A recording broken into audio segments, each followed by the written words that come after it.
Welcome to the enigmatic universe of Paranormal M. Subscribe and hit the notification bell to unlock the secrets of our latest perplexing tales. Get ready for a mind-altering experience as we explore the unexplainable together.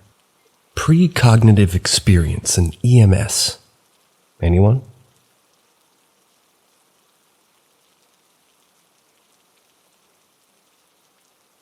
My theory, really a phenomenological observation, about precognition and presentiment is that it's more likely to happen when 1. The event will be emotionally charged, and 2. The chain of events that will cause the events is already determined. What I mean by number 2 is that it's far less likely you'll predict a random event like the lottery numbers than something that relies on events that have already been set into motion and are basically unavoidable. My personal example is that I would wake up a minute or two before my 911 pager went off. I work in EMS. For the skeptics out there, no, I didn't sleep, but I assure you I enjoy my sleep, meaning that I didn't keep a tally. It got to the point that, well, I would take a minute or two to go to the bathroom before the page went out so I could get going faster. Since I started the job, I seemed to get better and better at it until I couldn't remember not waking up before the tones, over a period of 2 or 3 months. Furthermore, I'm not the only one at my workplace to have this experience. This fits my theory because a 911 call is somebody's emergency, and by then, somebody was already on the phone with the dispatcher, so the chain of events resulting in the page was already rolling. Twice, I also had an auditory precognition, where the dispatch voice popped into my otherwise empty head. Once during meditation, and the call was pediatric, so highly emotionally charged for everyone involved. Another was while I was mindfully washing the ambulance. In those cases, a clear memory-like voice popped into my head with the magic dispatch preamble. However, in both cases, it was the voice of a different dispatcher than was on duty that day. Still, a minute later the page went out. This never happened any other time.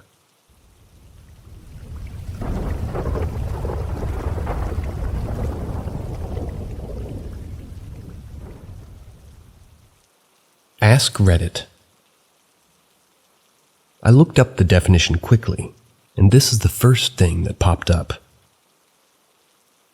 Do you see the same apparition doing the same things all the time? Do you hear the same noises, possibly at the same time of day? Each time that they're heard, too. Does that ghost seem to not even realize that you're there? If the answer is yes to any of these, you may be witnessing what is known as a residual haunting.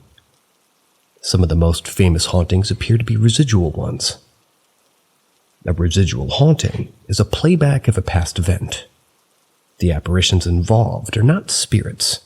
They are what you might call recordings of the event. I believe that this will be the first type of haunting that mainstream researchers will recognize and study. There are numerous theories on how these residual hauntings come to be. The main one will be discussed here. Video and audio tapes capture sounds and images on a film of special material that's been oxidized or rusted. Certain building materials such as slate used in older castles and stone structures and iron nails used in many older buildings have properties similar to that of the tapes. When a traumatic event occurs or a time of heightened emotions, these materials record the event for future playback. Everything is made up of energy, and energy cannot be destroyed. The materials store the energy created by these traumatic events, and they play them back at a later time. I know this particular source isn't exactly scientific, but it's the first thing that popped up, and I thought it will explain the phenomena pretty well.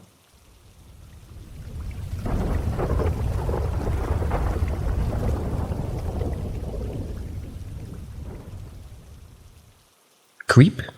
Or something else. Happened about 12 years ago, and I was 16 at that time. I was working home from my girlfriend's house, and halfway home I started to feel that someone is walking behind me. And as I got closer to the street where I live, that feeling of someone following me got more intense, almost like it was laterally a few centimeters behind me. Then I decided to turn around fast, saw nothing. It was nighttime, but the street light was on and there's not much space to hide fast, only if you decided to jump over the fences.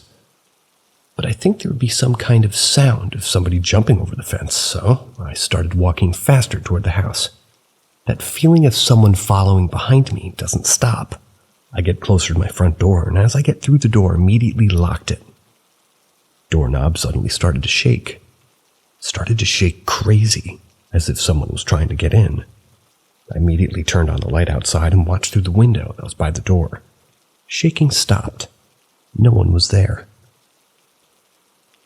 I don't believe and still don't believe in paranormal stuff.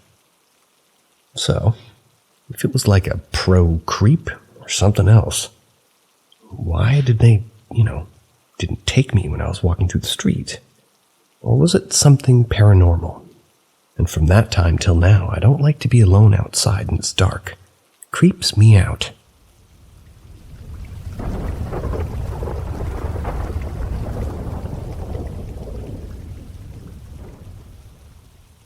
Ask Reddit. This will probably get buried, but when I was like 14 or so, I used to stay with my grandparents who lived out in a forested area in the back roads of a small town. The place is really quiet, and the closest house is like 1 kilometer down the road. So at night it's quite deserted, aside from kangaroos, because you can't see anything on either side of the house. One night, as I was just getting ready to go to sleep, I heard their front door rattle a bit. It's a really heavy door, and it has a distinct sound when you touch it, because it's old. I got scared, so sort of froze and tried to ignore it. As I had been woken up, I had the urge to pee, so I got up to go to the toilet after I calmed down. The room I stay in leads directly into the front room where the door is, and there's huge windows with no curtains. Naturally, it was pitch black when I looked out the windows, but I stared for a bit longer. I caught something moving that looked like a man's figure. Immediately I froze, felt my heart pounding. Suddenly my head went fuzzy and I just blacked out. I woke up, however, many hours later. It was just getting light outside. But here's the kicker. I was outside in the ground in the driveway about 100 meters from the house. Nearly shit myself, and, well, the door was locked when I went to go back inside. But I knew where the spare key was, so I got myself back in. Still have no idea what the fuck happened.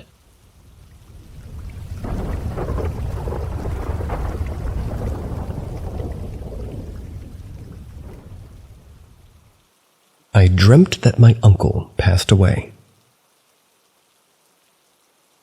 A few years ago, I had this really, really weird dream. I was so bothered by it that I woke myself up when I got too strange and it ended. For context, my uncle, who I'll call Tito for this story, was really sick at the time. Never really saw him throughout my childhood, but that year, which I think was 2016 or 2018, I'd see him every Sunday at my aunt's beach house. I wouldn't talk to him aside from saying hello and goodbye, so it creeped me out that I had this dream about him. The dream started out with me and my mom.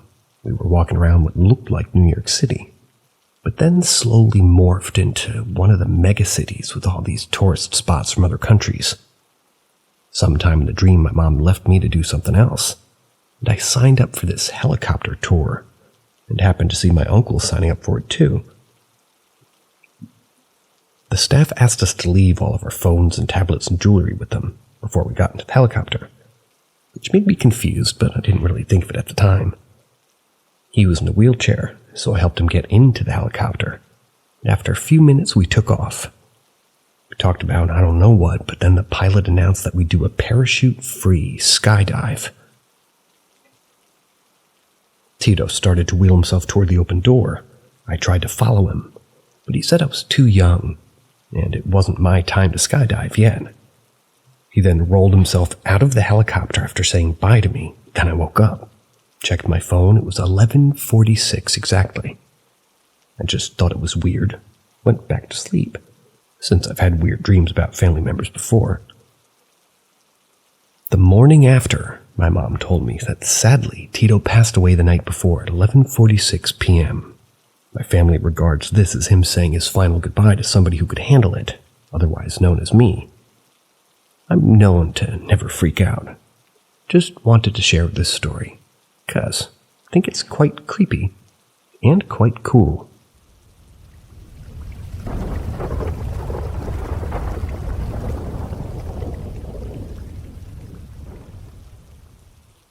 Ask Reddit.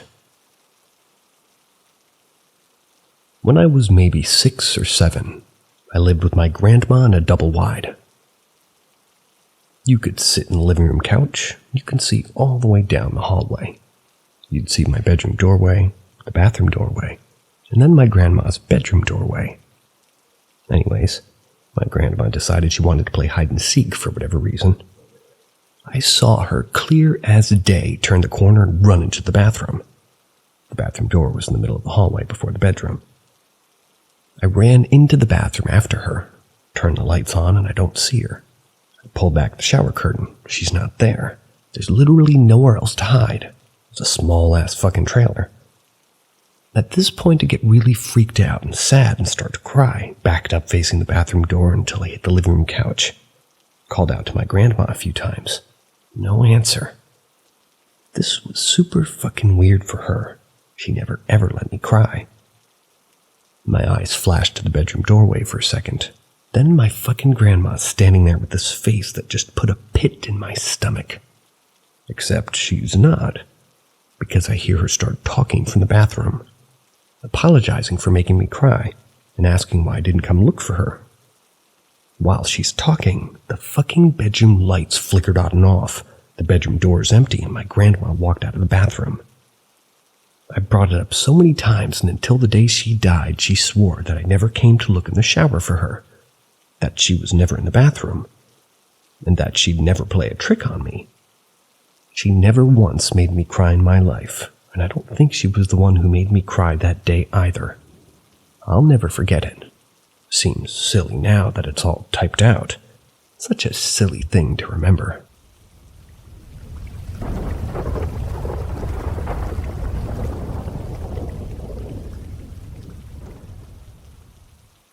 I think a peaceful spirit is trying to get my attention.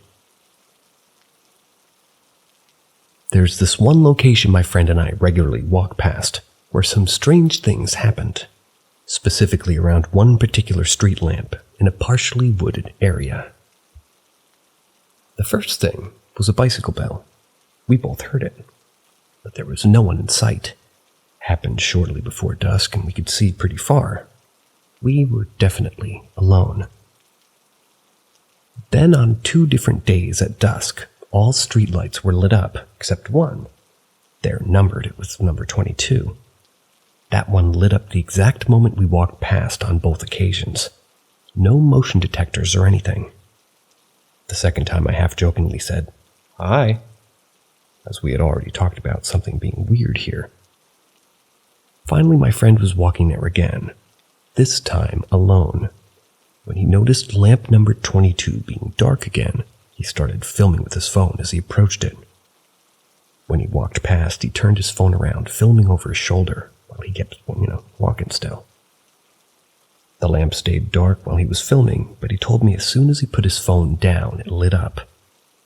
When I saw the video, I noticed a tiny glowing dot, like a spark. It was repeatedly flashing across the screen. The lamp even tried to ignite once after the spark went toward it, but it failed to light up. We brightened and slowed down the video, and there's clearly some kind of spark erratically flying, swirling, and jumping around. Weird thing is, although my friend filmed over his shoulder, at most being able to glance at his phone from the side, the camera seems to precisely follow the unpredictable movements of the spark. On the brightened video, you can even see it constantly autofocusing on it.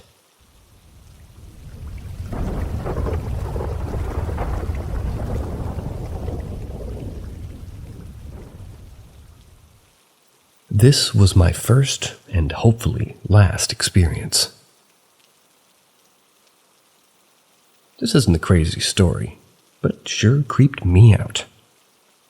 This was a few years ago when I was like 28. So I was working at a town, in a very small town. It was in my province. It was old and was historical, and this town is known for a lot of drugs and violence. We stayed at a motel that looked super sketchy, and I've heard from many people that the place is really haunted, and weird stuff always happens there. I do believe in the paranormal, but never experienced it myself.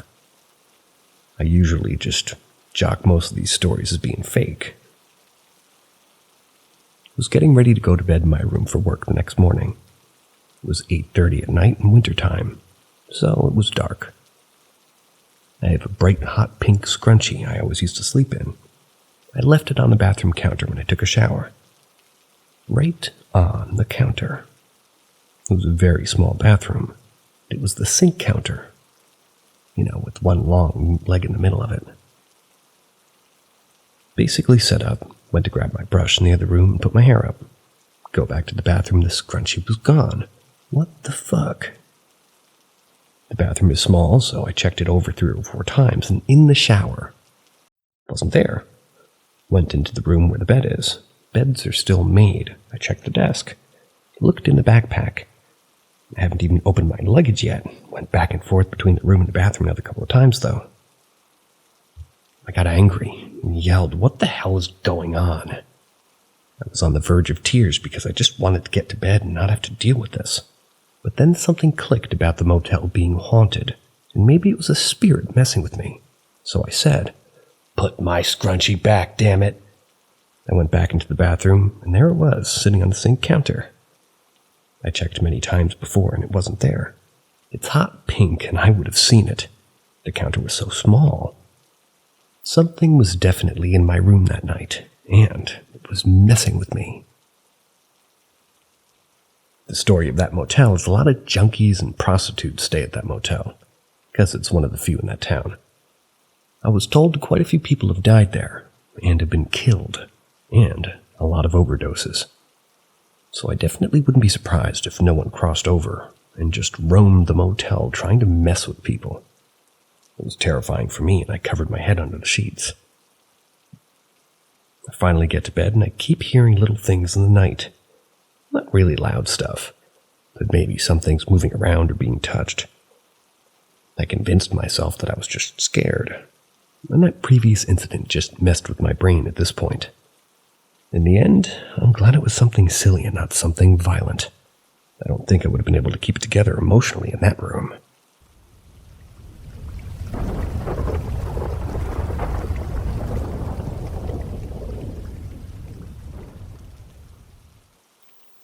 Ask Reddit. When I was 17, one of my best friends died. It was the first time I experienced death so close to me. We were on and off again best friends, honestly. Our personalities just clicked, but we were both emotionally disturbed teenagers on drugs. He was the school drug dealer, and I was his distributor and #1 customer. His dark path was bad, adding poison to a pill and trying to get me to sell it. Of course, I couldn't, and I don't think either of us fully understood the severity of his actions. Soon after, we were in a rough patch because finally his mom caught him with the drugs and he supposedly blamed it on another friend. I took the side of the friend. He was brutally ousted from our friend group in the snarkiest and meanest teenage fashion, spearheaded by me. Even with my friend's flaws, I was unnecessarily cruel.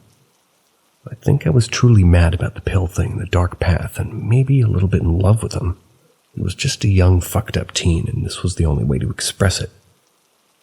He responded in equal brutality. I was also ousted from the friend group and quit drugs. He proudly pointed and laughed at my excommunication in the hallways. Several months later, I ended up calling him for a friend to buy weed. He was the local drug dealer, after all. He and his girlfriend ended up hanging out, and I apologized for my part in being an asshole. He was shocked, but God damn, I missed him. Especially as a friend, even with his fucked up antics. He was visibly shocked and accepted my apology with almost bewilderment. Then the next week, he was dead. He had mixed the wrong combination of drugs and didn't wake up. I literally heard people whispering about it in the hallways. I was reeling, cried for hours. Wrote his name on my wall and went to sleep that night. I was standing in a little grassy area on the side of the school, waiting for the bus with crowds of syrupy dream students waiting for their ride. A couple of feet in front of me is Tyler, also waiting for the bus. I can only see the back of his head. I gasp. "Tyler, I thought you were dead."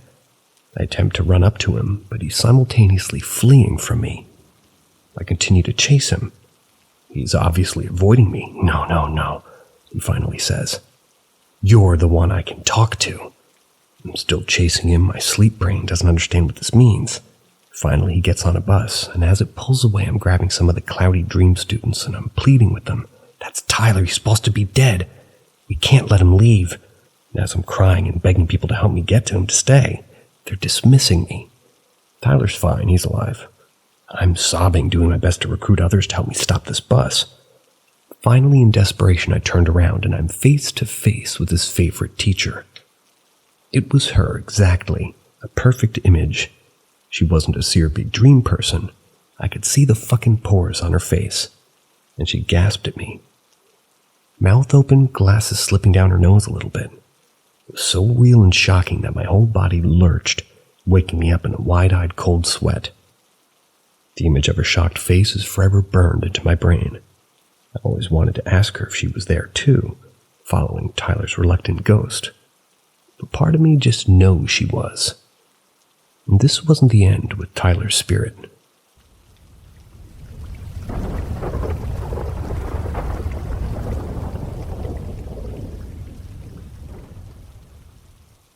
My paranormal encounter. Or was it? I was lurking on the subreddit tonight while watching some spooky movies. Happened to unlock a memory of something that happened to me while I was working as a CNA. This was a few years ago, and in the midst of the pandemic. So needless to say, I just brushed it off with the craziness, but it stuck with me. I was a new CNA. I was having on-the-job training, working on my 10th or 11th shift. The mid-shift is from 2 to 10. It was the middle of winter. I'd never been on this unit before, so the patients were all new to me.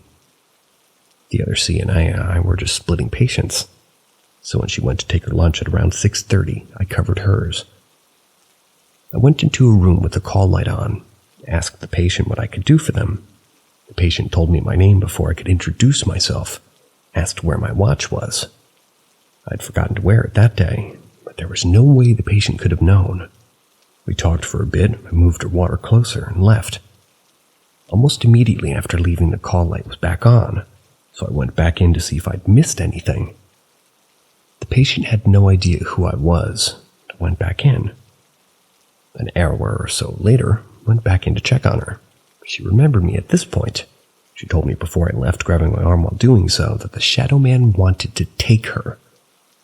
I was a little confused. Asked what she meant.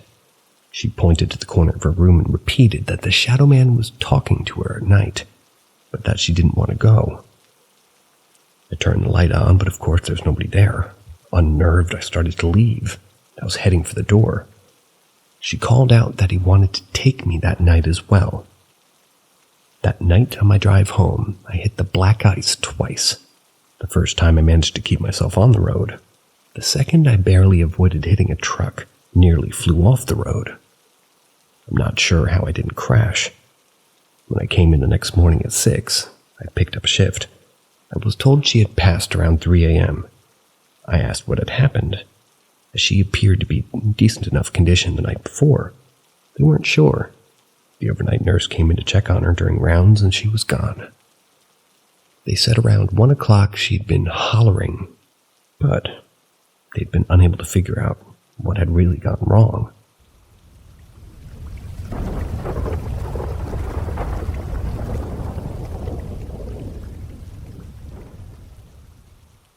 What is the clearest evidence of ghosts? Do digital and analog cameras make a difference?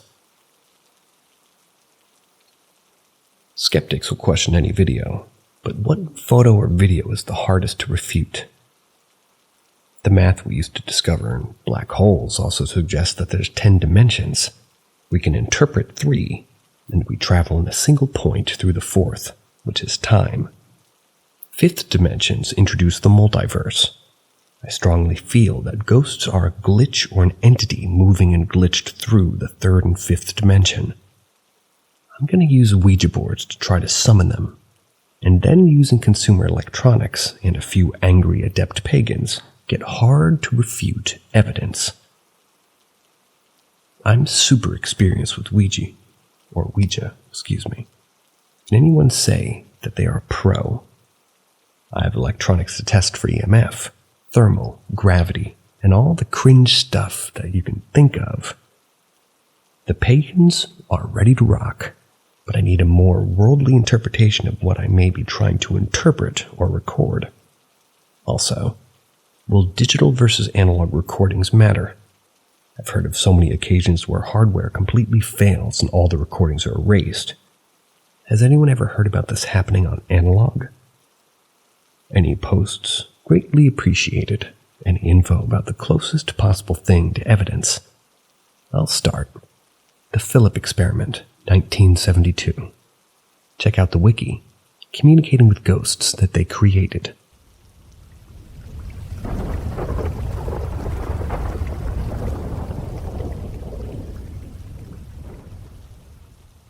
This happened to my friend. The scariest part for me is that I know the person who told me about it, and I know that she's completely sane and very unlikely to tell a lie. The way she told me the story also made it evident that this did indeed happen. People have told me frightening stories of paranormal things that they've witnessed before, but this story stood out to me. Maybe because there were 4 people together and they all witnessed the same thing. The woman who told it to me is from Thailand. I've known her for quite a while and can vouch for the fact that she's not a flake. And here's what she told me. Several years ago when she was around 25, she went out for a drive with 3 friends, 1 other woman and 2 men. After they'd been driving for quite a while, their surroundings suddenly appeared to be completely changed. All of a sudden, there was a fog around them and an eerie atmosphere. They can see a man on a bicycle standing very close to the car. They continue driving for a bit, and they suddenly see the same man. They tried convincing each other that perhaps there were 2 individuals, dressed very similarly. But deep down, they didn't believe it. They then drive quite a bit longer, and the same man on the bicycle appears in front of them. My friend tried to see his face, but it appeared as though he had none. At this point, all 4 became terribly frightened and grabbed small Buddha statues that they had in the car. They continued driving, and all of a sudden the car stopped. The place where the car stopped was by a shrine where many people had died. And there in that place, the same faceless man on a bicycle appeared right in front of them.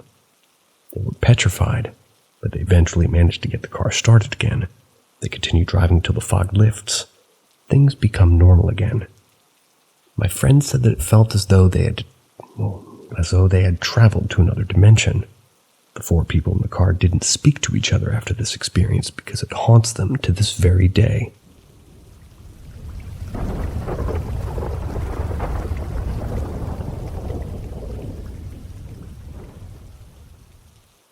Possessed? My wife and I are German, and we live in Canada about 10 years now. We decided to move back to Germany, and as part of our preparation, we had to visit her parents. We visited them before together and always slept in the same room, my wife's old bedroom. This time it was different. What happened is as follows. Her parents gifted us a car as a startup help sort of thing. We had, pretty much like always, a couple of drinks together, about 2. When we went to bed, she asked me how I was feeling about the gifted car, a few other things. Then she started being sexual, like most nights. Meanwhile, we were doing it, she's on top. I don't know why we're telling me. She started getting violent. Told me to shut my mouth. She covered me up and hurt me physically. This is weird. I saw her once looking at me and her eyes looked black. Could also be a reflection of some sort of me not seeing her eyes right. After she came a few times, she got off and played with her phone. Okay. She didn't say a word. Bothered me a lot. What happened? I get it. She was literally choking me and told me to shut the fuck up, but enjoyed the sex a lot. Later that night, I asked her why she did that. She had no recollection of it. Liar. Not even of our conversation about the car. When we were talking, we also heard and saw things dropping in the room. Probably an old house, and it was windy outside. Not sure. I still think it was her subconscious because of all the stress with the move and her needing an outlet. Nothing goes as planned, and it's partially her fault. We have a lot of tension because of it. I predicted that if it didn't go our way, something like this might happen. We also were talking about her past that day, and her abusive ex-husband. Anyway, any thoughts? My buddy thinks that she was possessed and told me to ask you guys. Some people here know about... This is hard to read. Some people here know about thinks like that. Cheers. What do you guys think?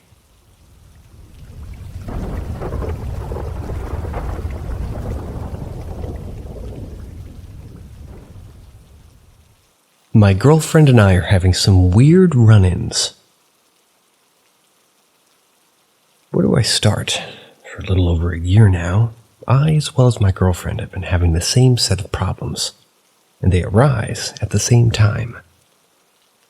The oldest one is the shadow monster, or at least that's what we call it.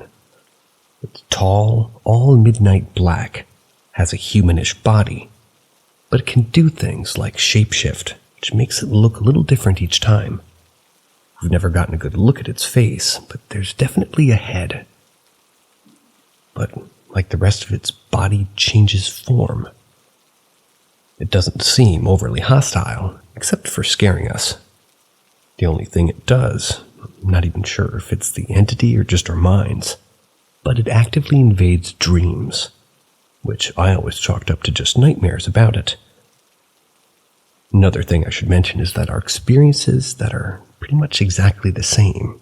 They're when we're together, but we don't live together, which makes some of the experiences with the shadow monster separate, but they can and have taken place at both of our houses. Around 3 months after that is when we started hearing voices that come more often from my girlfriend than I, but they're almost whispers, and they're mumbled or maybe in a different language that neither of us can understand. The final thing is something that started around 3 months ago. We kept hearing a train, more specifically the horn. It might sound stupid, but this one almost always heard at the same time for both of us, regardless of whose house that we're at. We live so far out from any train tracks that we shouldn't be able to hear any train or a horn. But the craziest part is that the sound is like it's almost on the street. Now, of course, we might just be insane about one thing or the whole thing, but it's driving us crazy. I think it's time to start looking for answers to see what we can do, or if there's anything to do to change it.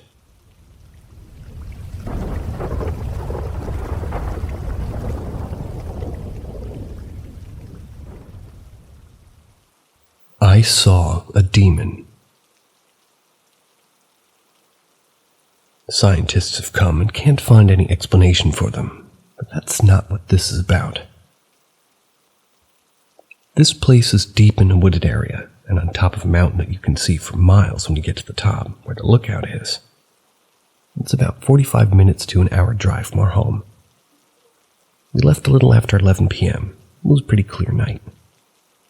Well, by the time we reached out, all the way to the top of the destination, a huge storm had come out of nowhere. It was lightning and thundering, raining really hard.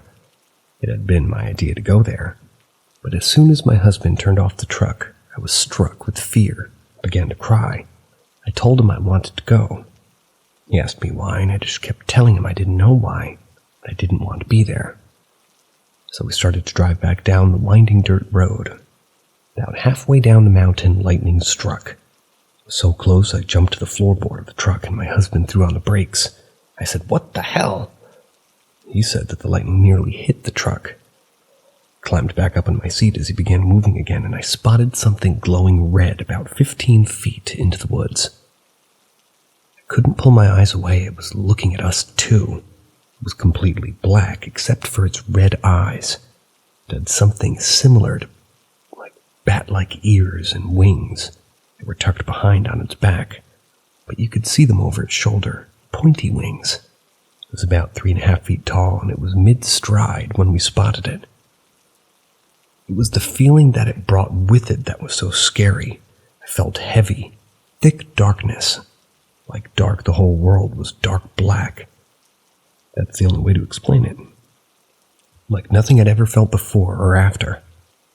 I felt a little poking around in my head and now realized it was trying to read my thoughts, but couldn't, and was slightly annoyed by that. I don't know how I know, I just do. My eyes and its eyes were still locked. It was only a few seconds, but it seems like time wasn't moving. As we continued driving past, neither one of us, me or my husband, said anything for a few seconds. Quietly, without looking at my husband, I whispered, "Did you see that?" He looked at me and said, "You saw it too?" I said, "Yeah." Then he looked at me and said, "What the fuck was that?" We were driving fast now, trying to get out of the woods and away from that mountain. I said it was a demon, I think, and my husband doesn't much believe in things like that. But he said he never wanted to think or talk about it again. It scared him. I could tell. And he didn't get scared. He didn't know what it was. His words were, "It was nothing good. And not from this world." We've talked about it every now and again. We even thought about it later. It was a few seconds after the lightning had almost struck our truck, and that it somehow connected. It was too weird for the lightning, and then a second later that thing's right there, mid-stride in the woods. I'm firm that it was a demon, because the feelings that surrounded it were dark, and turned everything dark around it. I just want to know what demon it would be. I've looked for years now online and never found anything that looked like it.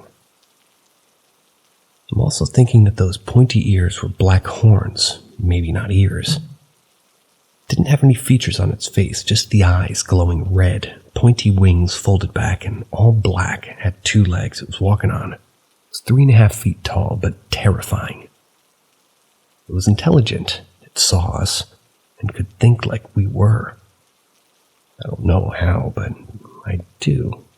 Maybe it told me in a way it just popped into my mind. It was just as intelligent as we are, actually smarter than we are. I know all this because while our eyes were locked, the creature said this to me, but not out loud. So anybody, or anyway, could anyone please tell me if they know more about this creature, maybe? The place is Dover Lights. I think it might be a place for things to pass through easier, like a portal or something. If you know anything else, let me know.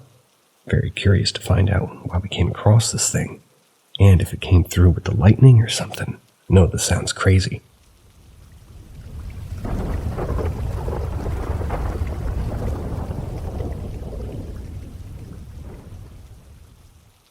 Experiences that cannot be explained.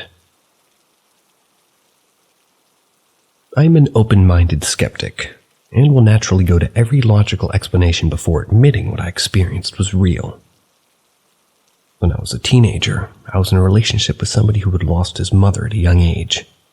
She had unintentionally killed herself, and he and his younger brother had discovered her after school.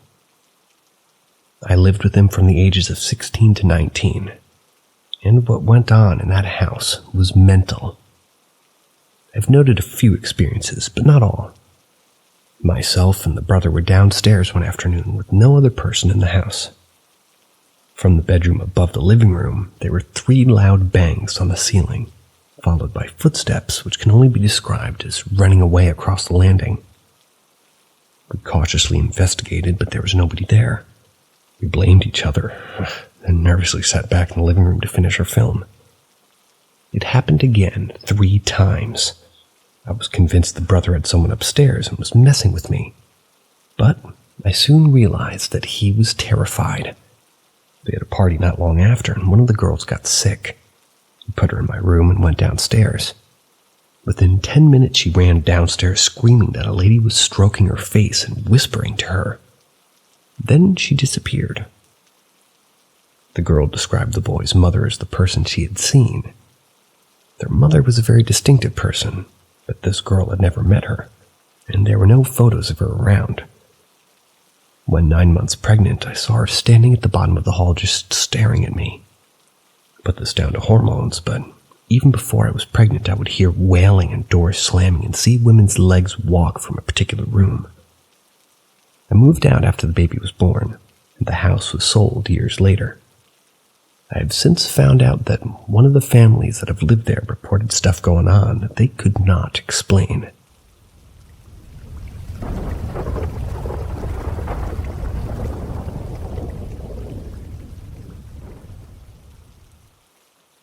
Ask Reddit.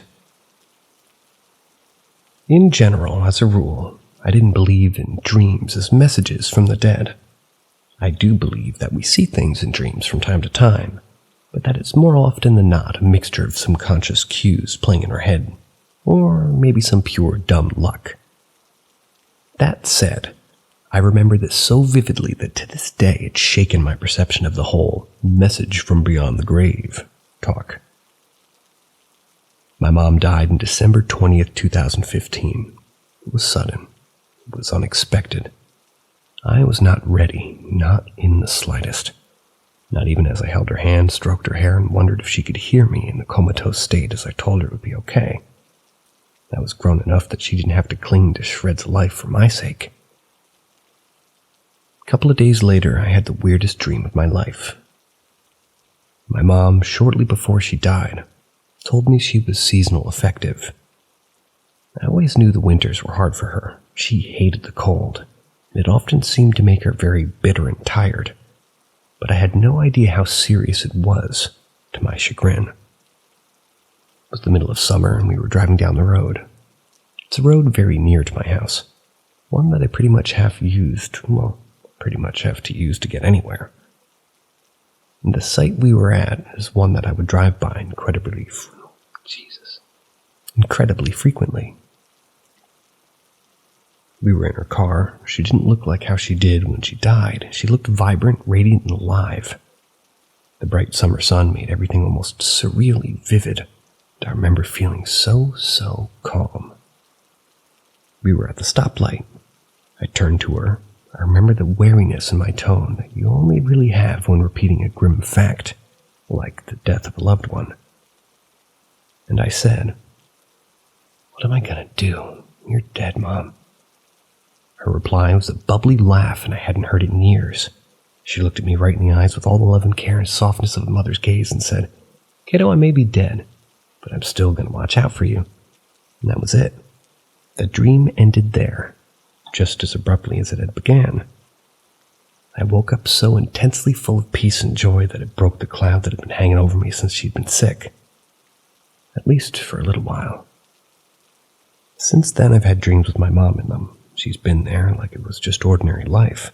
It's never been anything like this again, and that's what makes it stand out all the more.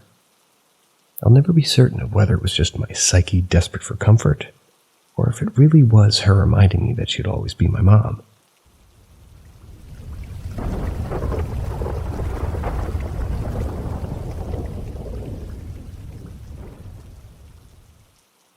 Sleep paralysis or paranormal experience. Around the age of 7, they started occurring almost daily. Yes, Gecko. My trick to overcome it was to kick the air or make any movement to snap out of it. Over time, I had fewer episodes until they stopped completely. On a weekend when my parents were away, I decided to sleep early, but ended up waking up around 4:30 in the morning. Upon opening my eyes, I was confronted with a disturbing figure. A girl with very voluminous hair, braids covering her face, standing on the left side of my bed, staring directly at me. Some important details about my room are it's narrow. Can't cross it without passing by my bed. The door makes a very loud noise, especially at night, and the TV is always turned off on its own due to the sleep mode. The first thing I thought was how my sister got there without waking me. That's when I realized it might just be another episode of Paralysis. I could kick, and it would all end. However, this time was different. Besides the trick not working, I felt the presence of it. Everything happened in about 1 minute. I could finally move. I sat in the bed in the dark, in total denial. I did something I would never, not in a million years, do again. I lay back down and went back to sleep. In the morning, I asked my sister if she had been in my room during that night. She said that she had slept downstairs with the dog. It's been about 3 years since that episode, and now I lock the door even when my family's not at home. Or even when they are at home, perhaps.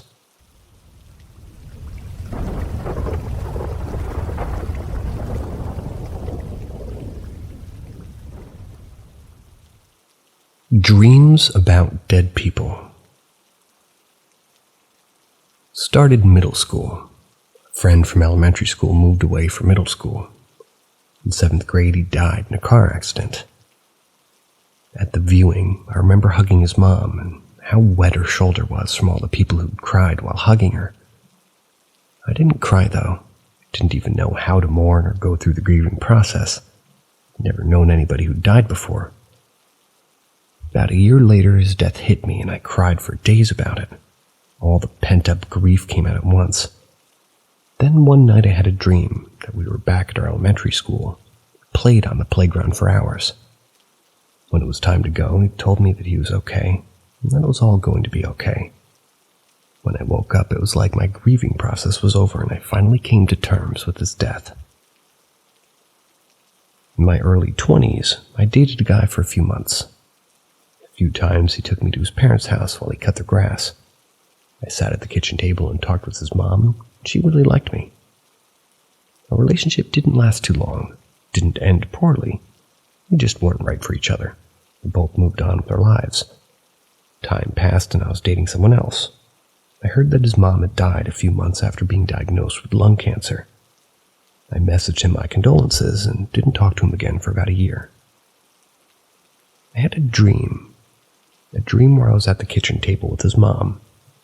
And as we were talking, she was getting older and sicker by the second, like time was speeding up. She told me to let her son know that she's okay.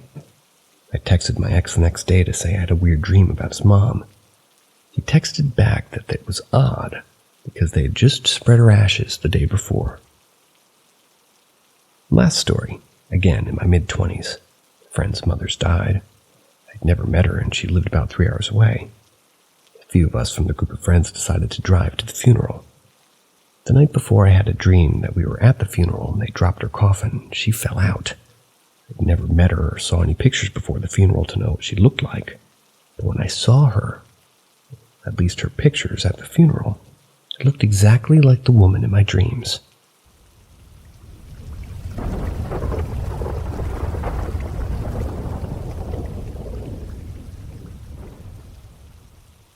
Doll possession leads to phobia of dolls. I grew up in an extremely haunted duplex. This duplex could have a book written behind it. What I'm explaining doesn't even touch the surface, it's just grazing. You see, I have very little memory of this duplex since I was about 6 to 7. My family lived there for 2 years, but it felt like an eternity.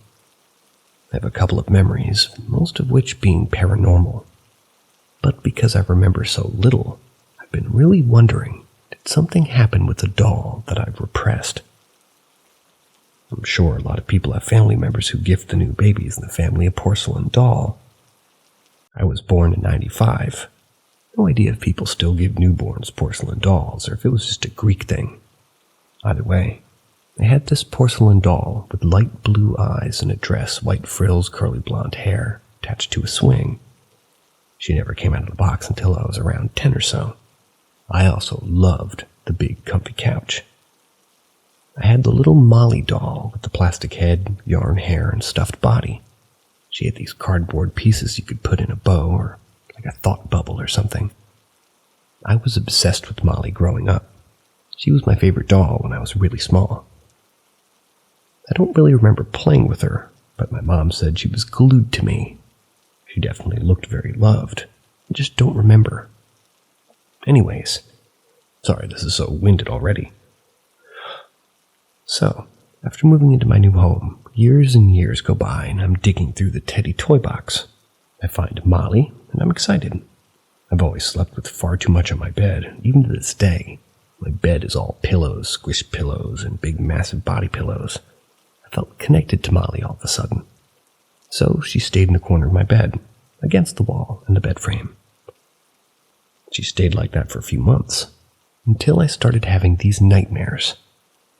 If you've had messed up dreams, you know where you're in someone's house, but it isn't the house that's necessarily set up. It was like that. Things were in slightly different places. My cousin's bedroom was where my uncle's bedroom was. Remember, this is a dream. I'd walk into my cousin's bedroom, and Molly would be kind of lay-sitting against my cousin's pillows. The room was pink and purple, very girly. The sun was setting. The room looked pretty. I entered the room, and my attention is immediately drawn to Molly. I felt so uncomfortable and on edge. By that point in walking into her bedroom, I have this nauseating, horrible feeling hit me. Anxiety hits hard. Can't look away from Molly. When suddenly, of course, she slowly stands, still facing away from me. She's looking to my right, straight ahead.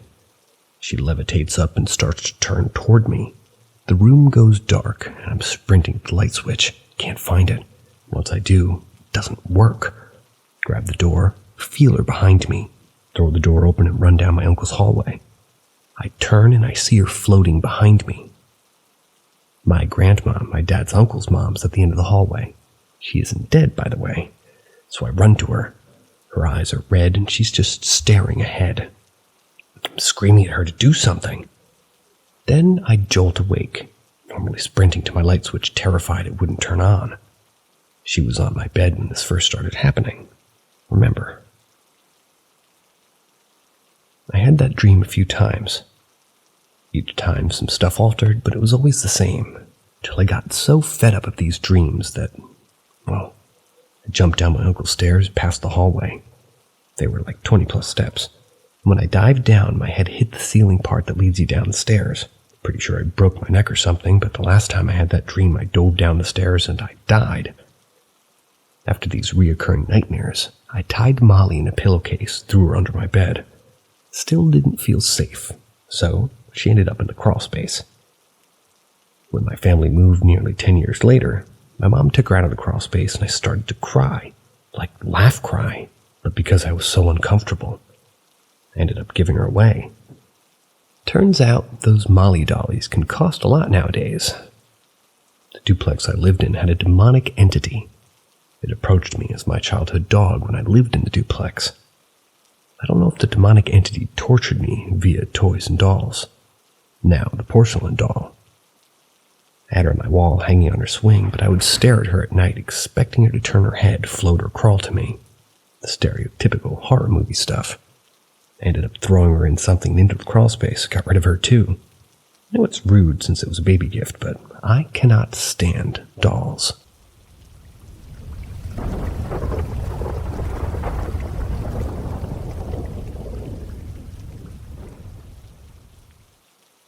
So I'm convinced that I saw my mom's dead best friend the night that she died.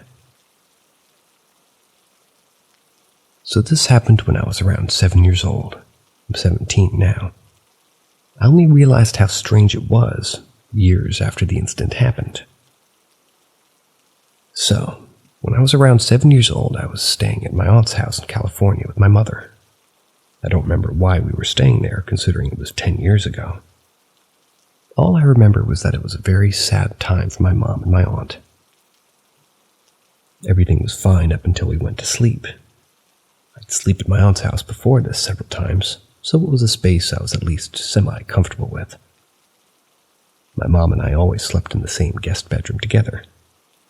Same as this night, and I remember falling asleep pretty early in the evening. That was until I was woken up in the middle of the night, probably around 12-ish if I had to guess. I woke up to the feeling that someone was staring at me. I guess my subconscious could somehow feel that someone was there even though I was dead asleep. I opened my eyes to see a woman standing at the foot of the bed. She was wearing some kind of gown and just staring right at me, with this sad expression on her face. She had mid-length hair and bangs and was just taller than my mother if I had to guess.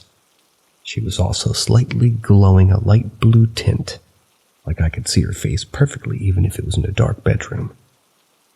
At first I thought it might have just been my mom, till I looked over and saw her sound asleep next to me. After that, my memory goes blank, and all I can remember is waking up the next morning with this feeling like I knew it wasn't a dream. Fast forward to around a week ago. Up until this point, I'd think about the incident sometimes, but I just chalked it up to being my aunt or something. I was having a conversation with my mom at dinner when she brought up the topic of ghosts. I decided to tell her about that night and about the woman I saw so many years ago. When I told her it all, I was around 7 on a trip to my aunt's house, and her face completely changed. She completely went silent for a few minutes before telling me about why we went to my aunt's house that day in the first place. It was because her best friend, and we'll call her Natalie for privacy reasons, had attempted to take her own life 3 days earlier. Natalie initially failed and was kept in a hospital near my aunt's house for the next 3 days on life support. This was until her family had to make the ultimate decision to take her off. This is why we went to my aunt's house that night, because my mom wanted to say goodbye to her.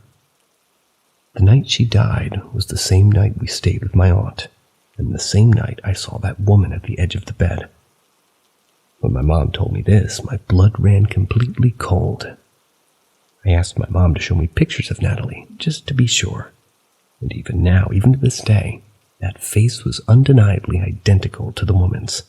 Same bangs, same eyes, everything was the same. I shiver just thinking about it now. But the main thing I wonder most is, if that really was Natalie coming to me, my mother as a final goodbye, then why was she so sad? She looked as if she was frowning.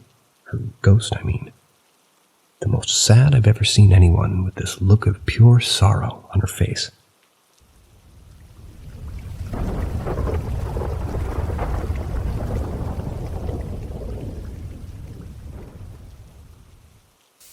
Did anyone else experience this?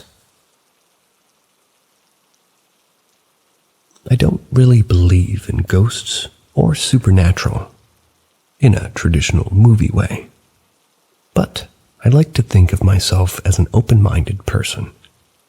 I don't know why I never made myself share this story. I've been sitting on it for about 5 years now. This happened in my college years, during a class that was notoriously known as the nap time, because the professor had a habit of turning off the lights while doing presentations, and had a really, really soft voice. Not a good combination for somebody who wants to pass classes. I was sitting near the window at the time, looking through it while trying not to fall asleep for the 9th time. The weather was awful, and the rain was followed with strong gusts of wind, which swayed the trees. All of this is important information for the story. You know, when you look at the window at a certain angle, you can see light reflections and shapes from the other side of it. Shapes of buildings, streets, and people that you'd have to physically move to see. But because of the way the light bounces, the image just reflects like film. Like when you look at a bus window and lock eyes with a passenger that's 6 rows away from you. I'm not sure if I explained it right. Because of the way that window was open, I had the perfect view of the balcony of some building that was down the street. The lights were on, so the silhouettes were really clear and sharp. I was looking at the swaying branches when it happened. There was a humanoid shape swaying across the balcony, but I can't even call it swaying. The way it was moving was as if somebody took a rag doll and aggressively threw it from side to side, but in a really organic way. At first I thought, maybe it's some branches that got stuck together or something. But when you spend 20 plus minutes looking at said branches, you tend to notice the difference. What cemented that was when a moment later a silhouette of a dog appeared on the same balcony, appearing to chase it. Honestly, in retrospect, it sounds like a really funny sight, but it wasn't. It was like the movements of the dog just amplified the way that rag doll-like shape moved. I wasn't sleepy anymore. I also couldn't stop looking at it. Can't even explain why it got me so unnerved. It wiggled with every aggressive movement. It was also kind of floaty. It was like the dog was moving in 25 frames per second while the shape was 100. Another reason I can't say that it was my mind playing tricks on me was the trajectory of the movement. While the trees swayed from top to bottom, almost at 60 degrees maybe, the shape moved along the balcony from left to right, constantly, just agitating the dog. I don't even know if it was chasing it or not.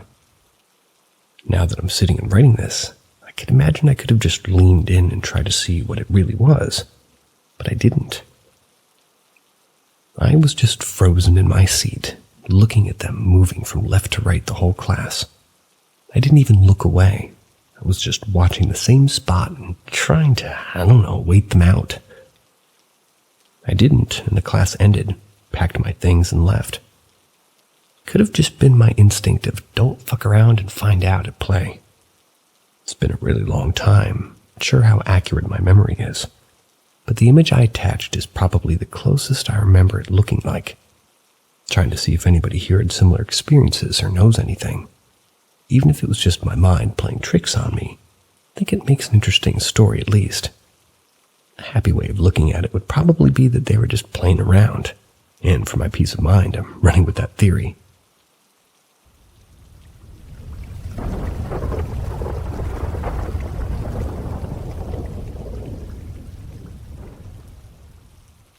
Good evening. I wanted to take a moment to thank our regular listeners and welcome anybody new to the channel. Drop a comment below, click all the buttons, and get tucked in for 19 first-hand ghostly encounters here at Paranormal M. The Crying Girl. We moved into a house when I was 10-ish years old. There was nothing special about the house, but I got a room in the basement which was way bigger than my old room, so I was thrilled. That didn't last long. The very first night we slept there, come bedtime, I headed to my room.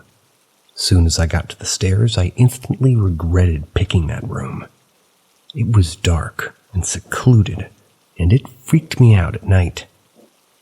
I made my way downstairs and climbed into bed.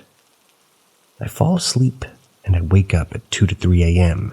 to hear a girl sobbing. It scared me badly.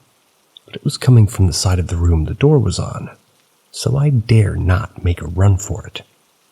The crying goes on for 5 to 10 minutes and then slowly winds down. I finally calm myself and go back to sleep. This happens every single night for months. I didn't want to tell my parents, so I asked my brother to sleep in the room with me. Every time he slept in my room, not a sound would be heard.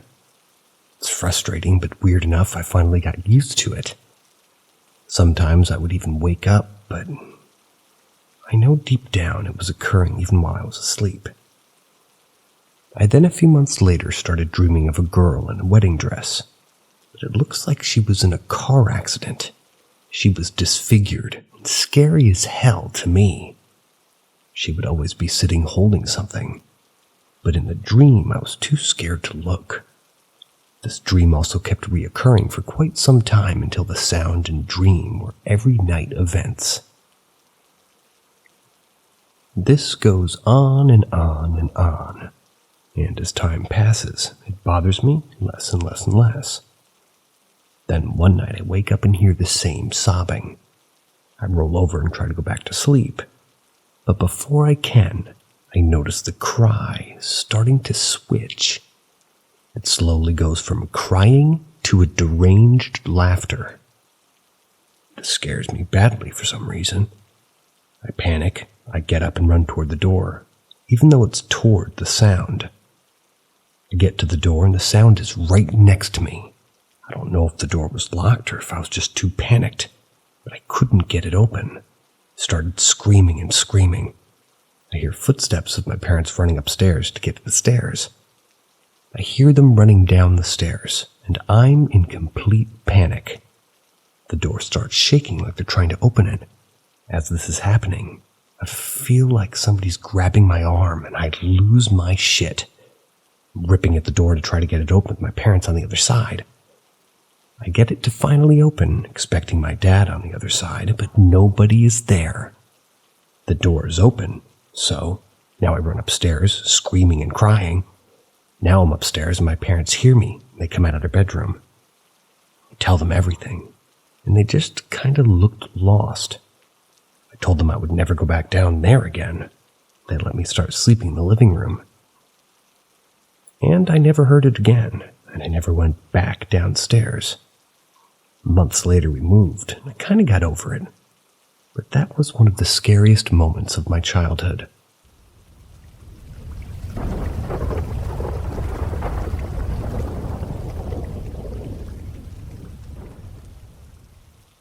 Girl on the River. When I was around 13, me and my dad went on a canoe trip. It took 3 days, but it's a pretty calm river and quite beautiful. The first day was amazing and fun all the way around. The sun and water and nature. It was an amazing time. Night came, we took up shelter on a beach for the night. As we sit by the campfire, I see the water in the river splashing. I remember it almost rapidless and calm.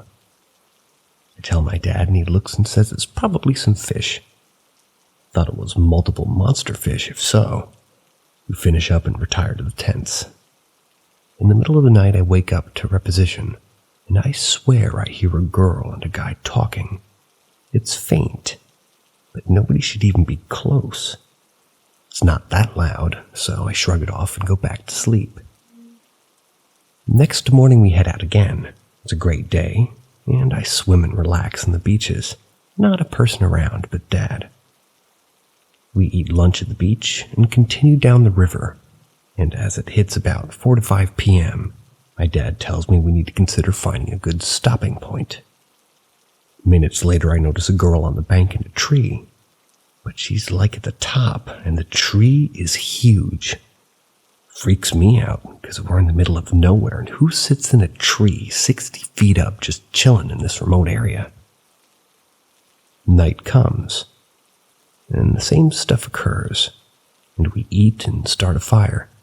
It's about 10 p.m., we're going to turn in. I hear cracking sticks off at the wood's edge. I glance over, and it's the same girl from the tree. I instantly freak out and tell my dad to look, but by the time he looks, she's back in the tree line. I'm scared, so I ask to sleep in his tent. He agrees, seeing how spooked I am. Night goes by uneventful, besides the constant limbs cracking, which was more than usual. Maybe I was just uneasy. The final morning arrives and we load up to leave, and I realize the fire is smoldering. I soaked it with buckets of water, and it appears there's more wood in it. This kind of sketches me out more, but last day, let's go. We load up, start going down the final 8-hour canoe. The afternoon was fun doing the same stuff. Got to 2 hours till load off. I'm checking out the scenery and my heart drops. On the beach, in full view, is the same girl, beaten and bloodied up. Very rough looking. I make eye contact as we pass by. My dad sees her clear as day at this point. He starts paddling faster. We get about 10 to 15 feet ahead, and she screams the scariest scream I've ever heard. She starts running down the bank beside the river, and she's like unreasonably fast. We're paddling hard, and I'm screaming, but we can't gain much ground even with the current. We get even with her again, and she stops running. We keep paddling like our life was invested, and as I look back to her, she stopped on the bank, and she slowly starts walking into the water without reaction until she's under. We paddled fast as humanly possible, and the last 2 hours took like 30 minutes.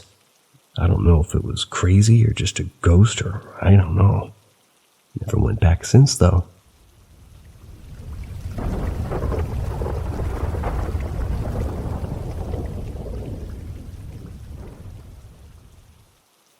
This is one of the many events that have happened over the course of my life.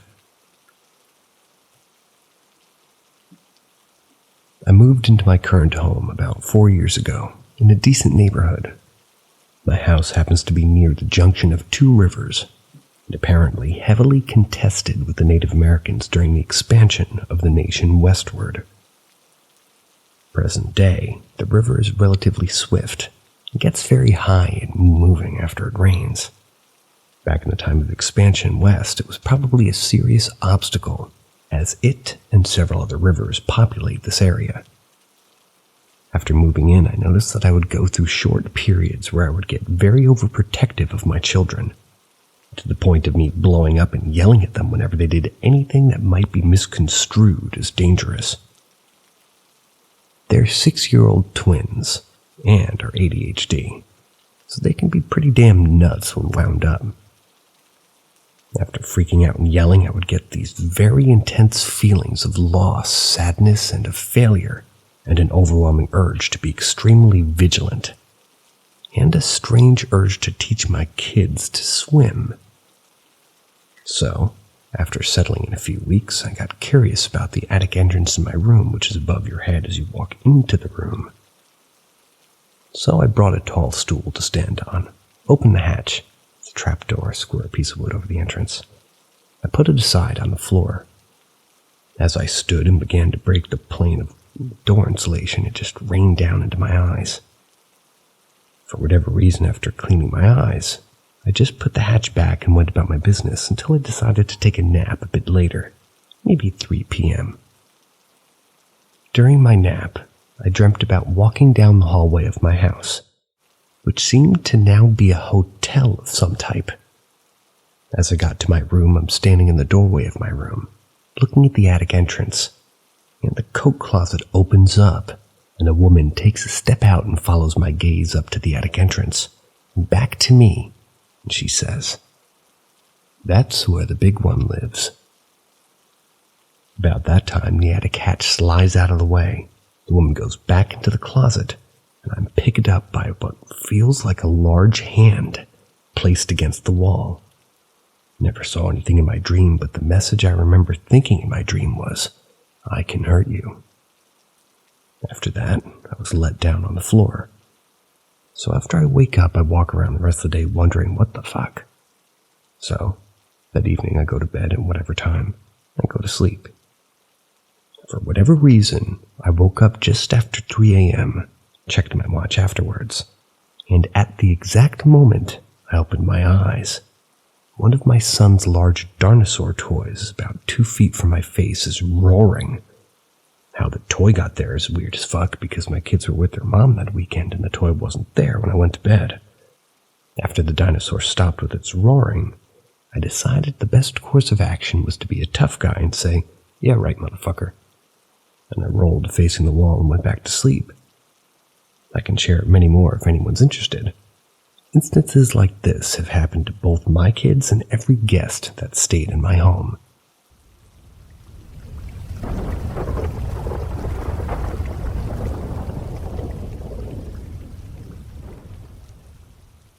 I've had a ghost following me home from a store, and it's been 7 years of their shenanigans. I used to work in a store that everyone claimed was haunted. I was told it was either a woman or a drag queen, because my coworkers would hear heels clicking around the store at night. I didn't believe any of it. even when I closed up shop and opened the next morning, and the pet beds had all been neatly lined up on the ground, down the whole aisle, and yet the alarm was never turned off or went off because of the motion. I also came in one morning to see a half-eaten candy bar on the floor, one that we didn't sell.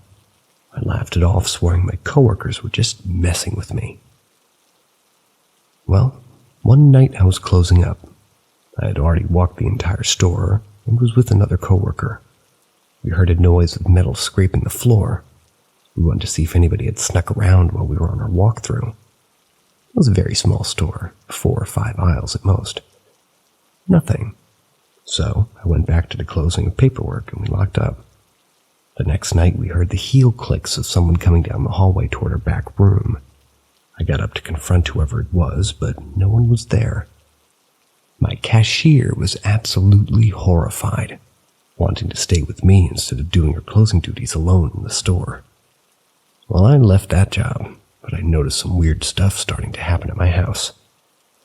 My roommate would ask me why I moved certain things, and I would tell him I never did, and vice versa. At one point we heard a child's toy, his kid, under our couch playing music. We moved the couch, went to take the batteries out. There weren't any in there. We also heard heel clicks clicking around the apartment throughout the day and the next night too. He assumed ghost. Kinda believed it after that. I moved from there to a new place out of town with my newlywed husband, not thinking about the ghost until stuff started falling off tables and shelves, and once again, I could hear heels clicking around my apartment. The problem was, we had carpet everywhere, and cheap plastic-like floors that never made clicks when I walked on it with heels. Now I've moved back to my hometown to a nice apartment, but this morning I caught my shoes moving on my door camera. It was like someone pivoted them completely. Their placement together hadn't changed, but the angle. We hadn't been over there.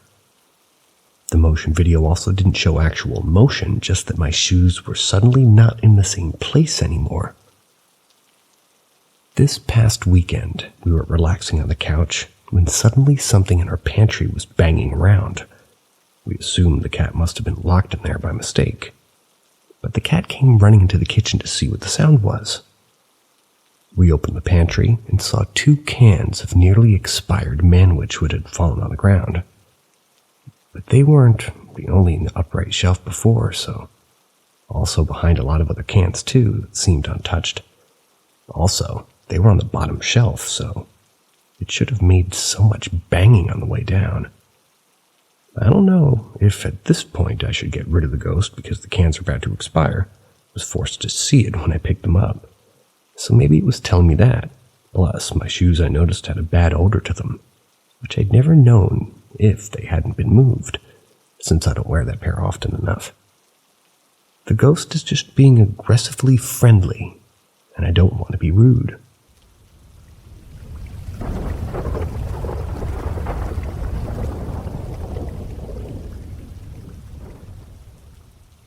The Dark Thing. When I, a female 33, was 20 years old, not too long after the 2007 housing crash, my family and I moved into a house in Martins Ferry, Ohio. It previously was a duplex that was converted into one large house. It had 2 floors, 6 bedrooms, 4 on the second floor, 2 on the ground floor, 1 bathroom next to my bedroom, and a very short basement. I couldn't stand up straight in it, and I'm 5'9". I lived there with my 2 older brothers, A and E, 22 and 21, little sister H, 13. Our rooms were on the second floor, as well as my mother, 52, and stepfather, 45. I also have an older sister, D, 27. I didn't come from a great home life, and eventually my stepfather was put in jail for DUIs and driving without a license. Everything was fine when we moved in, at least. We all had previously experienced paranormal activity in other homes that we lived in.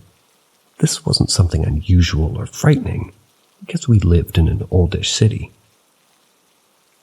Other than seeing, hearing, and smelling some weird things, nothing was outstandingly frightening.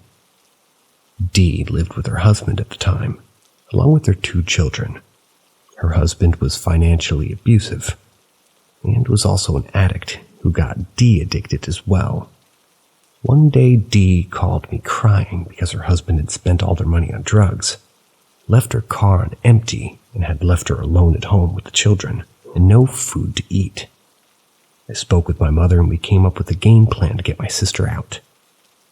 I advised her to pack everything up that she could fit in her car, pack up the kids, and meet me at the gas station. She lived a short 20-minute drive away across the river. I met her at the gas station, and while I filled her can with gas, I hugged her as she cried. I bought her a pack of smokes, and we both drove back to the house. What we didn't know was that Dee was just starting into the worst few years of her addiction. Due to all of the negative energy, something dark had attached to her. The first thing I remember was how dreary the house felt after she had moved in. She eventually was fired from her job as a nurse because she'd been caught stealing meds from her patients. She decided to get back with her husband, and he moved in because he couldn't afford their housing payments due to spending all of his money on drugs. And she also had a boyfriend she was cheating on him with. It was a very tumultuous time because Dee is the type of person who thinks all other women are out to get her and steal her man. She assumed that I was trying to sleep with her husband because I tried to be civil around him. I was engaged to someone else at the time. After a day full of my sister trying to physically attack me, this is when the dark things started to materialize. At night, I'd be in my bed. I'd feel like something was watching me.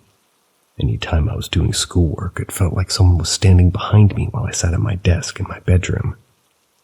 It evolved into things in my room being moved around when no one else was able to get into my room. Then, my blankets would be pulled off of me in my sleep. Eventually, I started hearing something walking around my room at night. Then the scratches started appearing. I would wake up with random scratches on my legs and on my back where I couldn't reach them.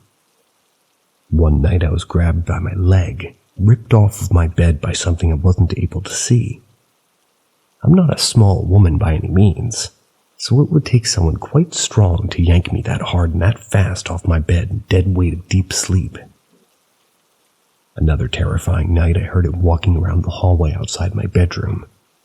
I lit some sage to cleanse my room and started chanting a protection spell over and over for nearly half an hour. My fiancé, Jay, 19 at the time, called me extremely upset, telling me something was in the house outside his room growling, and he felt like it was going to be maybe attacking him if he'd left his room. The next day I went over to his house. He lived in the town I grew up in where my sister and her whole family lived before he moved into this new house. There were gouged scratches into the wooden door from where it had been waiting. I asked him if it had left anything, or if he had left anything at his house within the last few days. And I looked around, and I saw my own watch on the windowsill by his bed.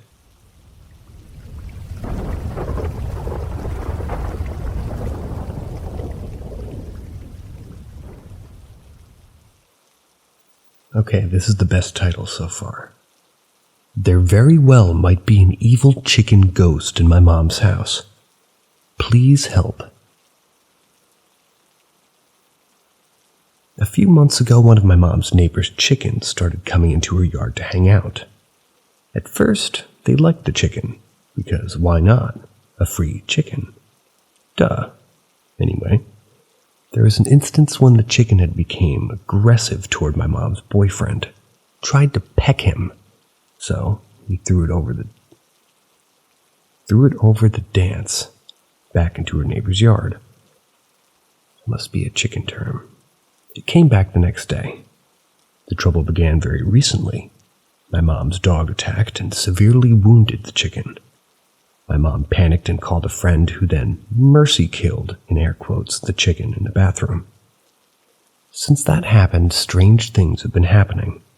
And I could tell their mood has not been the best, and they've told me that their animals started acting different. I went to the house and prayed to God to have any negative energy removed from the house. When I got home, I had a fresh cut on my index finger. Oddly enough, it looks like a chicken pecked my finger. Later, after noticing that, my brother called me. He and his girlfriend had been taking care of the animals while my mom and her boyfriend were out of town. He explained to me that he was putting his kid's car seat in, and while he was gone, his girlfriend heard him talking to the dog that attacked the chicken.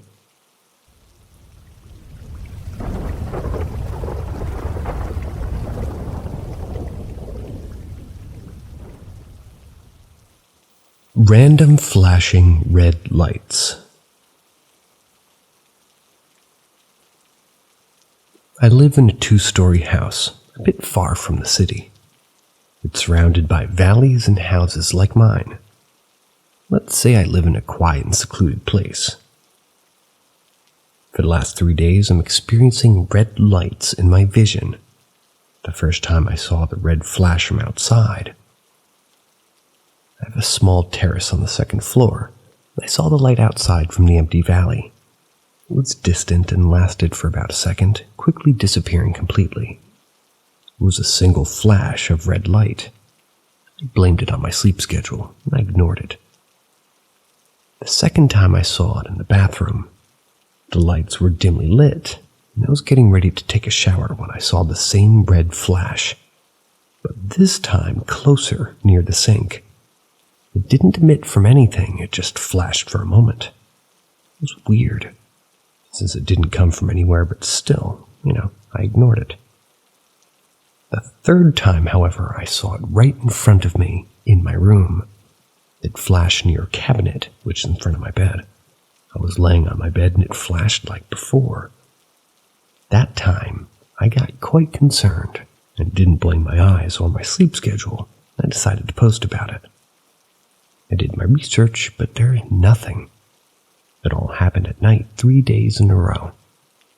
I don't know what to blame anymore, so if anybody had such an experience, please tell me, what does that red flashing light mean? Anything supernatural? Or are my eyes joking with me? I have no idea.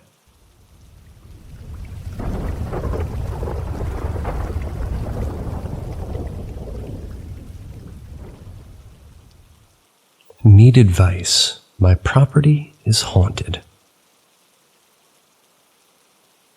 Last week, my husband and I invited our friends to spend a weekend in our country house. It was quite late, around 11 p.m. or 1 a.m. We were chilling around the fire pit. The whole property is surrounded by a white fence. There aren't many trees and several light sources, so pretty much everything is visible. My husband goes, "Huh?" and gets up to check something in the corner that we're facing. When he gets back, I ask what's wrong, and he says he's probably just quote-unquote seeing things. Okay, so I brush it off. As we're getting ready to go to bed, he goes to turn off the lights in the patio. He comes back to say that he saw something yet again. I start questioning him, and he says that his eyes are playing tricks on him. We all kind of laugh it off. Now, I understand he didn't want to scare me. The next day, we sit by the fire pit again, and our friend says, "Ha, now it's me who's seeing things." What he saw was an orb moving from our patio to the sauna, and then disappearing behind it, maybe about 2 meters. The first one was the size of a basketball, and then another one the size of a tennis ball. He's a 100% skeptic, so he didn't feel scared at all, explaining it all by light hitting weird angles. The same night, I saw a blue light, almost like a light bulb, in the same direction but in a different corner of the sauna building. I watched it for maybe 30 seconds, trying to understand what it was, and then it disappeared almost as if someone turned it off. I'm sure there's no light sources there, let alone blue ones. When we left that house and headed home, I finally made my husband say what he had seen. Turns out, the first one was a black human figure moving next to the patio, so he went to check on it. But it was the second one that gave my goosebumps. As he was turning off the light in the patio, which is covered in mosquito nets, for a split second he saw a human face and hands pressing against the net. He went on to say it wasn't the only experience that he'd had there. He had already seen dark figures a number of times, all in that same area. A little background on this property. Due to a family issue, we didn't visit the place for 12 years, so it was basically abandoned. I don't know about anyone dying there or anything of that kind. The atmosphere there doesn't feel scary or heavy. Last year, my husband and I started visiting and renovating it. I don't know if it's important, I hope not, but this year we're finally getting to, cleaning and using a sauna. It was used for storage space before. We found a lot of trash underneath its foundation, bottles and buckets. The creepiest thing was a bag full of human hair. I felt really uneasy when we found it. Maybe it's a stretch, but it was really weird. So maybe there's a connection since we see strange things in this particular area. Or maybe there's no connection at all, but additionally, we all see different things. So I don't even know how to describe what we're all experiencing properly. Anyway, my question is, what should I do? Maybe use some sage? Or any other way of cleansing the place? Or should I just do nothing as it doesn't feel evil or threatening? I want to spend time there without thinking about anything creepy.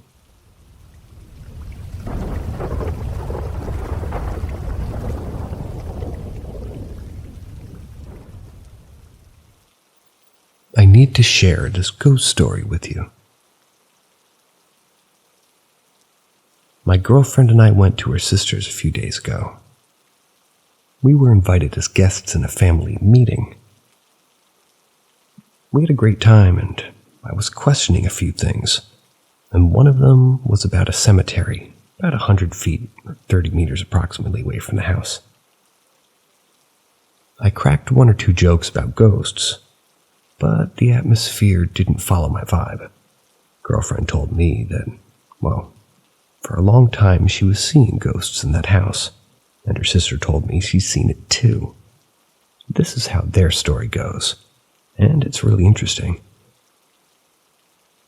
15 to 20 years ago, my girlfriend was like 10. Her sister was in her early 20s. Sister was living 2 blocks from the main house, near a cemetery. It was her father's old house. As the girlfriend had bad times as a kid in the main house, she was often escaping to her sister's for a sleepover. And over some time, they were sleeping together in the same bed when she was seeing a real woman in white with white-haired young face sitting just a few feet away on a chair and looking at her. After a few nights, she asked her sister, "What is that in the chair?"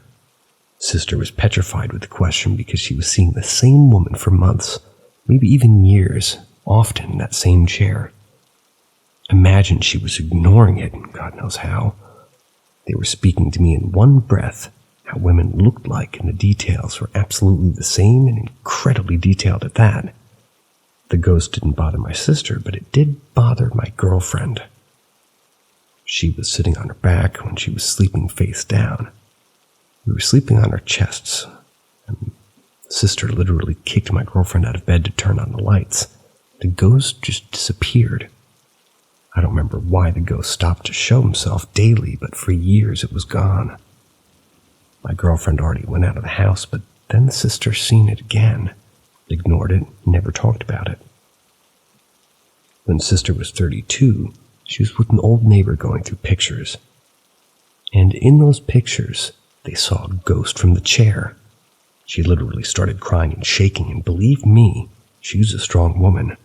Her question was, who's that received incredible answer? That is the first wife of your dad that fell from the balcony where you sleep now, when house was in construction and she was pregnant, buried on cemetery near house. She hit with head leftover cement. Her dad never told her about death of his first wife. He had 3 in parentheses. Sis went to church, asked what to do. They instructed her to light up candle on grave. She did as told, and that was end of ghost. I usually never believe in ghost stories. but witnessing two people that I know talking about me about the same thing simultaneously changed my mind.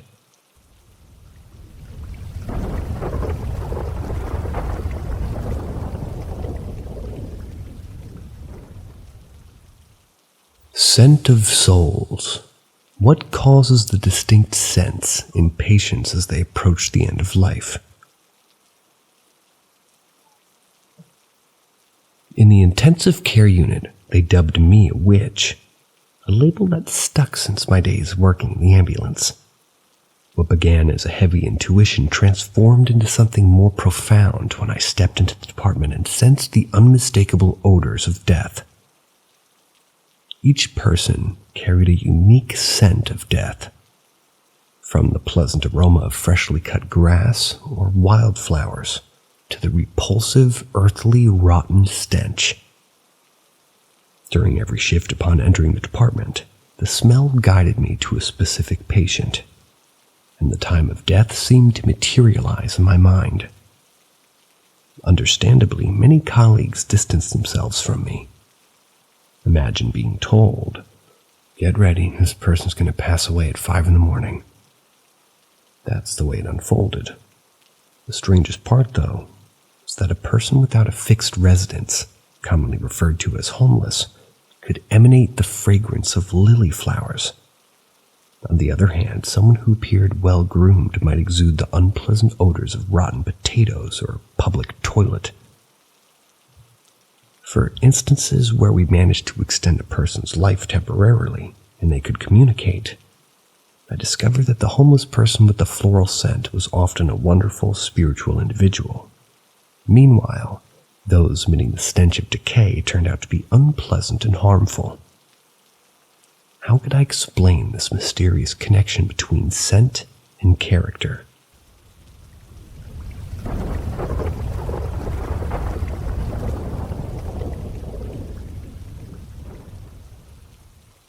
Collecting mystical moments. Real stories of the unexplained. Story 1. The Surprising Grandma. So here's a crazy story. At 37, I unexpectedly became a grandma. Before this, for about a month, I kept having this dream where a little girl around 3 years old would run around me. She'd climb into my knees or ask to be held. I was like, what's going on? Am I going to have a baby? I mean, I was still in the baby-making age range. The girl in my dream was cute, chubby with blonde hair and black eyes. Then I find out my 16-year-old daughter is pregnant. Family meeting time. Should we keep the baby or not? Education and all that. Everybody wanted an abortion, but I said, no way, we're having this baby. I saw her in my dreams. Fast forward, my granddaughter is now 13, blonde with black eyes, just like in my dream. My daughter got her degree and it all worked out. Story 2. The Confused Shopkeeper. Last week I had this weird experience at the store. My mom and I go there every week for treats. I went alone this time, and the cashier smiled and asked, "The usual?" I said, "Yeah." And then she gave me the wrong stuff. I told her what we usually get, and she said, "But you always buy this." I was like, "No, you must be mixing us up with someone else." She insisted, "Can't mistake you. You always come with your mom to get this." We stared at each other for a bit. I didn't argue, and I bought what she gave me. It hit me later. Maybe the Mandela effect kicked in. Something similar happened with my older son. We were reminiscing about the past, and it turns out we remember the same event differently at crucial moments. Back then, I thought it was just childhood memories fading. At the cashier incident, I'm speechless. Story 3. Dreaming the Future Kids. A long time ago, I dreamt I visited my cousin with a baby boy in my arms, breastfeeding him. At the time, my cousin had a month and a 2-year-old girl. A month or 2-year-old girl. Fast forward 2 years. I had a son and visited my cousin with my baby boy. just like in my dream. Another dream had me walking with a girl with 2 ponytails, realizing she was my daughter. Now I have a daughter with 2 ponytails, just like in my dream. She was born 12 years after my son. Story 4. The identity crisis after the accident. I woke up in the ICU after a car accident, and my second thought was about who I am, whether I'm a man or a woman, and what my name is. My concern was for my daughter and husband, who were with me in the car. I thought, this is it, the end. Even mentally, it was scary to articulate. Another woman younger than me came to the same ICU after a similar accident, and her husband died on the spot. The child survived, but in critical condition. I don't know how, but my daughter only had a minor concussion, not even scratches. My husband was physically fine, just lost his memory. While I was in the ICU, I had intense deja vu moments, knowing what would happen in a room 10 minutes before it did, who would say what and who would do what.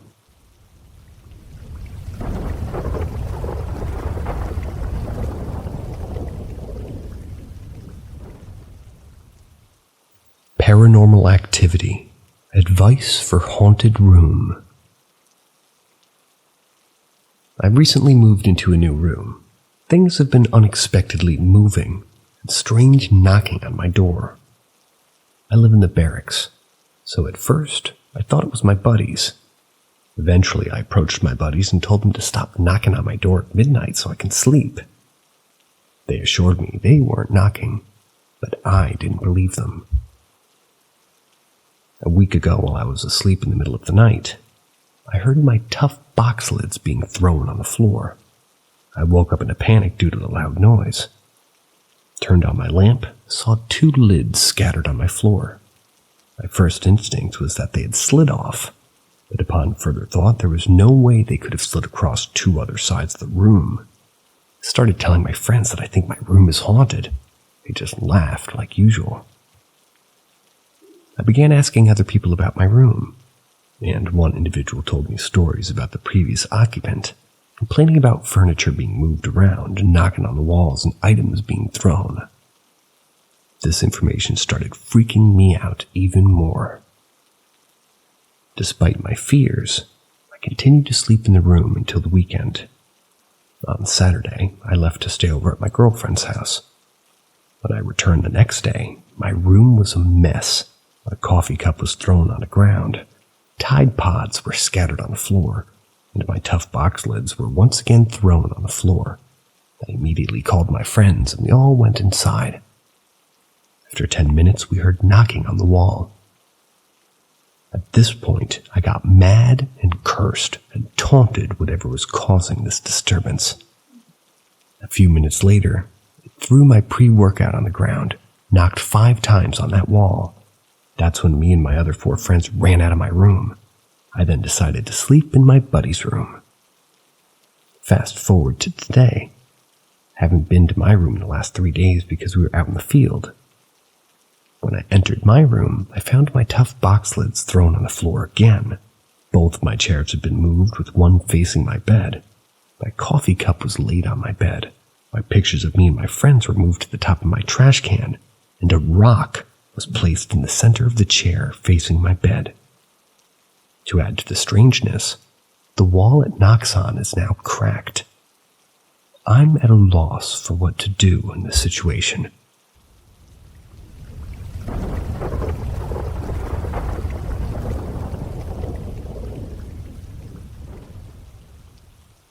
An experience I want some insight on. So I've experienced one of these situations before, but it hasn't happened in years. I'm sitting on a bed in a rehab facility visiting my grandmother. My aunt is also present. I'm reading an article on my phone as 2 people walk in. So I do the polite thing, sit up so they can sit down. However, I put my phone away and I continue reading the article. Or rather, I don't. As I'm reading the article, I'm noticing all the active listening comments going on, like, yeah, oh no, that's good, etc. I start randomly listening to the conversation as I'm reading. Not knowing what is being spoken about, I would ask myself, is she talking about her daughter? And I'd notice someone would make an active listening comment like, yeah, right after I had asked myself the question. And then a sentence or two later, the lady said, yeah, my daughter and me. I tuned back out. And now another story. No clue who's being talked about. I ask myself, is it her brother? I hear a comment of, no, in disbelief. Then I ask myself, is it her father? Must be him in response to her next few sentences. I hear, yeah. Then a few sentences later, she says, my father. Anyways, this keeps happening. I tune in and out, asking myself questions about the topic or the conversation. And I hear a yes or no, just random listening comment that ends up being a correct answer to my question right after I ask myself. I start thinking, this isn't real. You're imagining things. Or the guy says, listening comment, you shouldn't do that. Then I convince myself it's in my head. I proceed to ask myself, was that in my head, or is this reality? I hear a good chance of it not being in your head. Guy replying to my aunt. Then as the lady's talking, I think so, this is reality? I hear a, yes it is. My aunt replying to the lady. I start internally freaking out as everything goes quiet. Then as I don't think I can handle this. The lady goes, well, alright, I think we've taken enough of y'all's time. And they leave. Has anybody experienced something similar? What do you think was really happening? Was I relating the comments I knew weren't in reply to myself and having a confirmation bias? If it was confirmation bias, then how come I don't remember one instance of the comments being wrong? The next time I experience a similar moment, what are some things I can do to test the validity of the experience in a way that would definitely disprove or prove the reality of it? If something like this was happening to you, would you want it to be proven as a real thing happening? I think it's my perception being altered and trying to relate unrelated things, but I can't make sense of how it's so accurate, at least when it happens, and how it always stops when I get uncomfortable with it. Anyways, I hope this made sense, and I can't wait to hear from the Reddit hive mind. Hopefully someone can give me an explanation, theory, or can relate and share your own similar experiences.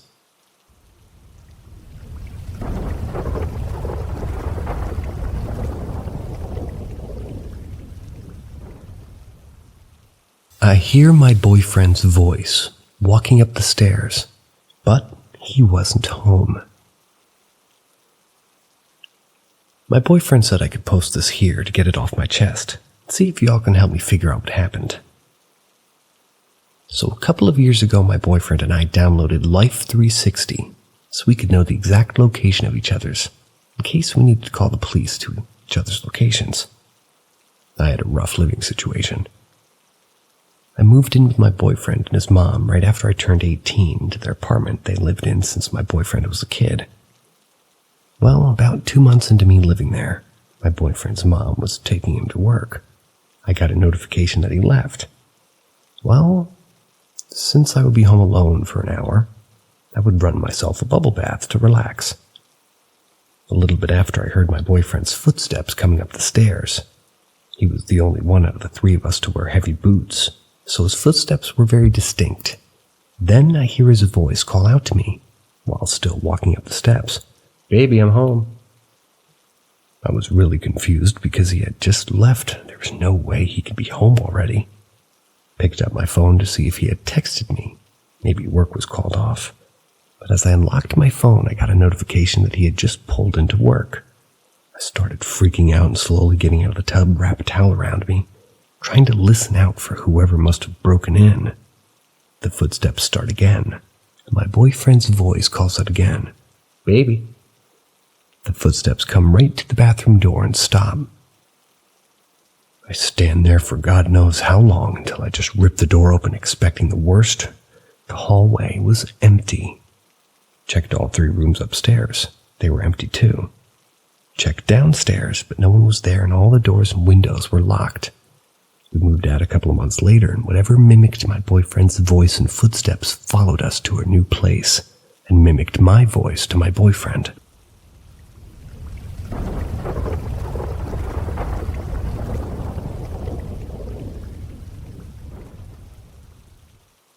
More crazy experiences I've had that may connect to my last post.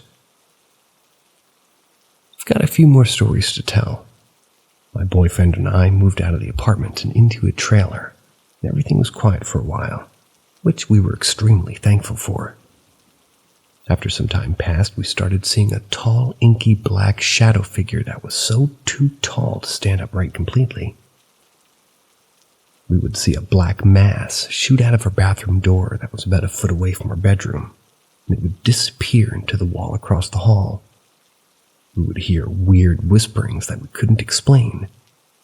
We just ignored it as best we could, hoping that it would just go away. Stopped for a while again, at least for me it did. Fast forward a couple of months. I was in a horrible dark place mentally. It started again with me at work. I would feel kid-sized hands on my thigh.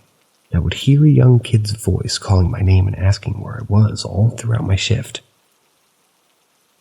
One day my manager asked me to check to see if the door that leads outside from the stairwell was shut. I'm going to try my best to describe the layout of the stairwell, so bear with me. So when you walk in and to your right, there's a deep recess under the stairs for storage that's typically pretty well lit. Then the stairs start, and standing at the bottom, you can look up and see the handrails going up all the way to the top. If you walk past the stairs, there's a narrow walkway where outside is. This was my first time going in, so I looked around to find the door my manager was talking about. When I looked to where the storage recess was, I saw this sickly white skin and bony thing crouched into the corner looking at me. Anyway, I saw this sickly white skin and bony thing crouched into the corner looking at me.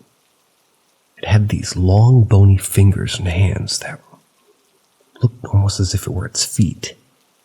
I ran to the end of the room and found the door, so I slammed the door shut and turned around to run back out the way I came. As I ran past the stairs, I stupidly thought to look up. When I did, I saw the thing from the storage hole crouching on the railing about 7 stories up, jumped down to the second floor railing. Ran out of the room and down the hall outside. Told my manager that I don't want to be in the laundry room for a while because it was right across the hall to that room.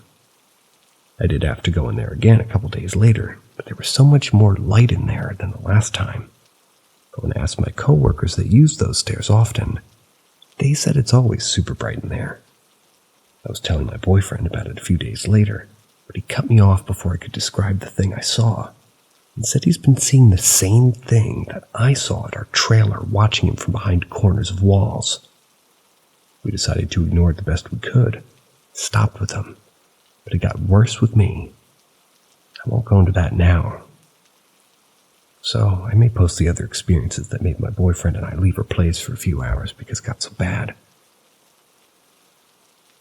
But fast forward about 6 months. I was unemployed, so I was home alone during the day while the boyfriend was at work. I started seeing black masses watching me behind corners getting closer to me on my bed every day, and I would hear voices in the trailer all day. But I kept it to myself, because I thought I was losing it. Well, there was one day I had had enough, because I saw it looking at me from the corner of the open bathroom door a couple of feet away from me on my bed. So when my boyfriend called me on his break, I told him about everything happening, and he tried to ease my mind by saying that I may just be tired of seeing things that aren't there. Well, when I started agreeing that he may be right, I saw a huge handprint with what looked like long, pointy fingernails slowly sink into the memory foam mattress we had propped up against the wall in front of her bathroom. I freaked out.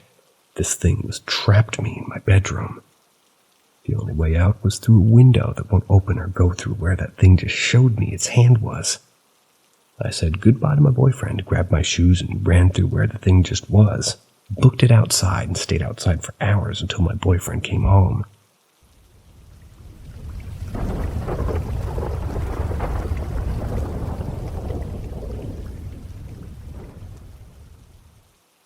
Could a haunted place itself be the one behind the paranormal activity? I live in a place that's very haunted. Place is old. Witness to a bunch of deaths in it. I've done seances, experienced a lot of stuff, and felt and seen kind of familiar faces, you could say. However, these past few days I've been experiencing stuff out of the normal for this house. I've heard metal clanking on the door downstairs that leads to the street, as if someone was banging it. When I went to check, there was no one, and no traceable leftover energy or presence. I've heard noises in the kitchen, but the same thing happened. Yesterday, when I was getting ready for bed, 2:30ish a.m. if it's important, I turned the TV off after a late night snack, went back to the living room to turn off my computer and the LED lights, and as I was heading upstairs to my room, the TV was turned back on.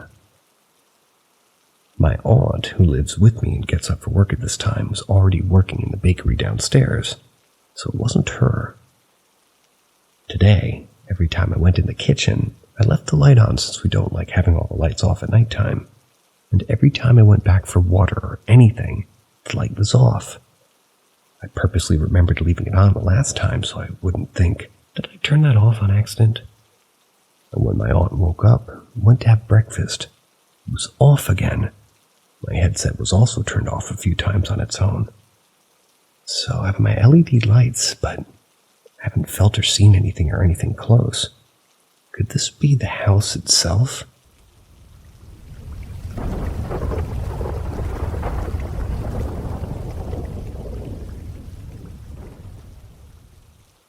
What should I do?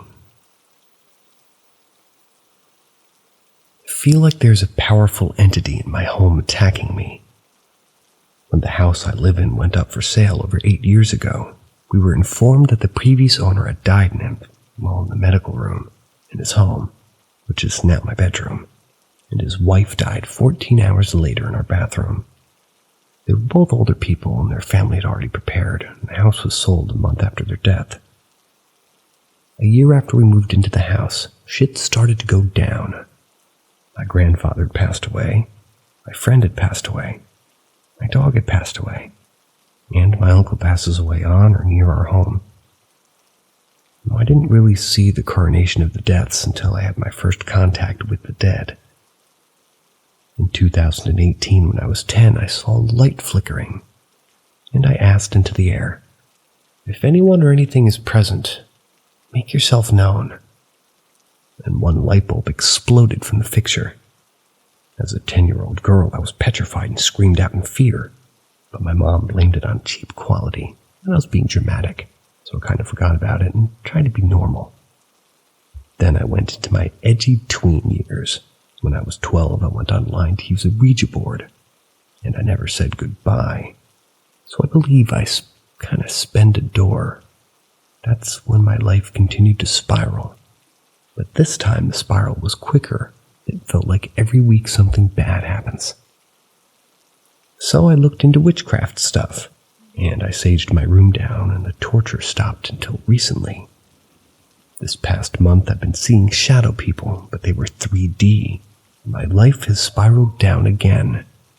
But this time this thing has gotten stronger, and has been showing up in my dreams and putting thoughts in my head. I just can't do it anymore. I've been pushed and scratched by this thing. Just last night I was pulled by my leg and had scratches all over. If I find photos or take photos, I'll include them later on, but I really need help on what to do. I can't ask my mom or dad for help. They don't believe me in this. The only person keeping me going, my boyfriend, broke up with me, so I have no one to turn to and no one to help me. If you know what this thing is and know how to get rid of it, I'd be forever indebted to you. The thing I see in my dreams is a tall, 3-headed creature with a bull, man, and a goat or a ram head. So if you know what this is, please tell me.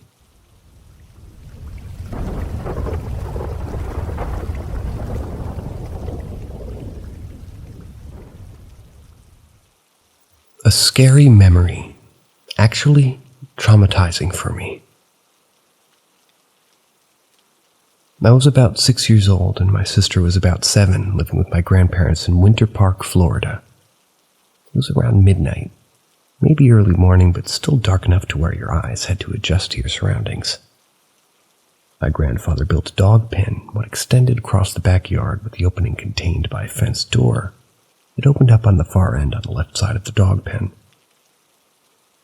Our bedroom window was on the right side of the house, in the back overlooking most of that side of the backyard. We had one adult female dog, and she had 4 baby puppies.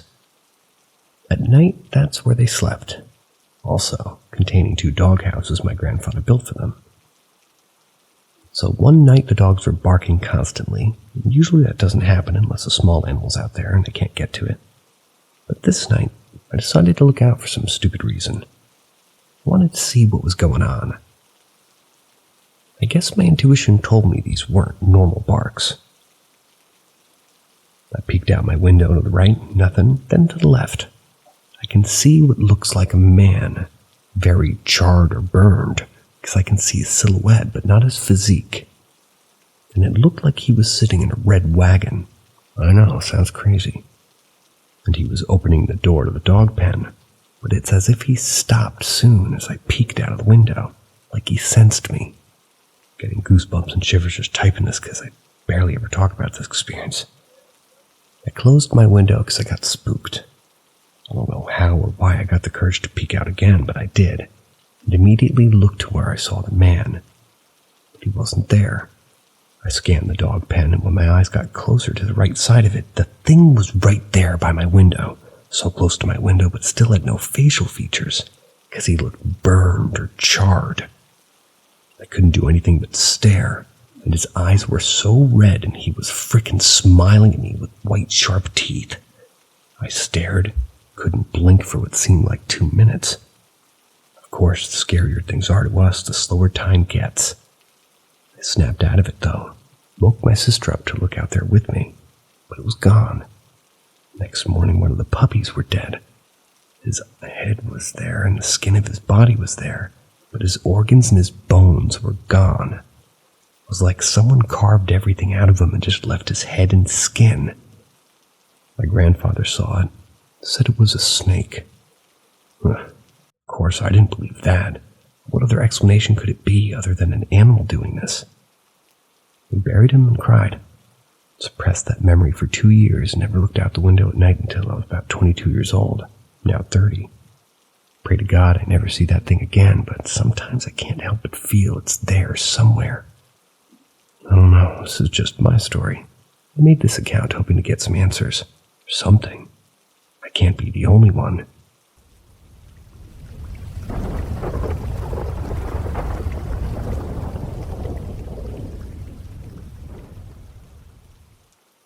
Greetings, fellow explorers of the unknown. This is your gateway to the mystical.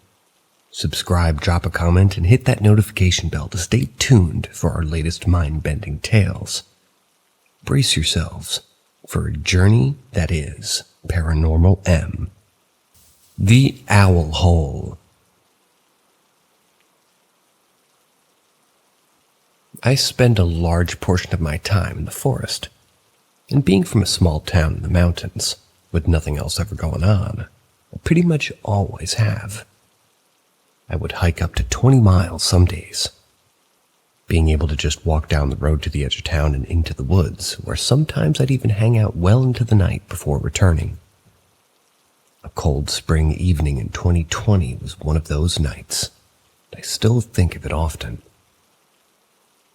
On this particular day, I would venture out quite far, onto a new part of the mountain, and into an experience that has since altered my perspective on life. I was out all day hiking around 6 a.m., and with the sun now fading to dark, I decided I wanted to stay out and keep exploring. About an hour or two after the sun set, I was walking down a grown-in, sparsely traveled trail, when just ahead in the middle of the path, the light from my headlamp caught a shiny orange glimmer. Nothing about it was out of the ordinary, probably just broken glass or something of some sort. As I got closer, The reflection split into two tiny orbs. Stopping about 6 feet or so from it, I was surprised to see that the source of this was actually the eye shine from a small brown owl. I froze, not wanting to spook it, and hoping maybe I could get a quick photo of it before flying away. It sat there staring at me, moving its head side to side in that quick, snappy but fluent owl motion. After giving me proper inspection, the owl just turned calmly and flew away. Continuing to follow the path, the wind started to pick up, indicating I was getting close to the side of the mountain. It was right around this time that I started to see other flashes of light-like orbs. First, just in the corner of my peripherals, but then becoming more direct, passing across in front of me, although quite a distance away. Red and yellow, they'd stream by quickly up against the trees. I figured this was just an eye shine again, but maybe another owl, or perhaps the nocturnal flying squirrels, which are common in this area. That was until about 100 yards or so ahead, in the darkness, coming right toward me, I spotted 2 large yellow orb-shaped lights. These ones were on my height level, and moving side to side in a swaying kind of motion. I interpreted them as flashlights, which in turn set off an alarm in my head, thinking I must have wandered onto somebody's private property or something. Instinctively, I turned and ran, overall not wanting to deal with the bullshit of having to talk and explain myself to somebody who just maybe me looking like a nutcase aimlessly trudging through the forest alone at 1 a.m. So I shut off my flashlight. I put some distance between myself and the lights running through to the other. Went to a more defined trail. It was a full moon that night, so I didn't have much trouble navigating without a light source, and continued running over and down this big hill until a tree root sticking up in the path caught my foot, sent me tumbling. I sat up, looked back to see if there were any lights still following me. After a minute, I flicked back on my headlamp, get a good look around. I noticed that the trees were now much larger, older growth, and with less tangly, thick brush in between them, giving it a sort of grove-like appearance. Then looking up, I was filled with disbelief in what I now was seeing before me. The light beamed into the old trees, revealing owls, dozens and dozens of owls amongst the branches and the hollows. Their eyes reflecting back fiery red at me. Every which way I turned, more owls perched on the trees, and even more silently flying in to join. Every single one of them looking down right at me. This is where the fog set in. Not literal fog, but a fog of the mind. I fell into this strange, hazy stupor. It's the best way I'm able to explain it.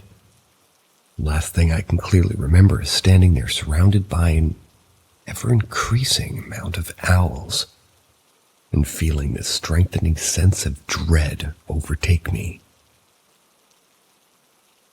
My memory of the next few hours becomes patchy. I had entered this weird, dreamlike state. I recall walking through thick rhododendron bushes, climbing on rocks well off any path in the middle of the woods. I remember being aware of what I was doing and moving slow and sluggish, but it didn't come to me as I was doing anything strange. I felt as if I was doing these things for a reason, like I had a goal or an objective or something. But at the time, I couldn't think about what that was, simply because I already knew. It's hard to put it into words. This lasted through the remainder of the night, and as the sky shifted to a slowly brightening dark bluish purple, I kind of snapped back. Not entirely, but enough to notice how unbelievably hungry I now was, and I'd better start on my way back.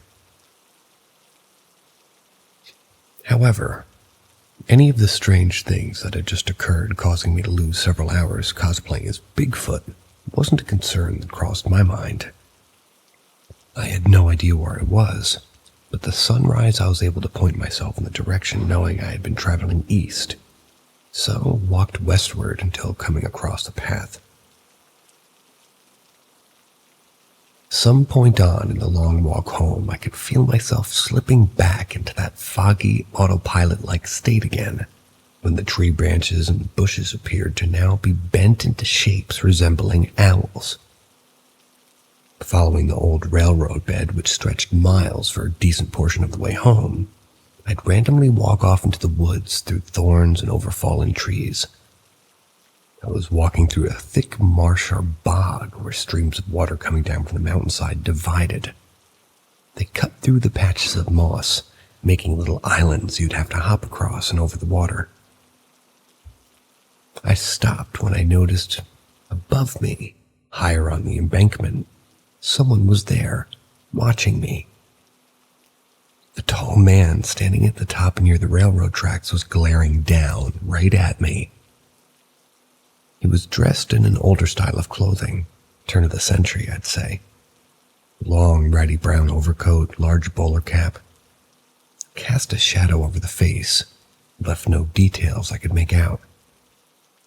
Not a moment after I had noticed him, the man lunged forward toward me.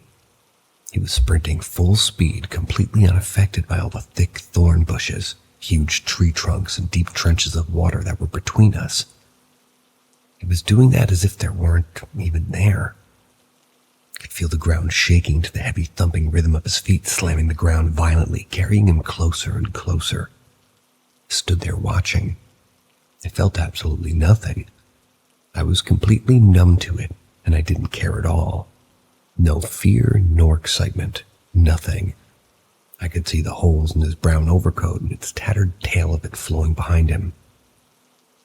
The stains on his hat, and a shaded veil of black covered where a face should be under it. I didn't flinch or have any reaction as the man crashed into me, passing right through without any sort of physical harm or effect at all. Just like all the obstacles between us, he ran through me. Then he was gone. The rest of the way home I remained mostly absent-minded, still detouring from time to time to waddle through brush and bushes for no apparent logical reason. Finally, after almost 4, maybe 4.5 hours, found myself at the front porch of my house. It was still fairly early, but darker out from clouds bringing a light snow. I opened my door, throwing my backpack down, and slumped onto the couch, exhausted. Then something strange on the coat rack by the door caught my eye. The rack remains largely unused, since I'm lazy and usually toss my coat on the couch, so anything there would be out of the ordinary and pretty attention-grabbing. Suspended off the ground from one of the hooks was the sprinting man from earlier. His limbs were missing, leaving just the torso and his head. He hung by the back of his overcoat, its ripped strands reaching to the floor. I was able to see his face this time, and his hat was gone. His head slumped in my direction with strands of thin, dark hair falling down over 2 black pits in his skull. His jaw was slack, dropping heavy to the side as if it was dislocated and hanging in place only by the pale bluish skin. Like before, I felt absolutely nothing staring back at this extremely morbid display hanging in my living room across from me. I attempted to turn my head away a few times, rubbing my eyes and looking back to rid myself of the hallucination, but every time the man still hung there, no matter the effort I put in to try to unsee it. I sat there for some time staring at him as he faced me, his gaping holes of black piercing back. Slowly, I drifted off to sleep, locked in the hollow gaze of this mutilated corpse man without a care for it in the world. For more than a week after this all happened, I saw owls in everything. Spots in the walls would form into owls, the letters on license plates, in pictures, TV. Wherever I'd look, I'd see owls forming out of random things, or they would just be there in general. After this all happened, I came to a life-changing realization about certain things that happened to me in my past. Certain traumatic things that are far too long of a story to discuss in any detail here, but my eyes were opened after this. It gave me an understanding that without it, I'd still be lost in the dark. It's strange, but these things just came to me.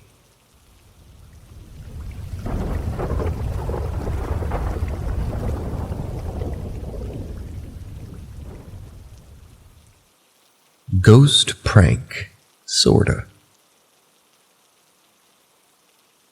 I was living in an older, for Western Canada house, probably built in the late 50s or early 60s.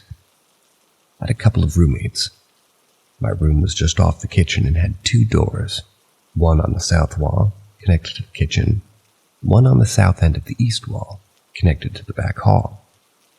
North and west wall had windows. North end of the east wall had a closet. I'd been kind of afraid to open closets since I had seen Poltergeist on VHS when I was 13 years old. I also tend to disregard weird things that happen around bedtime, because you can apparently be in an REM state even though you're awake. So you can literally be dreaming while you're awake. So one night while I'm lying in bed facing the west wall, my back to the closet, blanket pulled up close to my ears, is when I hear someone say my name. It sounded like a woman who's very polite and slightly quietly trying to get my attention. First I was going to roll over. Then I realized what was going on, that no one was in my room, and I snapped back facing away from the closet and just thought to myself, nope. Then I swear I heard her chuckle like she was amused that she had scared me. Nothing else happened after that.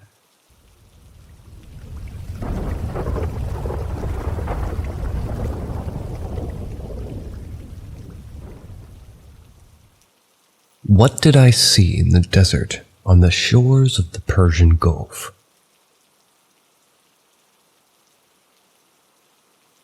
So just a short story from when I was in the UAE. I had 2 locations, the LSA, which was where we were camped in contracted event tents and a military installation on the shore of the Persian Gulf. I was a radio operator on a night shift. On the base itself, super cool place. Emiratis training around, the constant lapping of the waves on the Gulf, and her TOC was well heated. Gets cold as shit on the shore at night. The only wild thing about the base was that around our little TOCs, each battalion had their own. There were a few abandoned and condemned buildings. I was on watch toward the end of exercise process, almost home, and I was smoking a cigarette outside our Tactical Operations Center tent. I went to the bathrooms that we had set up, used the facilities, then started the 50-odd yard walk back to the TOC. Between the TOC and the head, a big contracted trailer with toilets and retrofitted, there was an abandoned, condemned building. As I was passing it, I heard someone cry out. Strange, because it was 2 a.m. The only people up were the command staff for the night in shifts, and the radio operators themselves, and I guess the area security forces. I think there's guards at the gate, but they were 150 plus yards away and shouldn't be leaving their posts for any reason. Me being a somewhat capable Marine, and having known that there were a few security mishaps and surveillance probing attempts, I figured I should check it out. I had no rounds for my rifle, but an M4 can make a mean club if you've got the fighting spirit, and I kept a large knife on my belt. So short of staring down an AK, I felt good about my chances. I shouldn't have. As I walked closer to the building, maybe 10 yards, I could hear the cries a little more clearly. It sounded like a shot bear. Baby cryish plus dragging a cement block across concrete made my blood cold. At this point, I wasn't feeling great about the encounter. But also, I figured someone in this building might need some help. Can't just turn away even though every fiber of my being was telling me to get away as fast as possible. Then silence. Nothing, just the darkest room I've ever seen in my life. It felt almost oppressive, like someone had put my head in a vice and started cranking it. I could hear the cry, but this time it was like it was coming from inside my head. I dropped to the floor and rolled out. When I was rolling out, I swear I saw 2 large eyes attached to the largest person I've ever seen. Darker than the black of the room around it, it was searing into my brain, like saucers. Glowing yellow. I turned and ran. Wasn't very far away from my TOC. Behind me I heard something come out of the building. The scratching like a dog makes trying to get purchase on a wood floor. I got back in the light of the street lamps that lined an access road that wound between the tents and the equipment bays and heaved. I threw my hands on my knees and tried to catch my breath. Then it occurred to me that I had only really moved 15 or 20 yards away from the building. It felt like I had just run a full marathon, exhausted. When I looked out past the building, I could see something standing illuminated in the moonlight, maybe 50 yards past the building. It looked like a kangaroo mixed with a fox. Maybe 5 feet tall, it was up on its haunches, swaying side to side like it was moving with the wind. But its eyes, I'll always remember its eyes. Glowing yellow, the size of tea plates, and almost took up too much space on its face. It gave out a weird little cry and ran into the night. I shook my head and said a quick prayer, then took a breath and walked back to the TOC. When I walked in, the gunny on duty looked at me. Went, "Shit, Mac, you look like you just saw a ghost." I didn't tell him what had happened. A friend of mine had died recently in an accident, and I was pretty fucking sad. Even though I tried my best to head down and work, they knew I had taken it kinda hard. The last thing I needed was someone thinking I was losing my gourd and putting me in a Balboa, the military mental hospital, but less than a year out from EAS. So I just kept it to myself. Maybe someone here can make a guess as to what it was. I still have a nightmare about it about twice a month. When I'm out and about in the forests, I keep a rosary in my pack, just in case my old friend ever pays a visit.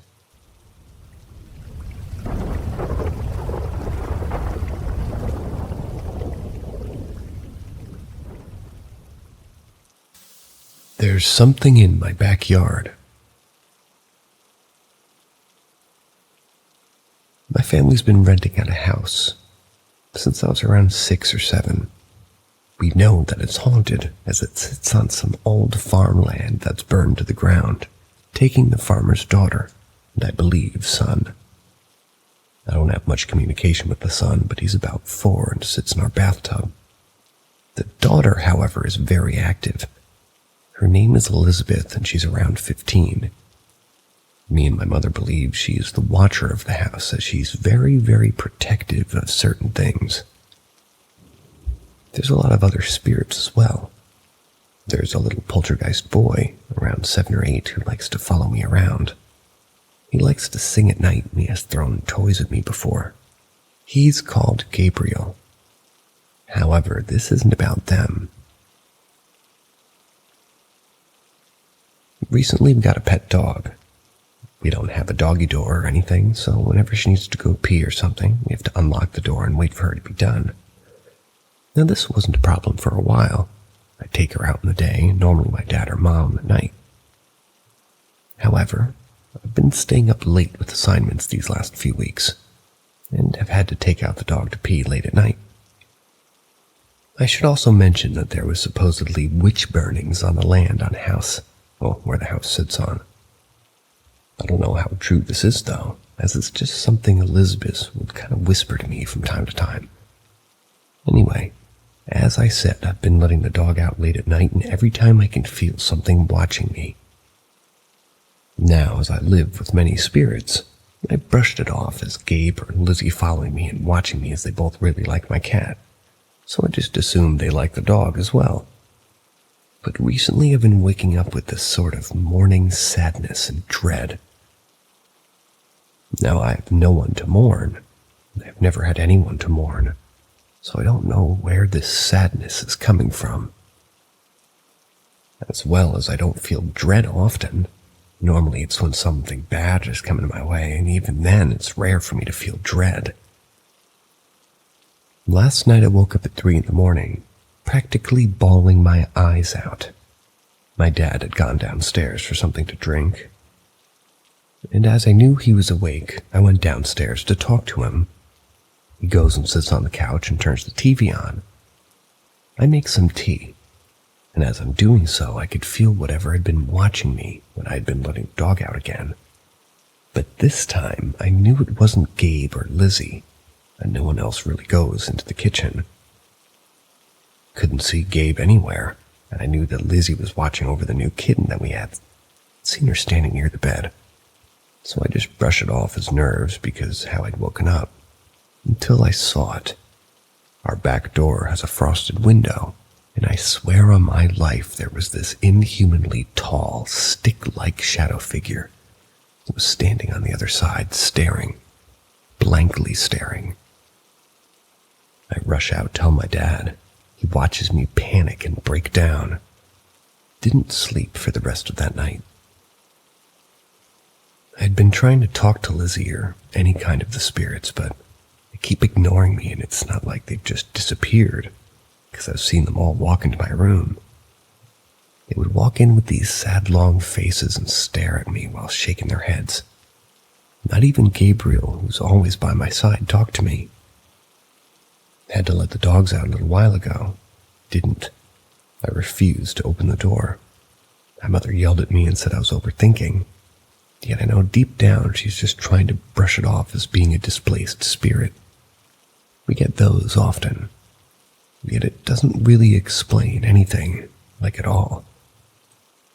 When we first moved in, we had an old outhouse. We were going to renovate it into a playhouse for me and my siblings. For some reason, my parents decided against it. So I did ask, and my mom just said, because there's something in there. It's probably a good time to mention that we're not allowed in the backyard, and I've finally figured out why. Because there's something out there. Something is in my backyard, and I'm pretty sure it wants me gone, because it knows I can see it. It knows I know. I'm absolutely terrified. My dad thought it was just some anxiety when he starts taking the dog out in the backyard again.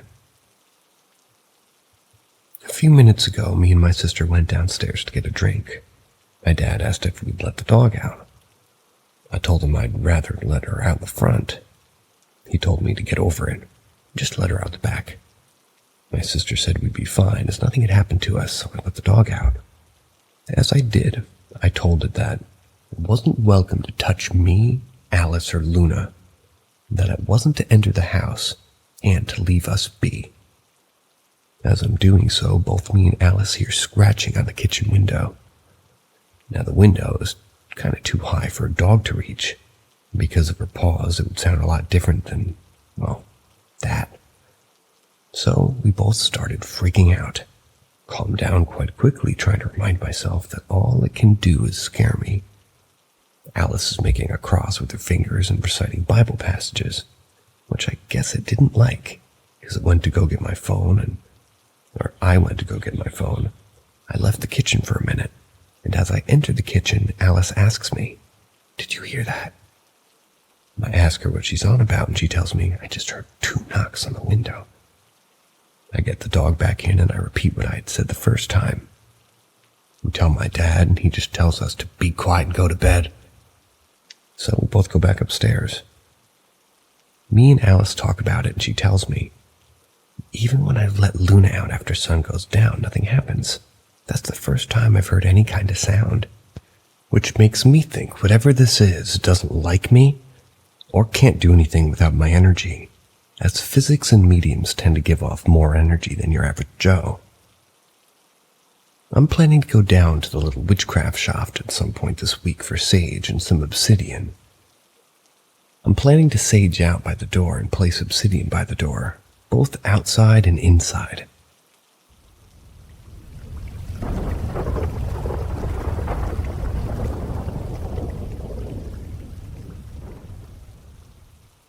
I saw what I saw, but I don't believe what I saw.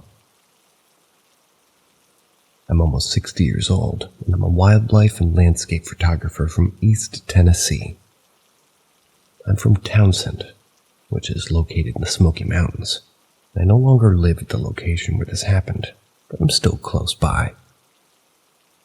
On the night of the new moon in July of 2018, my best friend Deb came over to my house around 11:30 p.m.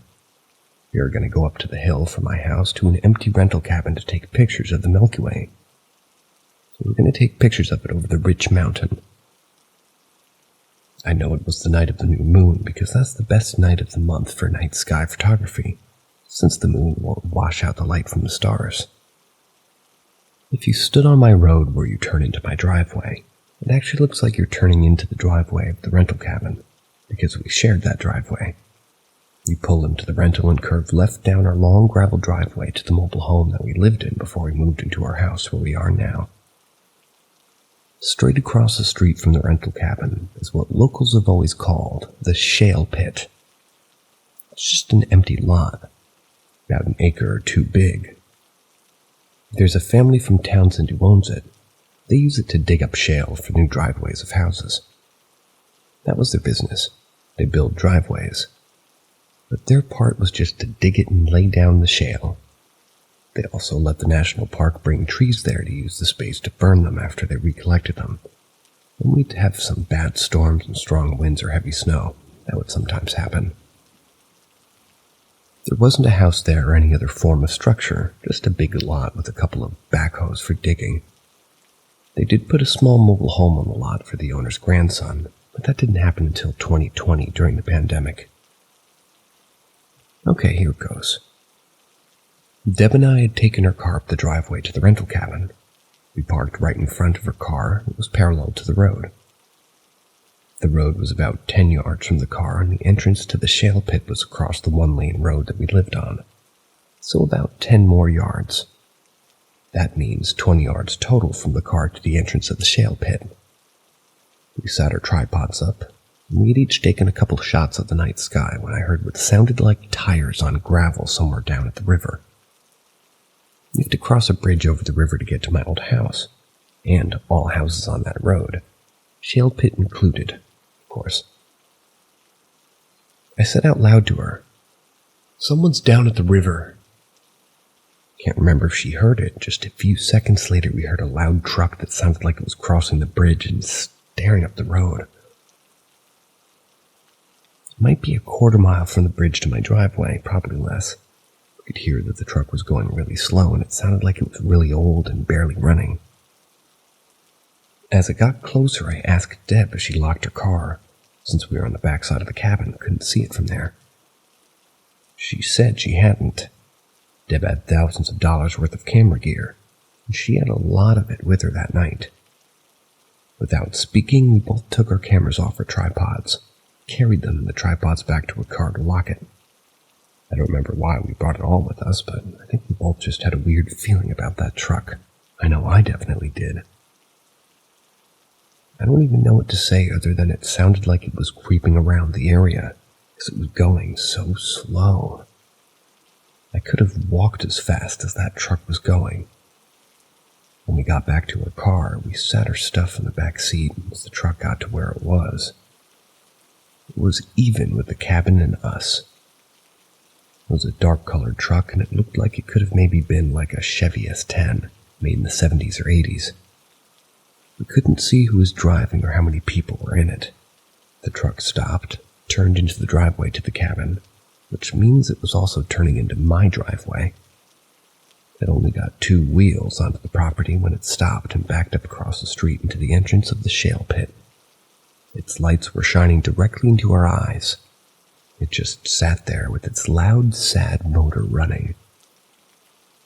Deb asked me what the hell they were doing, and I said, "I don't know, but they're starting to piss me off because they know they're blinding us with their fucking headlights."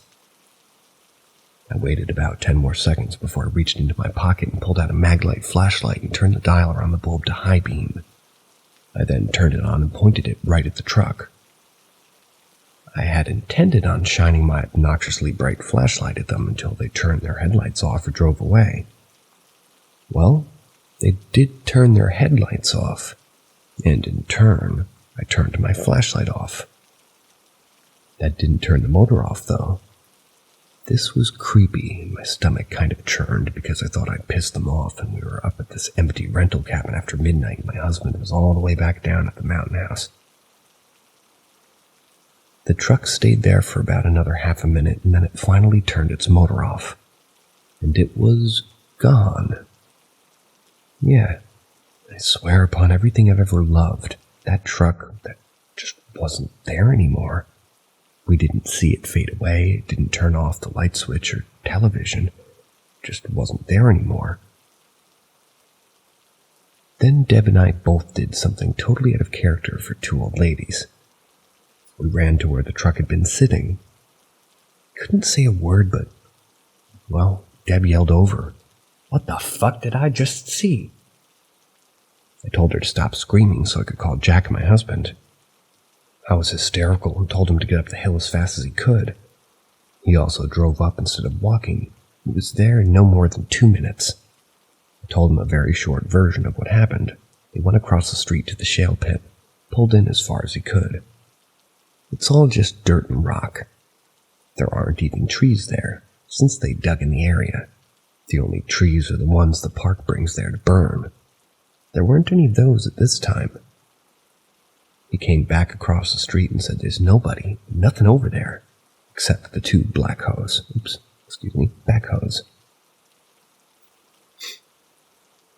They must have left, and y'all just didn't see them. Well, then we explained the whole thing again, and he realized they couldn't have left without us seeing them, since we were standing right in front of them. So we went back over there on foot this time with my flashlight, since it had high beam setting on. Again, he came back and said there's nothing there. He said he even looked inside the cabs of the backhoes, just in case. There's actually a ridge above the shale pit lot, but it's vertical and about 100 feet high. This 1 acre lot is literally just dirt and rock with nowhere to go and nowhere to hide, even for a person, let alone a whole truck. We didn't take any more pictures, we just went back down to the house and Jack went inside. I was outside with Deb and she said, "Kelly, there's no need to go in there and try to convince him of what we saw. It's ridiculous and you can't expect him to believe you. It'll just cause an argument. We saw what we saw, but nobody's ever going to believe us."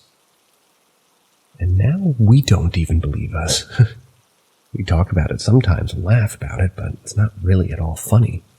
Because even though we know we saw what we saw, what is it that we saw? If it were a scary movie, you'd think the truck would turn the motor off first and leave the headlights on and then disappear. But no.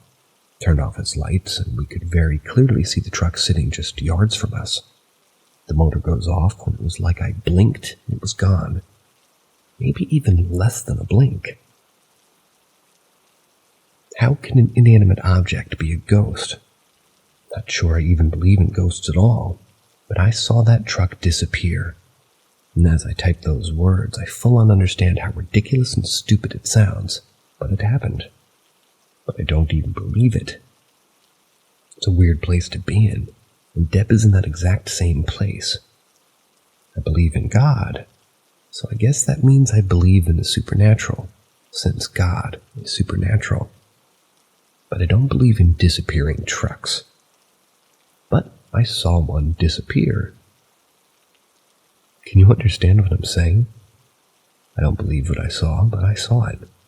It drives me crazy. Pun intended. Very nice.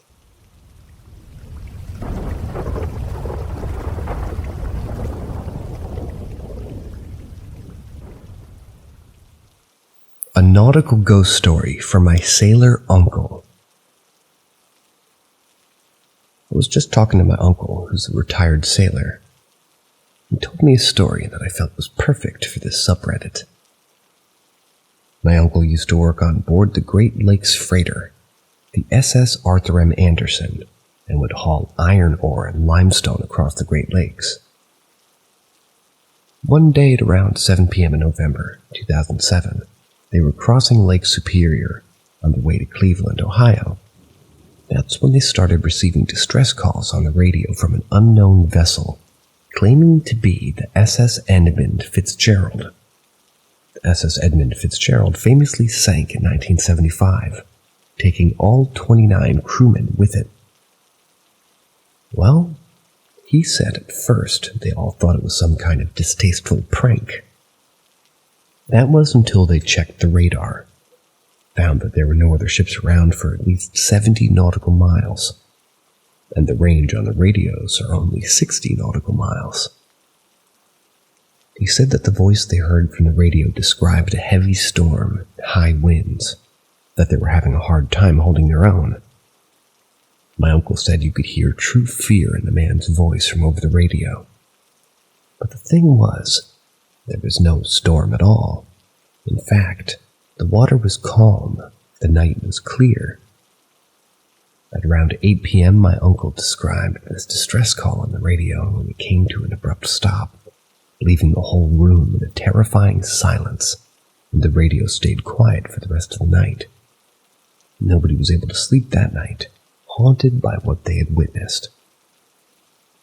When it comes down to it, there's a sense of irony in this event, being as not only is the ship my uncle was on, the SS Arthur M. Anderson, the sister ship to the Edmund Fitzgerald, but it was also the last ship to make contact with the Edmund Fitzgerald in 1975 when she sank. Could my uncle and his shipmates have actually made contact with the ghosts of the crew of the Edmund Fitzgerald? Or could there be another explanation to this event? We'll never know, but it made one of the creepiest stories I've ever heard.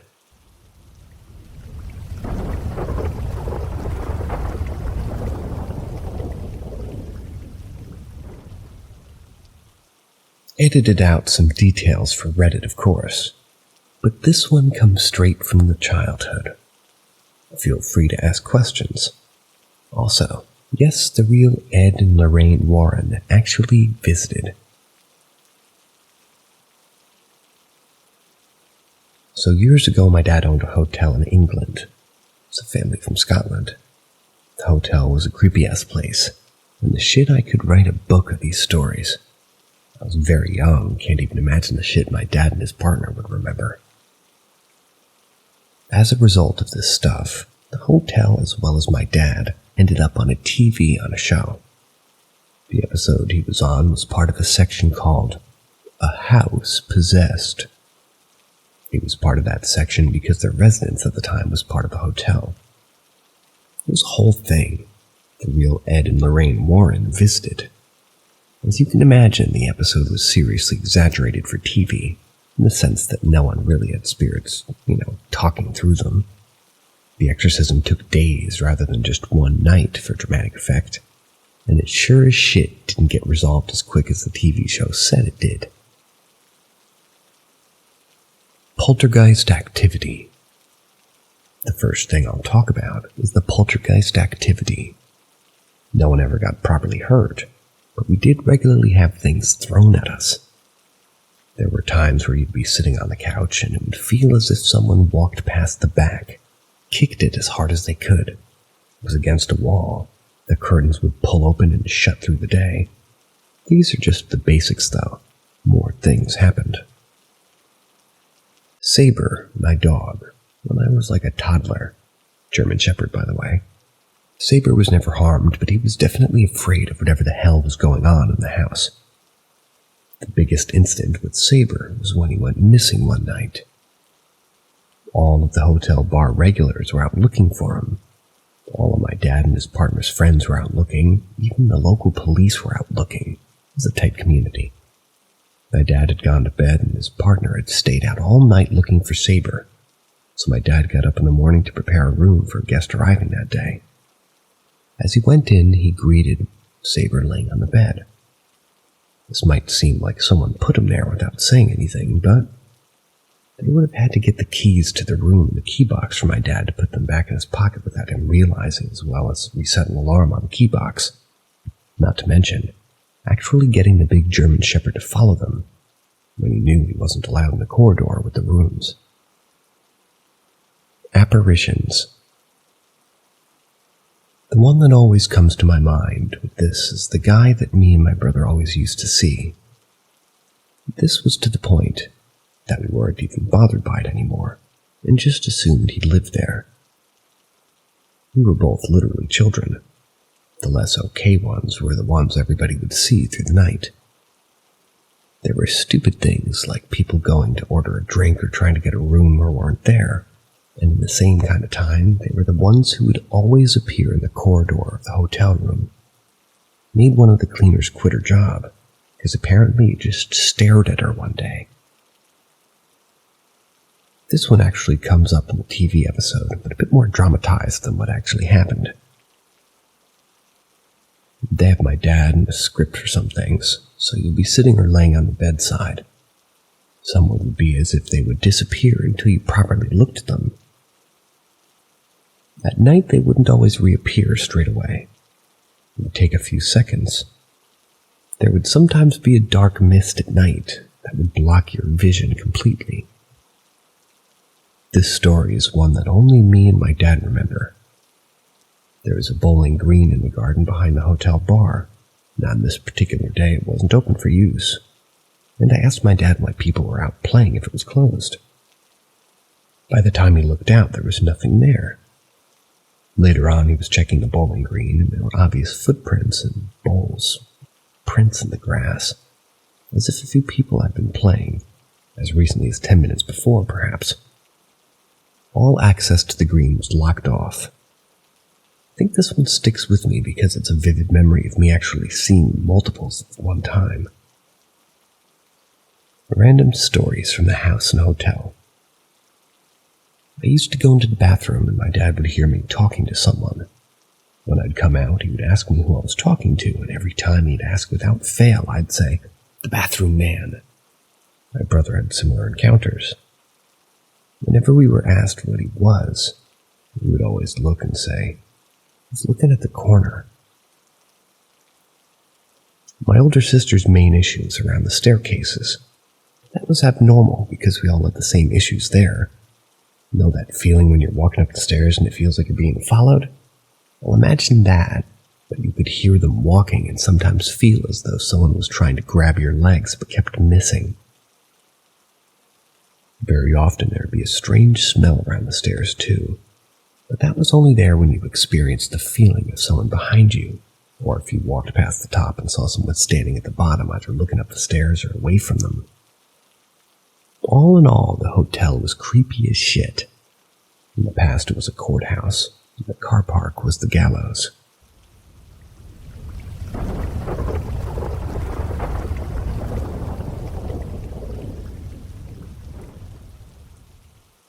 I work security for a 100-year-old hotel, and I've seen some strange things. For context, I'm highly skeptical, but no stranger to the paranormal. I'm the type that believes demons exist, but most ghost stories are overreactions of easily explained phenomena or simple hoaxes.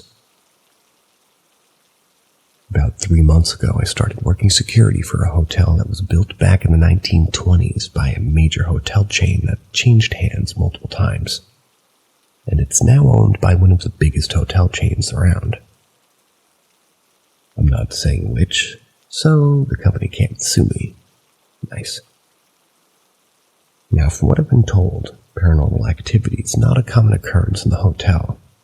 But some years back, the Make-A-Wish Foundation started sending some children here because, well, it's a major resort, one of the most popular beaches on the East Coast. Why wouldn't they? However, the hotel was not informed of this, didn't realize what was happening until several children died in their rooms over the course of a few weeks. Supposedly, on quiet nights, you can hear children playing with a ball in the North Tower. For years, guests complained of children playing ball loudly next to their rooms. Even when security would check, there would be no one there. This hasn't happened in a while. Going into this story, you should understand that my opinion on the cause of what I've seen may be warped by being told this story. Now every shift we do a floor check, especially on night shift when I work.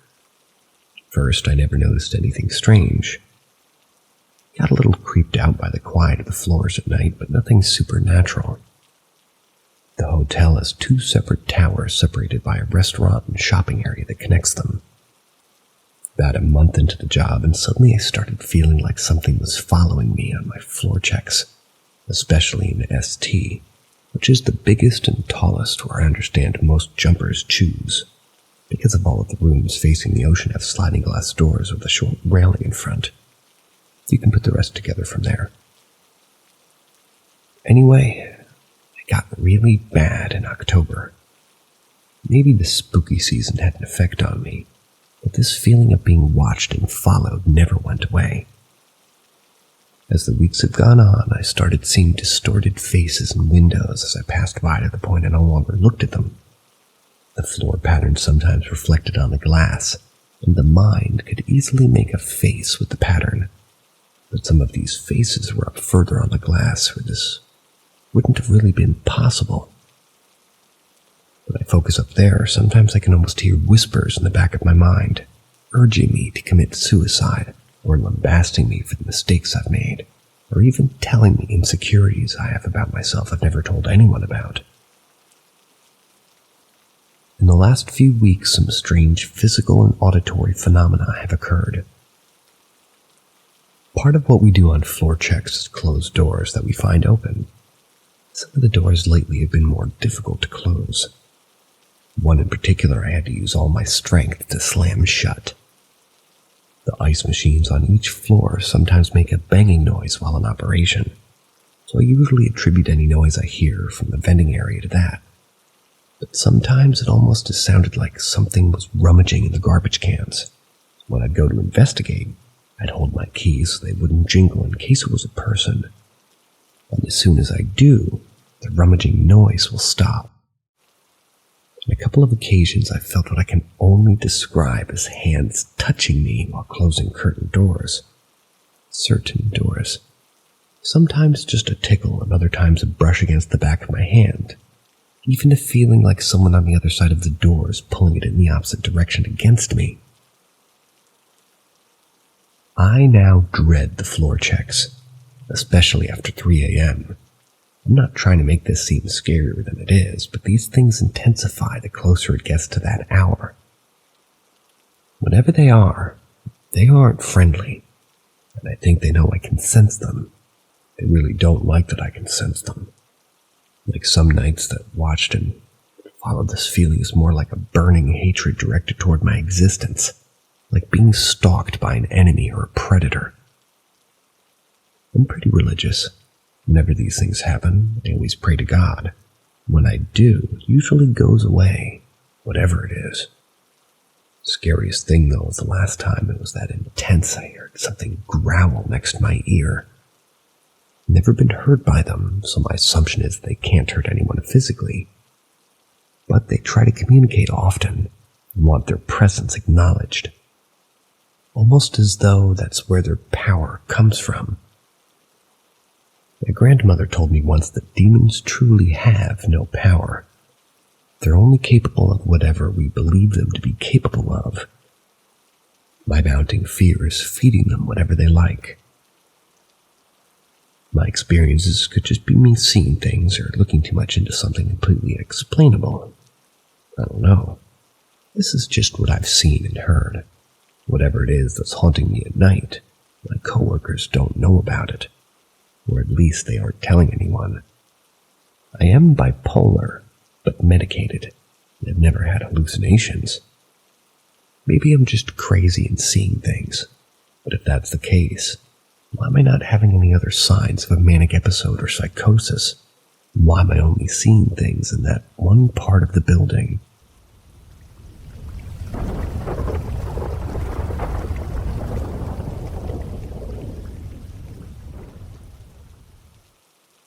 When I was young, I had a ghost experience.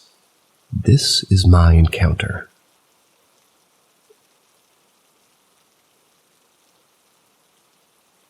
When I was 10 years old, I lived in Whitby, Ontario.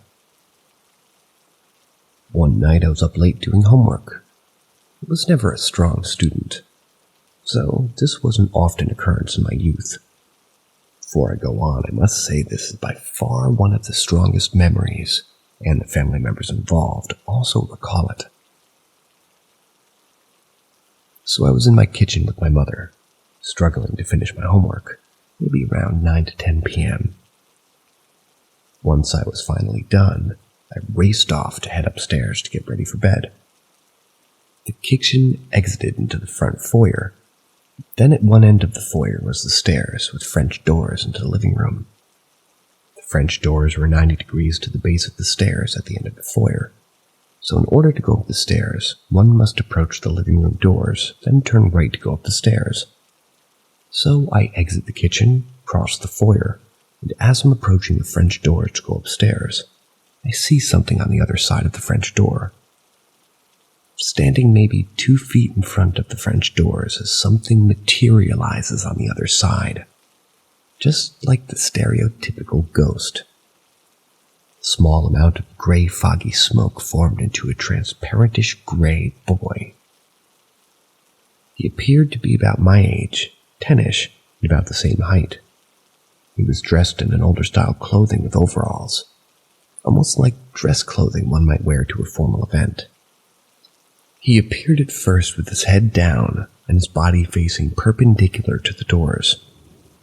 As soon as he appeared, he began to walk while keeping his head down, like one might do if they were very sad or upset about something.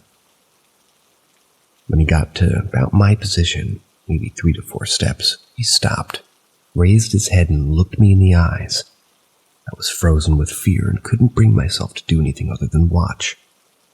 He then lowered his head and continued a few more steps, then vanished in the same way that he had appeared. A small amount of gray smoke. As soon as he was gone, I erupted and ran back to my mother in the kitchen screaming I saw a ghost.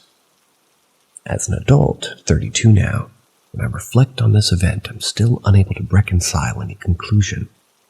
Did I actually see a ghost? Did I imagine it? Was it something else unexplainable? Is it a false memory? Regardless, I'm completely agnostic on the topic, and I don't think I'll ever know what I really experienced.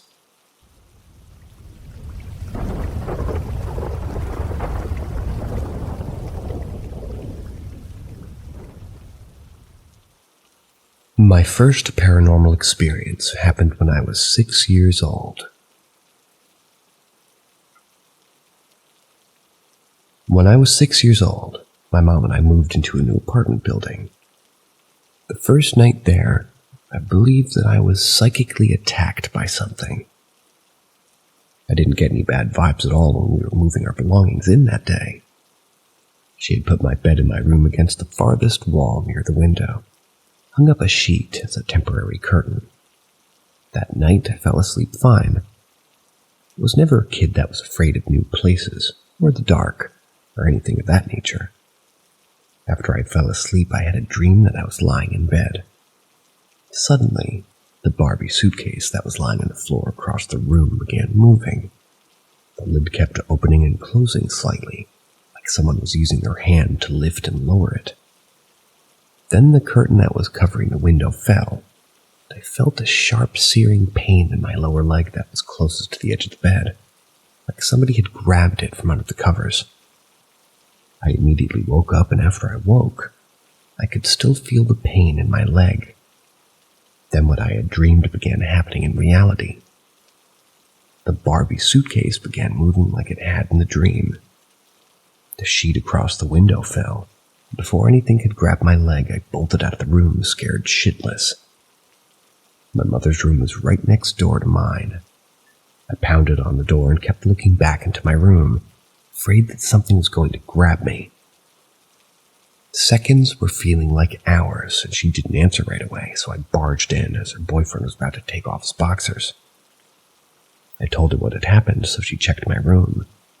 She couldn't find anything, so she just hung the sheet back up, put me back into bed. I lied there just staring around the room in fear, expecting to be attacked. At some point, exhaustion took over and I fell asleep. No more weird dreams that time, but when I woke up I had this remarkable, peaceful feeling, like something had watched over me that night. I also felt incredibly well rested. I don't think I've ever felt that well rested in my life. There were no more incidents like that after that night. We ended up having to move again about a month later, though. We were on the bedroom, bottom floor, which ended up flooding when we got hit with a bunch of rain. Ended up losing almost everything we had due to water damage.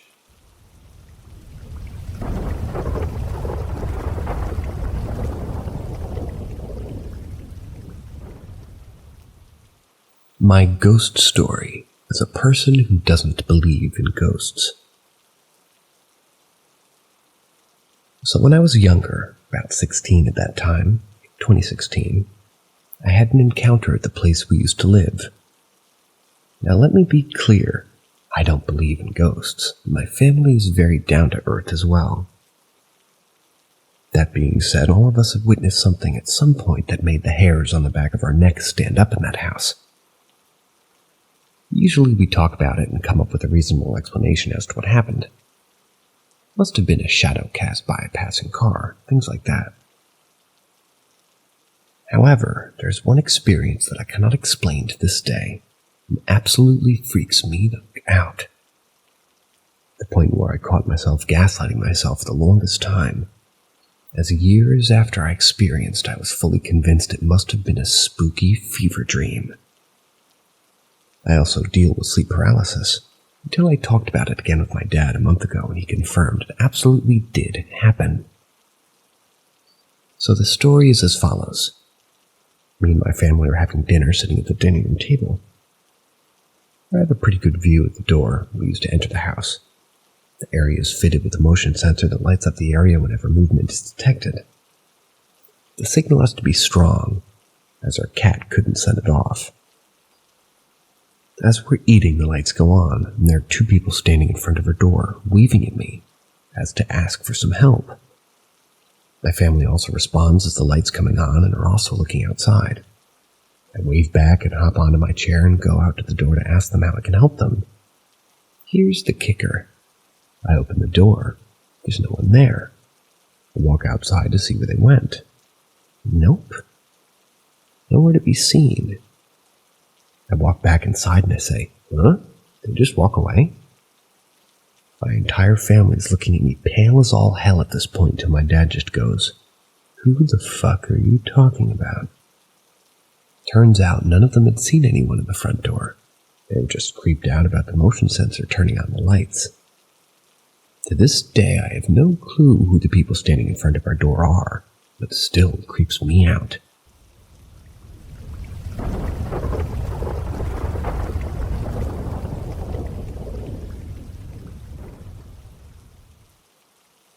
Oakland, California haunted house. Prankster ghost. So I moved into this house with a couple of guys. One guy owned the house and was renting rooms to help with his mortgage. I remember asking him if he knew what happened to the previous owner. He asked why I said it. It just feels like that type of house with history. Fast forward about 4 to 6 months, my girlfriend's taking a nap in my room, and I'm watching television. Clear as day, I hear her call my name. Not once, but a couple of times. I get up and go to the room and basically wake up to her asking what she wants. My girlfriend is mad as all hell that I woke her and she swears she can call my name. Maybe she was talking in her sleep. Nope, check this out. I tell this story to my roommate and everyone thinks I'm crazy. About 2 weeks later, my roommates, 2 dudes, are watching TV. One of the roommate's girlfriend is watching TV in his room on the opposite side of the house. She comes out to the living room asking us what we want. We all ask her what she's talking about, and she says we were calling her name. My roommates look at me and said, no fucking way. Immediately told you, this house is haunted.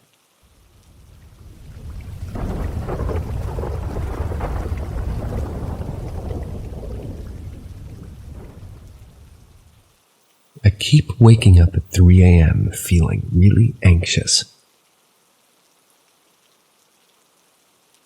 I live on a big city student residency on the 9th floor with my sister as my roommate.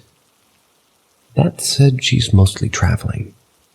So in practice, I pretty much live by myself. I always felt kind of uneasy, sometimes having anxiety attacks unprompted. But I only realize that it's not normal while I feel extremely secure in my hometown's house for the holidays as I type this. In my residency, I constantly feel watched and sometimes feel like something's tapping my shoulder. Like someone would then try to get your attention, kind of like that. It also is weirdly hot in here, even with windows open during Canadian winters. Even friends and families have found it overbearing. I also keep waking up every night between 3 a.m. and 4 a.m. with immense anxiety, trying to hide myself in my bedsheets as I feel like something scary would happen if I looked around my room. Why I'm hesitating on calling that paranormal is because of two main things: hypersensitivity and restless leg syndrome. My autism makes me hypersensitive to sensory overstimulation, especially touch and hearing, prone to anxiety attacks.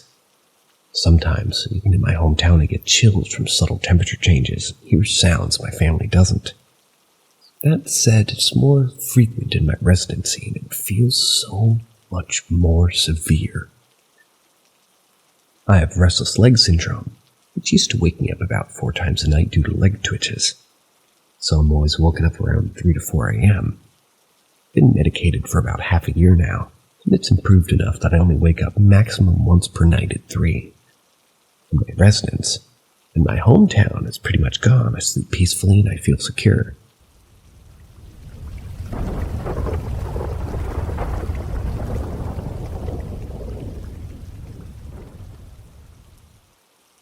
I just wanted to share a run-of-the-mill hospital ghost story. I'm an RN, and I've worked on our float pool, traveling nurses with the same system. I was floated to the closed, sometimes opened, old locked psych unit. It's usually used for overflow patients and staffed by float pool when needed. Working night shift, I had a patient ask during night med pass if I could ask housekeeping to not empty her trash in the middle of the night, as it apparently kept waking her up the night before. I thought weird, but okay. I called housekeeping and they said they don't have anyone cleaning on nights on overflow unit. This patient was fully oriented, walkie-talkie, not weird at all, not a sundowner in any kind of way whatsoever. 3 a.m. rolls around and the patient rings her call bell. As I'm walking down the hall to her room, the double doors, lock requires badge swipe, close. I answered a bell and she's mad that she asked for housekeeping not to come in, and they did. She said they emptied her trash and she heard the can open and the trash bag rustle. I profusely apologize and insist it won't happen again. I call housekeeping, who again stated they don't have someone covering her floor at night, because it's just an overflow unit. So I call security since the doors were badge access only. They pulled the badge swipe logs for the doors, and no one had accessed the doors after the kitchen staff picked up the dirty trays at 9 p.m. They pulled the footage of the hall corridor and can clearly see one of the doors open halfway, close, not a single person in sight. We still have no explanation to this day. It's just well known that the 11th floor is haunted. Apparently it was making the psych patients go crazier, so they moved the unit to a new wing of the hospital and only use this floor now for short-term overflow.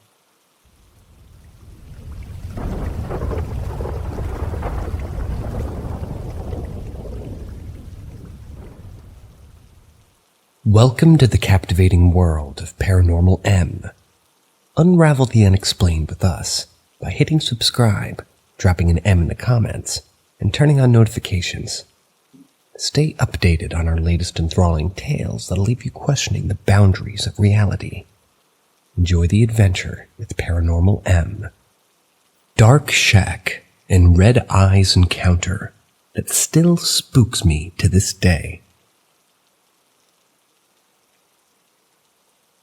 So I was in my early teens when I had this encounter.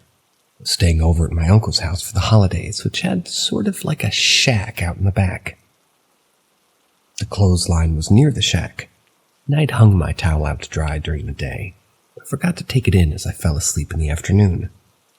I ended up waking up sometime around 9 p.m.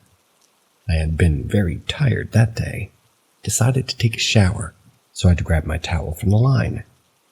As I approached the clothesline, my eyes were focused at the back of the shack, because it was a particularly pitch dark area and for some reason I had an eerie feeling. As I'm reaching for my towel, I saw a pair of shiny, yet dim circles in the dark behind the shack. As I watched, they only seemed to grow bigger and red. I stood frozen, staring at a pair of what I can only imagine as being eyes staring back at me. For about a minute, I didn't think to move or scream as I was frozen on the spot. I was still looking at the pair of red eyes when my body reacted to flight mode, and I ran as fast as I could back to my house. With that being said, that house has had its fair share of haunted encounters by those who've been in it. So when I told my family about it, they just brushed it off as another one of those haunted stories for this house. My guess is because it's a very old house. Anyways, I can still remember this encounter as clear as day, and it still holds the same feeling as it had years ago when I think of it.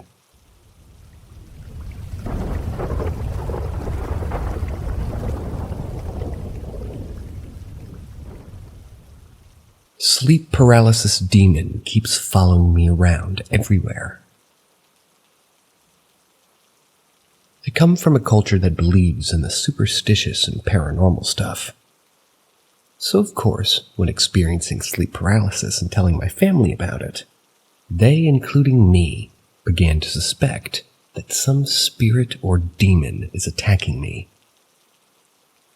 I'm using the present tense is because it's still happening. My recollection of the first time it happened to me 7 years ago was when I was sleeping in the living room during the day, and suddenly I felt my whole body go numb. I couldn't move a muscle. And being the first time I experienced this, I was scared. I didn't understand what was happening. I felt something lay down next to me, but I couldn't see what it was. All I felt was the negative energy radiating from it.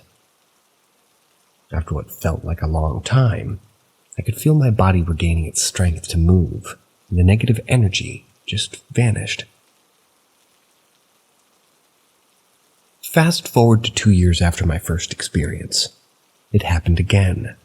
Only this time I had already moved to another place and had educated myself on sleep paralysis and how it's linked to beliefs of demon attacks. Coming from a religious household, my mother told me to pray whenever this happened again, to which I did and became my weapon of choice whenever I experienced sleep paralysis. Although using prayer as a defense against this dark energy and having moved 4 times for other reasons, I've noted that whenever I experience sleep paralysis, it's always the feeling of the same entity, but with more and more dark energy. It's even got to the point where I don't feel scared anymore, but just angry at whatever it is that keeps attacking me while I'm sleeping. What do you guys think? Is it possible that something has latched itself onto me and is following me around?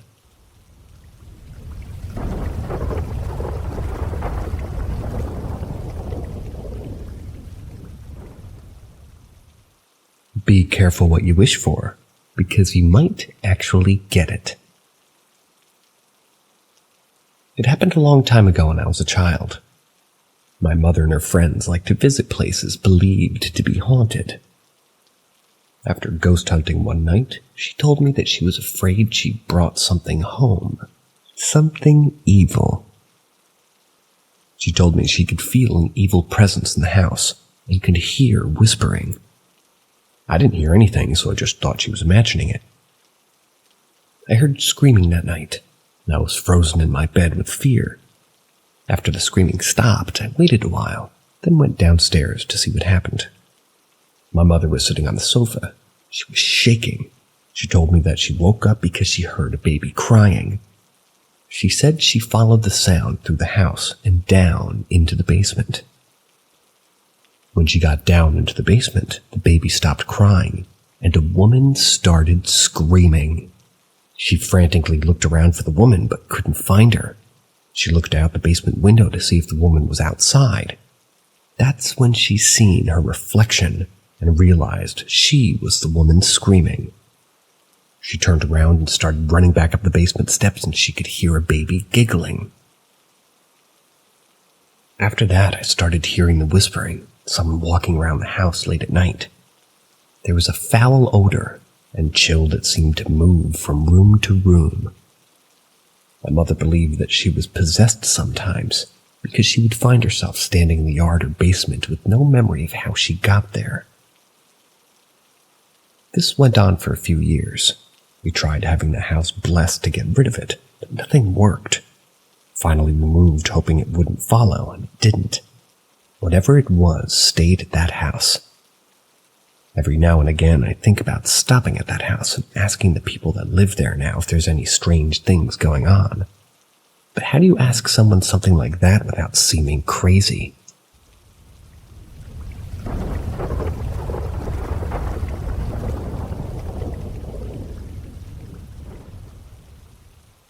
I saw a faceless man in the dark black hoodie run and go into the ground. I feel extremely confused still, honestly. It was 2017, so quite a few years ago at this point, but I still to this day cannot wrap my head around it. I was 11, maybe 12 at the time. I'm 19 now. It was around 7:40 a.m. and the sun was out and shining bright on a weekday. My mom and I were driving to school, and just a minute past my house we were coming up to the railroad tracks, which we did every day.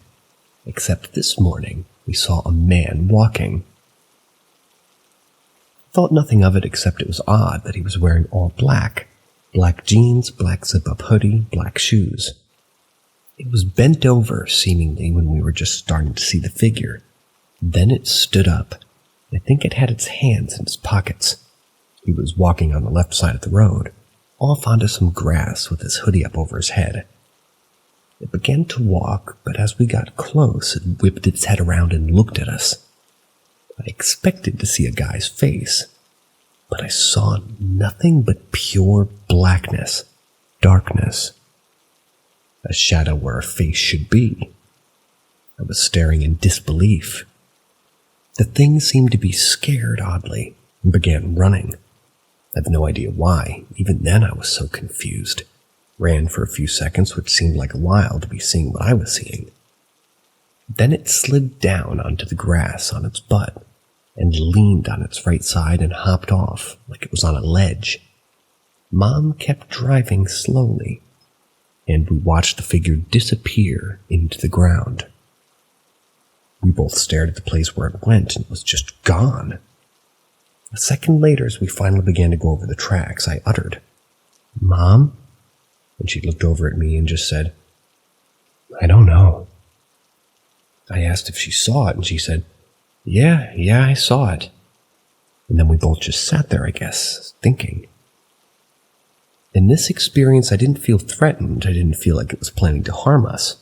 But it was so confusing. Why did it not have a face? Why did it run? Why did it act like we weren't supposed to be able to see it either? Why did it go into the ground? Why is it wearing such a stereotypical stalker, robber, scary man clothes? Does it mean hell is real? Did it go there? Was it a demon? I've never been a believer in the paranormal. I've always rejected the idea of God or religion in general. I still can't get into that. As time went, I kind of ignored this memory, kind of ignored how it affected me. I now recently have been thinking about it, and I cannot wrap my head around it. No, I'm not crazy, because my mom saw it too, and can describe it the same as me. I just can't comprehend how it was real, but it was just as real as any other person walking the street. I don't know why I'm posting this, I just need someone to relate to about this, I guess. I've been feeling emotional about it lately. Is there anyone out there who can maybe help me understand this? Anyone else experience a similar thing? I've been to the spot multiple times since. Never saw anything. Haven't seen anything paranormal since, in fact. Thank you for reading if you got this far. It means a lot. I just feel so alone and confused in this experience and sometimes life in general. I don't know how to process there being other things.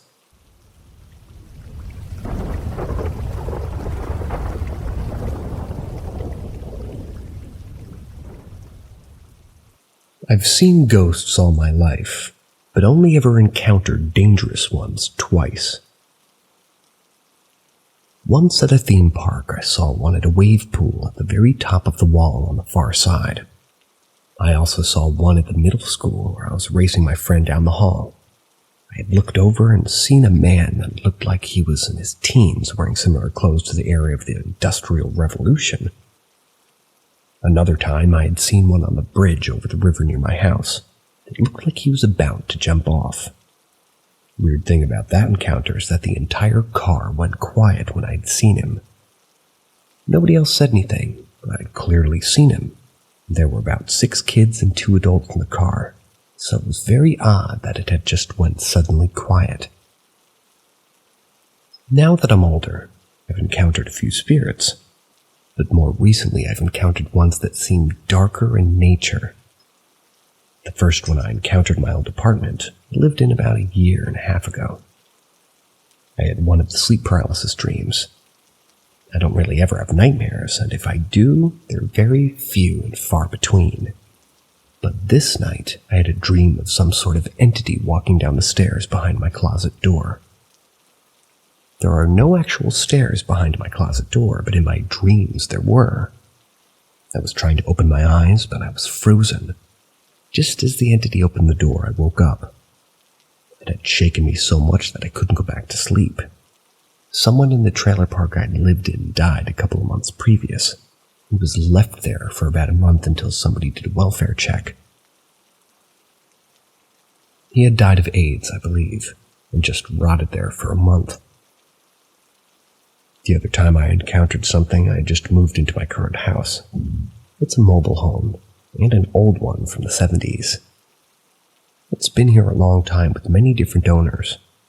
When we moved in, one thing I disliked about the place is that the closets have mirror doors. But because I'm renting it, I can't do anything about them. When we first moved in, I had felt a little weird about the place, so I blessed my bedroom and prayed over it. Not long after, we started hearing weird noises. I have a daughter who's young, and she was about 5 months at the time. We would hear her crying, go check on her, but she'd be fast asleep. Other times we would hear moans like a woman was crying in the same area. My daughter's room is on the other side of the house. We've heard knocking on the windows and all sorts of things. It seemed to go away since I've blessed the entire house. Though only once in a while I'll hear a weird noise or hear a baby cry, my daughter will be fast asleep. Just wondering if anybody had any thoughts on this. Should I record any happenings? I do have a video camera that I could set up. Update. So I guess the ghosts don't like to be talked about. They hate gossip. Because today they came back a lot more aggressive than before I heard my own voice this morning. And then a few minutes, another baby cry. 100% not my daughter, as stated in the comment, because she was right in front of me. They went silent for a bit until my boyfriend came home. Then they came back. My daughter woke up from her nap crying a lot more than usual and very unsettled. Not long after, a pole that was used as part of my shoe stand, where we put our shoes when we come in from the door, fell on its own. Then we heard maiming again, which was followed a few minutes later by knocking. It sounded like my daughter's bedroom, where most of the activity comes from. I'm going to make another post so I can share the video, because I don't think I can do it on this one. But that's not the first time I've heard knocking on a window. Today's been the most active we've seen in 2 months. Just creepy. Really creepy.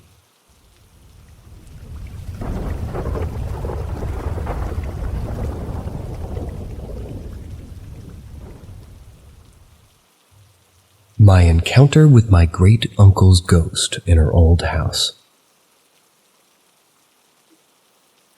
This happened in the very first house I'd lived in with my family when I was quite young. The house had belonged to my great-aunt and uncle.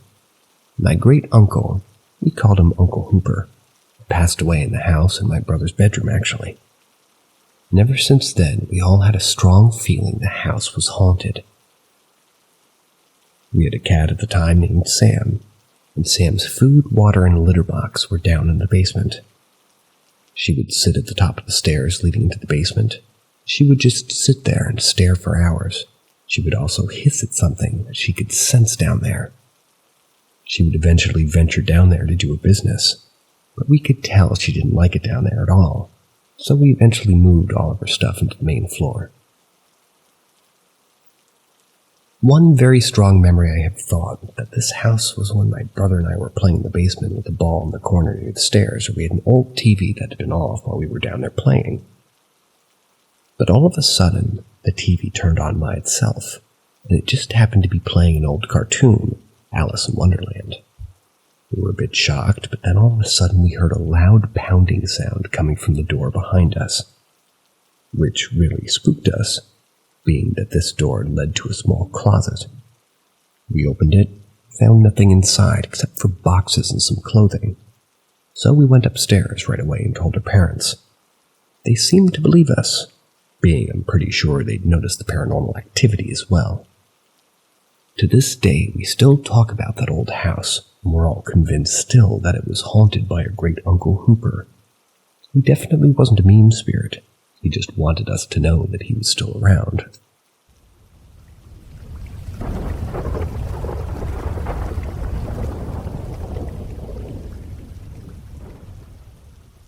Seven footsteps pacing back and forth on pine floors in a 125-year-old home. We live in an 125-year-old Victorian-ish old home in a small town. The house was built by a doctor at the turn of the last century and has been expanded twice as his family grew. We renovated the house but kept as much as possible original or in style with the original construction. I have insomnia and sleep in an extra bedroom regularly to keep my wife, give her some peace. Most nights I read at night before turning off the lights, and 2 nights ago I heard footsteps coming from her room through a central room in front of my room to the kitchen while I was reading. Usually when she's in bed for the night, she's in bed, so it was odd. After a few seconds, the footsteps went back the other way. At that point, I thought, oh, she forgot her mobile phone in the kitchen. That made no sense, really. But she does charge her phone in 2 places, so that's how I processed it at the time. Our house has old pine floors and sits on a high crawl space, so there's a distinct sound when someone's walking in the old part of the house. Yesterday morning at breakfast, I told her I heard her get up and she looked at me all puzzled. She said, "Don't you remember? I got out of bed and got my phone when we were watching TV." I told her what happened. I even inspected for uninvited critters yesterday.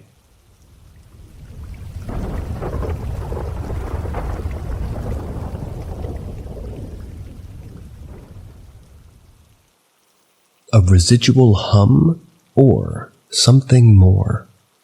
My first paranormal experience. So let me preface with some info about me.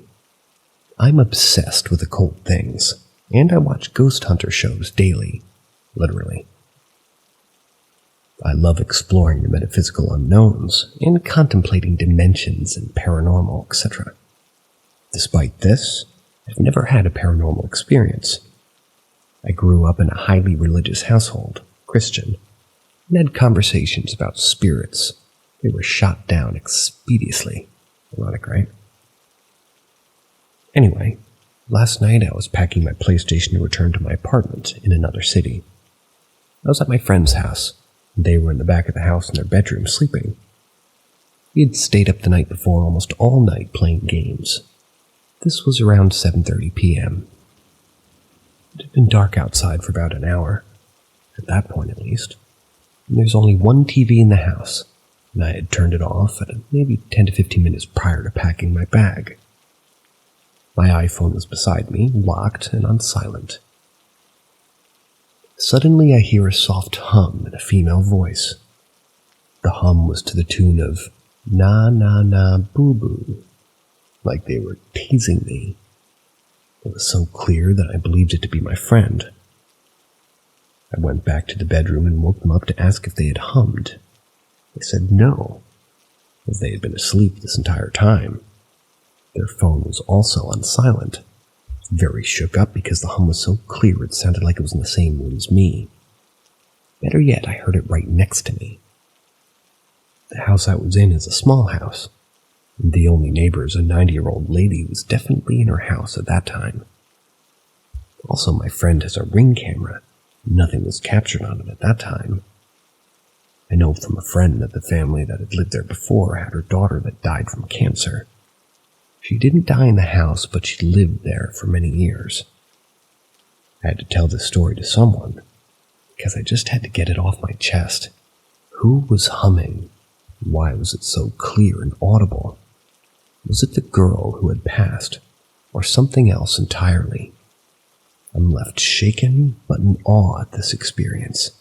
Like I said, never mentioned the paranormal before. Final thoughts. I feel as though I'm very intuitive. I wouldn't say psychic, but my intuition is very strong, as is my mother's and grandmother's. I didn't feel threatened by this hum, just shocked.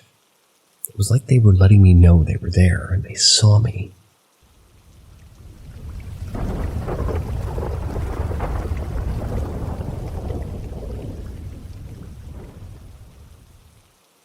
My brother. Me, a now 19-weight male, and my brother, a 16-year-old black male, have usually had a good relationship. They got arrested for beating a kid who said he should be hung because he's black. It was his birthday. After that incident, I always looked after him. Besides the incidents where I had to step in, I always knew he could handle himself. I'm a wrestler, played football and boxing, very well trained and can do some serious damage, not bragging. But the point of this story is when we were younger and why I kind of backed off of him and lost that good relationship.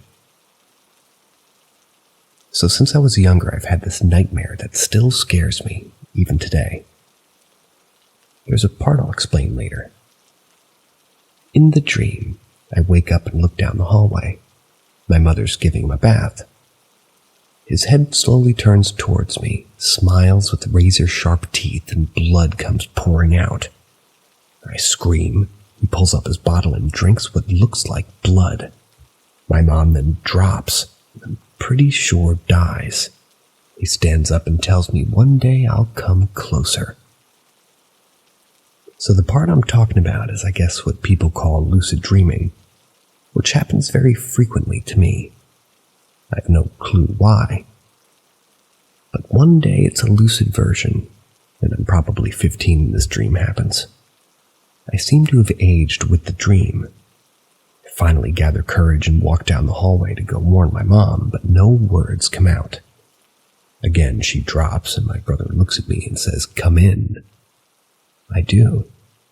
He said, "I'm not the scariest thing about this dream. It's you." I never really understood what that meant, till I got arrested. They put the kid in a coma because I couldn't control my anger. Our brains know much more than we believe. What I believe is the dream was somehow a warning of my self-control. I've told my brother about the dream, but he doesn't believe me, and I guess that's why I backed off. I really want to get back in how it used to be. Can I get some support, or am I wrong, or should I try to rebuild the connection? He's very into God, and I don't believe he's a bad person, but that dream always pulls me away farther, at least for a few days, like I'm scared of talking to him. Maybe I'm just paranoid, but I'd like some help.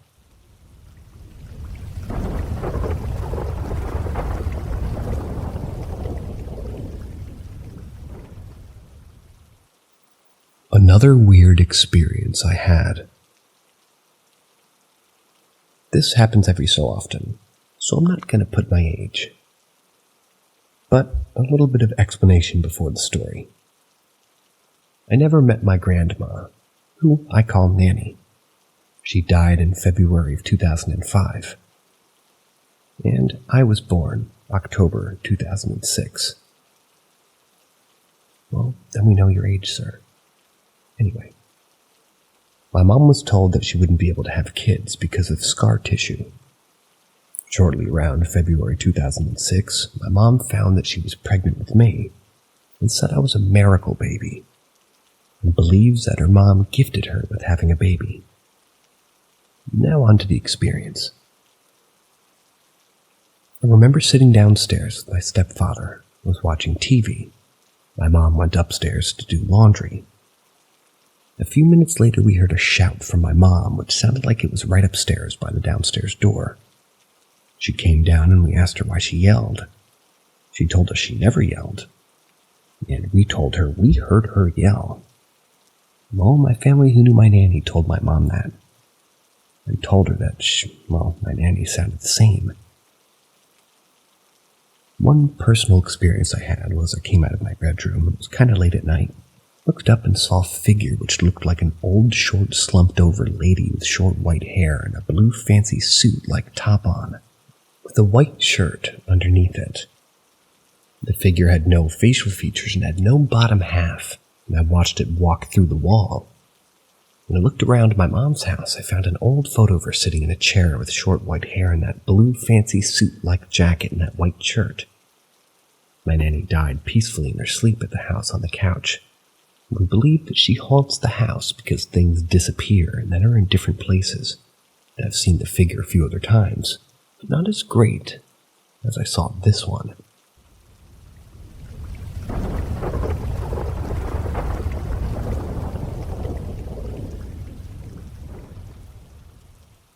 The Haunted Ass Abandoned Mansion.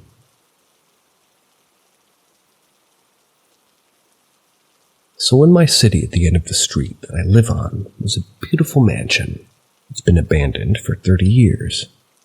Chilling near a lake. Crucial to the story. A couple of friends and I decided we wanted to go explore it because of how long it had been abandoned. Keep in mind, I'm an 18-year-old male with all females, 17 to 19. We decided to at first sit by the water, have a couple cigarettes. After about 5 minutes, we heard some blood-curdling screams coming from a child. And as we looked around, and there was no one there, we got scared, so we decided to go inside of the house through a broken garage door because everything had been boarded up. The minute you walk into the garage, you see a door which goes down one hallway into the main room, as well as a set of stairs that goes upstairs to the bedrooms. I wanted to look at the main room. My friends went upstairs, which isn't a problem because obviously I can handle myself if I encounter someone crazy and human. After about 10 minutes, I found the basement, which had its own little movie theater, and in the corner what I thought would have been a broom closet was in fact a child's bedroom with a padlock on the door. So in the pitch black, I decided to use my flashlight and look around, and I had found a picture of a burning man beside a rock with engravings on it. I had left a peace offering and left the room. I sat in the movie chairs for a second, and not even 2 minutes later I felt choking and really, really cold hands around my neck after trying to pull up something that wasn't there, but felt so real. I heard a man tell something to let go of me, and told me to run away and get my friends and go. According to this masculine figure I saw and heard, we were not safe there. Then I heard my friends scream, and I ran upstairs knowing where they were. There was blood dripping from the walls, and it was not just me that had seen it. And the woman had come out of the fireplace, and in a partially burnt, I'd like to say 1960s dress, open burn wounds on her hands and neck. I grabbed my few friends and we left and sat outside, recuperated. But before we had left, my back was burning and my best friend's leg was feeling, quote-unquote, wet. We had lifted up my shirt and I had 3 scratch marks down the back. We rolled up my friend's pant leg and saw a huge gash on her leg and 3 claw marks on her arm. To this day, we don't know what happened there. We have not gone back to find out.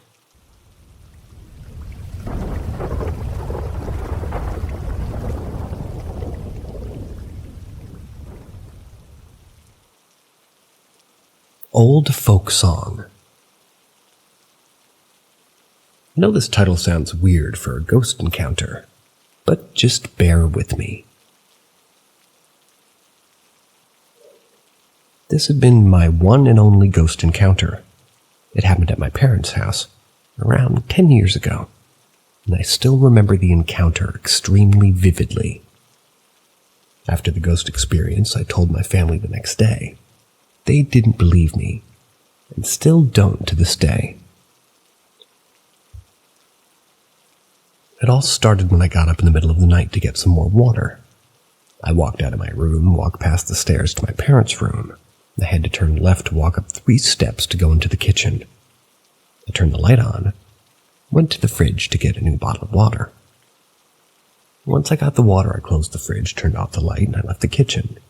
Walked back down the 3 steps, turned to walk past my parents' stair to my room. As soon as I got to my parents' stairs, I heard the kitchen light flick on, illuminating the very area I just left. I froze for a quick second, as I wasn't prepared for that. Brushed it off, as I didn't really think anything of it since we've been living here for a few years. Nothing paranormal's happened yet. As I turned around to head back to the kitchen to turn the light off, I heard music. I froze again. The music wasn't loud. It was at what I would describe low to moderate. As I listened, I could hear a banjo playing in a sort of old folk music type of way. When I heard music playing, that's when I started to get a little scared, to be honest. I froze this time for about 2 minutes. It was a mix of me being a deer in headlights and me trying to listen if one of my family members was tricking me. Only thing I heard was the music playing. Eventually, I shook myself out of my frozen state and was about to turn left to ascend the 3 steps to the kitchen to turn the light off. However, as soon as I took a step, the music stopped, and I heard footsteps running away and little kids laughing. I froze for a 3rd time. Then I thought, hurry up and see who it is. So I hurried into the kitchen, and silence was all I found. Silence and an empty, illuminated kitchen. Thought maybe it was one of my siblings, because their rooms are on the other side of the kitchen. So I went to check their rooms. They were both closed. I also checked the living room and found no one. Confused and creeped out, I walked back to the kitchen, turned on the flashlight from my phone, turned off the light, and slowly walked back to my room with the safety of my flashlight. As stated before, none of my family believed me. I'm quite sure it was a ghost of some sort, and also some things to clarify. The first floor I was walking on that was by my parents' stairs was carpet, so my footsteps would have been muffled and hard to hear. And if it was one of my siblings, they wouldn't have been able to hear it, since it's much louder at night. And as for the little kids laughing, the youngest person in the house was 12. Anyways, that's my little story that I thought would be fun to share. Since then, the only thing I've encountered over those 10-ish years is the kitchen light flicking on 2 or 3 times.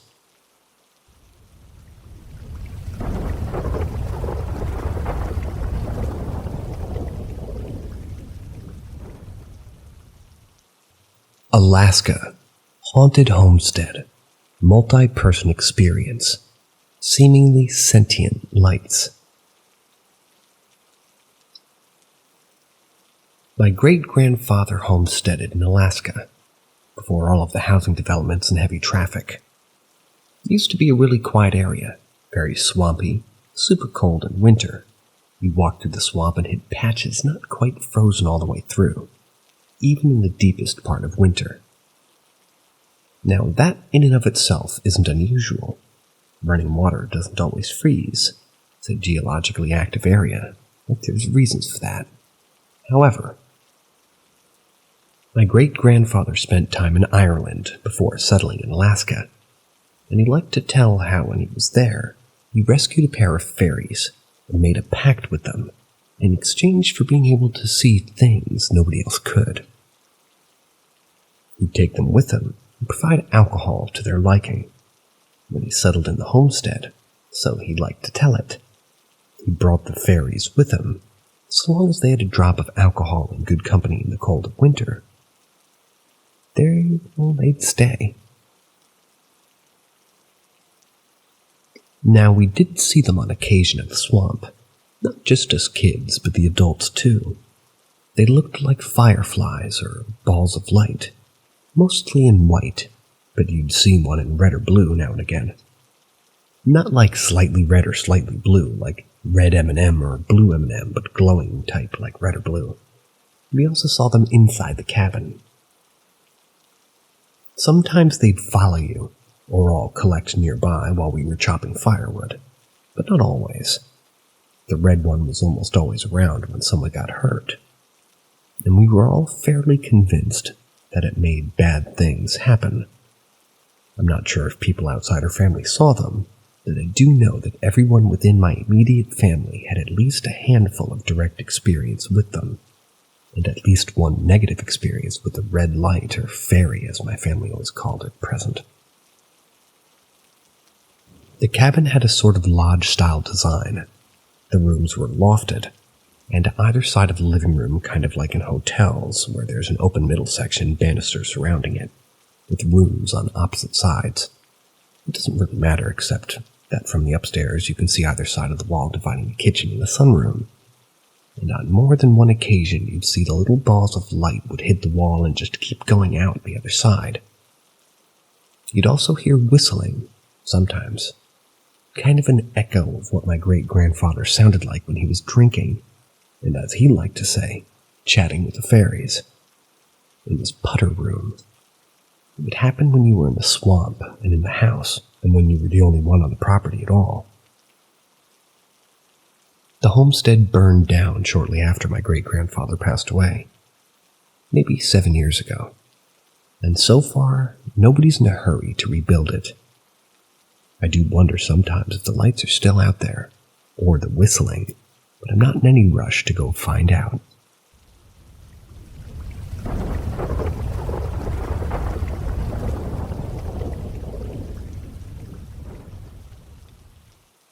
General inquiry about ghosts, spirits, and water. Recently moved to well-known haunted town in New England. Haven't had any issues. Sometimes when we go to town and enter some of the old antique shops, we can feel a real thick tension in the air. Even some of the shopkeepers appear to be off. We have a smudge station at the front door in preparation for our return. A couple of weeks ago, we came from our shopping and put our stuff on the counter. Immediately while unpacking, we saw everything was wet. Our newly acquired goods and groceries, and the counter holding them, even the boxes on the floor, had water dripping on them. Thought at first that we had a leak. Started checking the ceilings and walls, etc. Found that even the cabinet sides that were above us also splashed, and a big puddle on our stove. The tops of the bags were splashed, and I just can't find the reason. We have no idea where this water could have come from. My girlfriend's phone and keys, also on the counter, miraculously were left unscathed. We have 0 leaks. My girlfriend wants for me to react as I'm the one that's less interested in the spiritual world, you could say. I am dumbfounded. There was so much water and no explanation. We opened a few windows and smudged ourselves in the house with big bundles of sage. We were surprised we didn't set off the smoke detectors. Haven't had any issues since then, but I'm still wondering about the water, where it came from, and if anyone else has experienced anything like it. I don't usually put too much thought into ghosts or spirits, but this one event has me thinking. I also cannot explain the feeling that we get in the antique shops, but it's almost like someone is thinning the air. When you leave, it's like you were watching a 3D movie for 2 hours and you step outside the theater.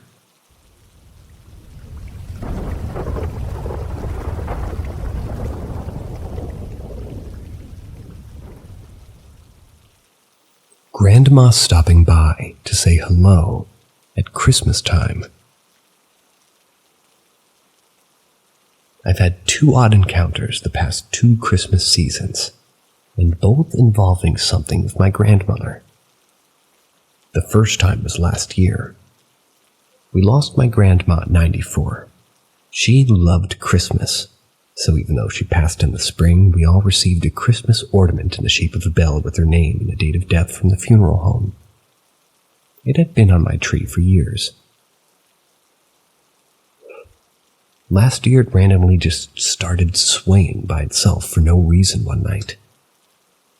It was the only ornament moving, and it did it a few times during the Christmas season. Really interesting, and I thought she was just saying hello. There was no logical reason for this ornament to move on its own. I also have a snow house that lights up that was hers and I inherited after she died. A few days ago, I walked into the family room after I got up in the morning with it lit up. It wasn't on when I went to bed. I'm absolutely sure of it because we were gone most of the evening and I didn't turn it on when I got home that night. I would have noticed it being on when I went to bed because it's pretty bright and it really glows when you turn the Christmas tree off. It being on was the first thing I noticed when I walked into the family room that morning. Again, I think it's her saying hello. Just a couple of neat encounters.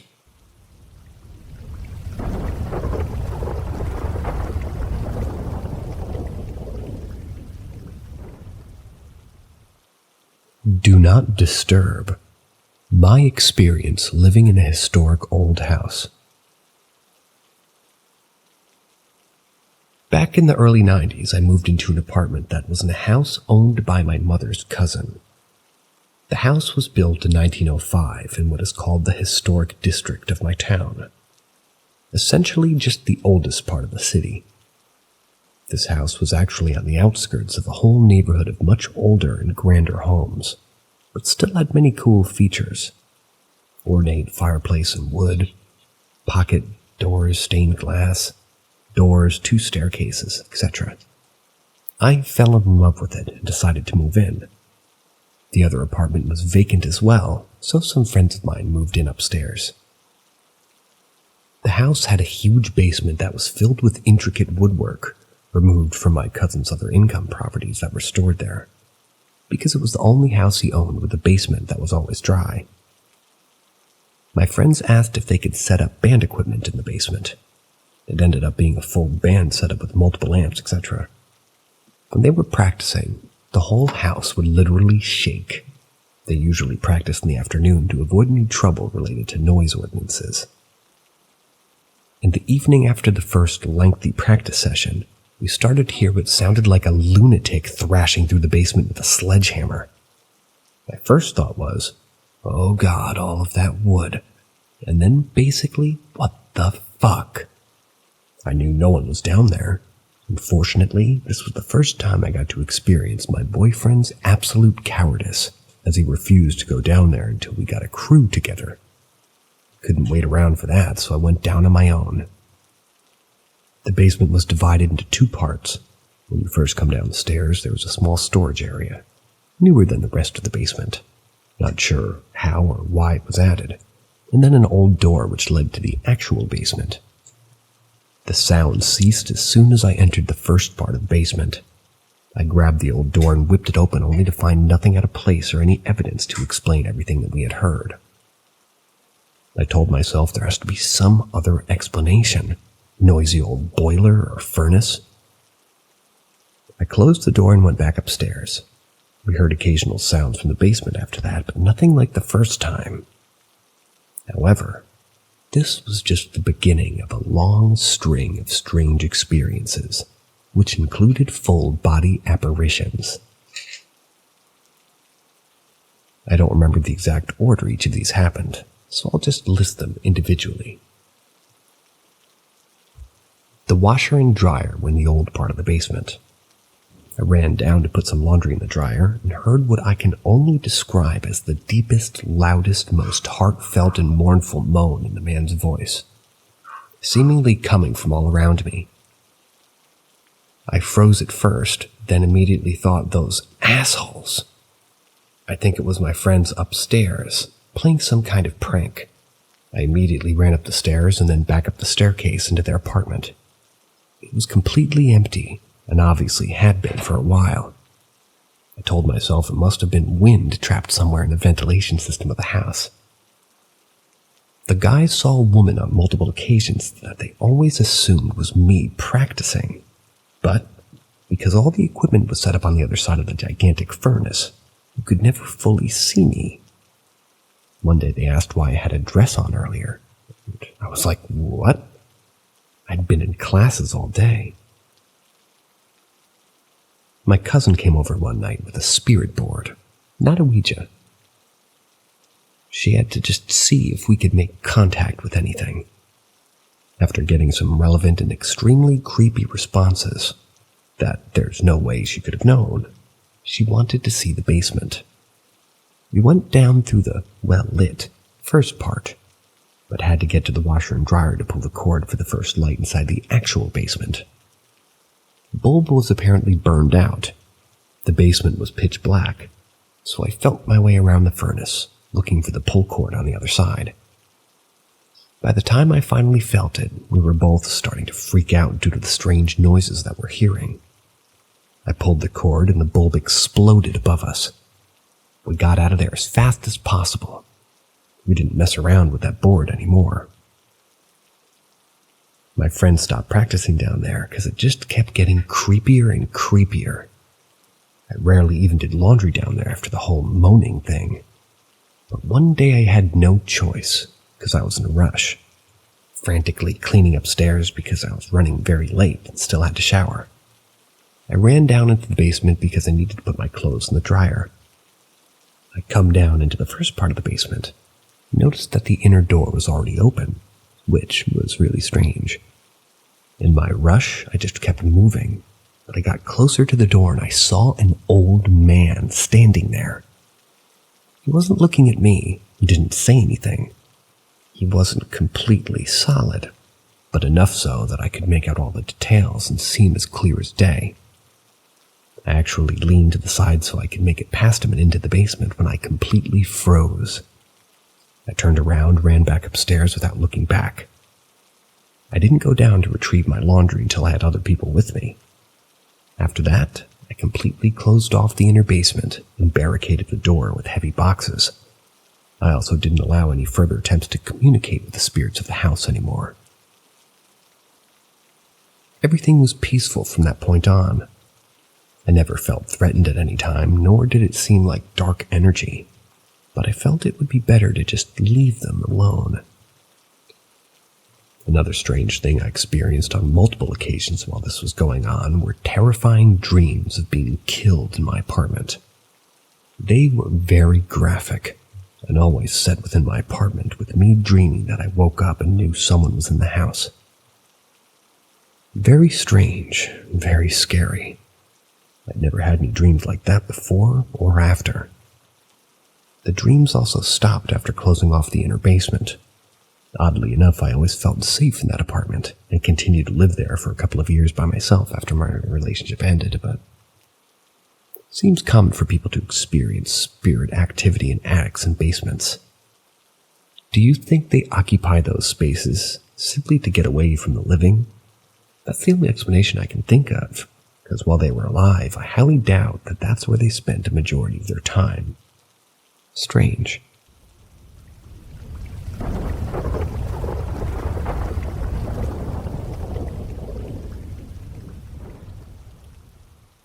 Strange experience in an old Italian home.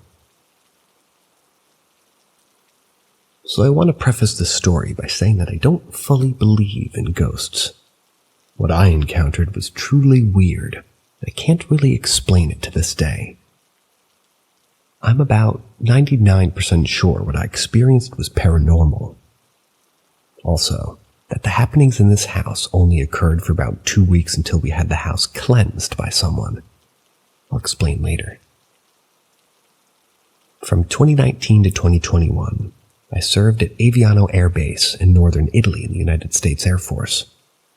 During my time there, I moved in a house with a close friend of mine from tech school and his wife. We moved into an old house in the small town of Gaius. Giais. I'm not Italian. I'm going to call it Gaius. And this house is where I went from not believing ghosts exist at all to becoming almost positive that they do. I still don't fully believe because I don't think any of us truly have an answer for the weird shit that happened around us sometimes. And I won't claim to know exactly what it was that was going on in that house. The first few weeks in the house were normal. After that first week had passed, I started having very intense nightmares every night. I do not remember what these nightmares were about, probably for the better. All I remember is waking up with sleep paralysis most of those nights, and that I do remember. Every time I have sleep paralysis, as soon as I realize what's happening, like clockwork, I get a quiet whooshing sound in my ears. It progressively gets louder until almost deafeningly so. On one occasion, I remember waking up in a cold sweat and not being able to move. The whooshing sound starts. When it gets to the point of being fairly loud, I'm looking around the room and at the foot of my bed. I see a dark figure raising up, starting to lift my legs off the bed. It was at that point that I snapped back to reality, most likely from adrenaline. Now I know there wasn't actually a figure there lifting my feet. I was half asleep and dreaming that it was happening, but it felt so fucking real that I was genuinely terrified. I had more sleep paralysis experiences like that in that house, but that one was really the only one worth mentioning. My roommates also complained of nightmares, but nowhere near as intense or as frequent as mine. During the night when I would wake up after these nightmares, I would sometimes hear noises coming from downstairs. My roommates who also slept upstairs heard them too sometimes. These noises consisted of what I think were cabinets opening and closing, as well as silverware and pots and pans being moved around. Although I'm not entirely sure, as I didn't dare go out of my room to investigate.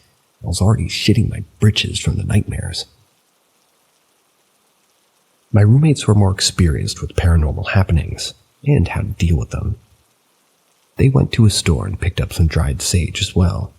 They also picked up some bead necklace for me that they said was for protection.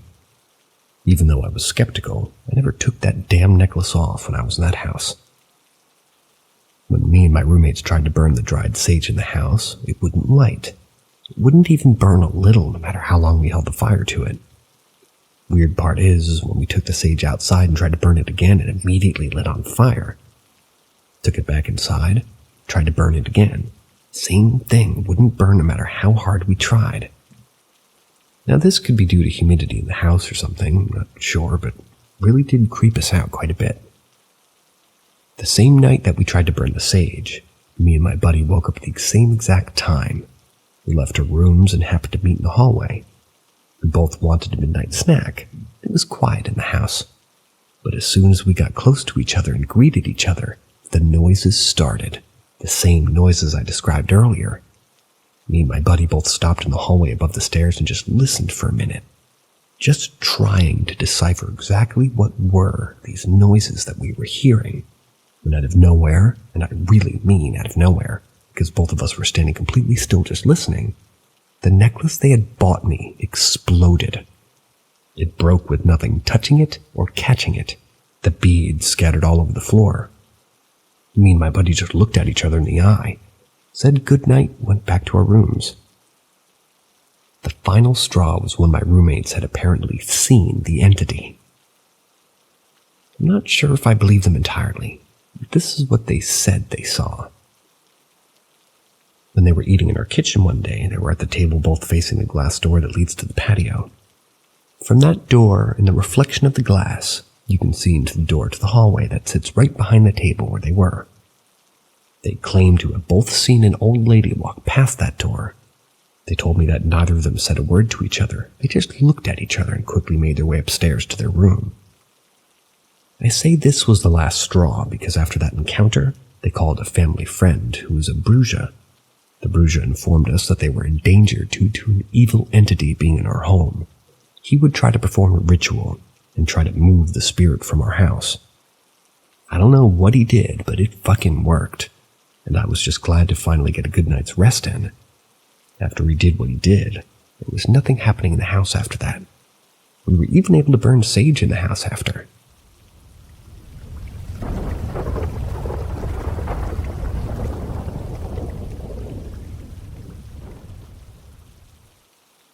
Enchanting singing in the night, then strange sounds after.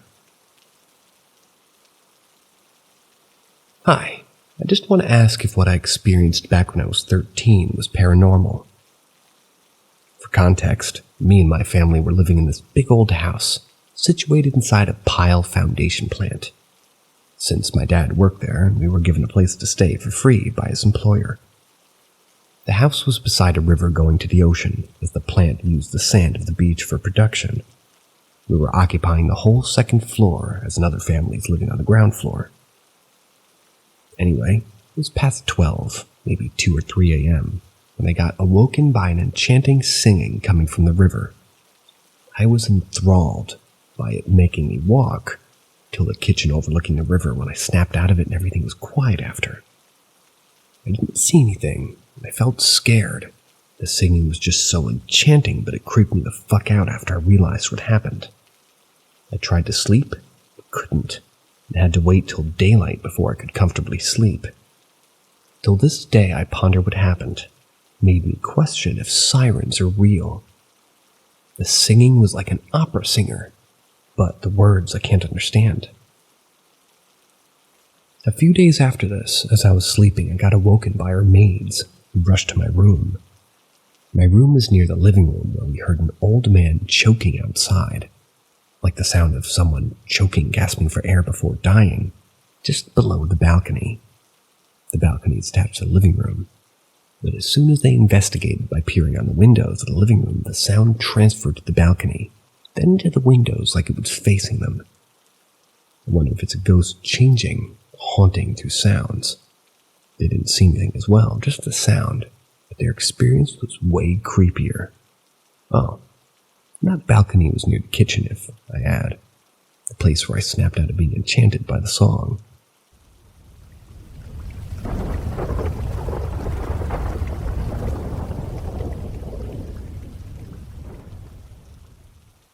Accidentally saw a dark cloud in my living room. This happened last week. It was around 6 o'clock in the evening, and it was very dark out. We live on the second floor of an apartment. My wife was busy cooking dinner, and I was washing dishes in the sink. Both of us had our backs turned away from the living room. The TV in the living room was on, and I watched it passively through the reflection in the kitchen window.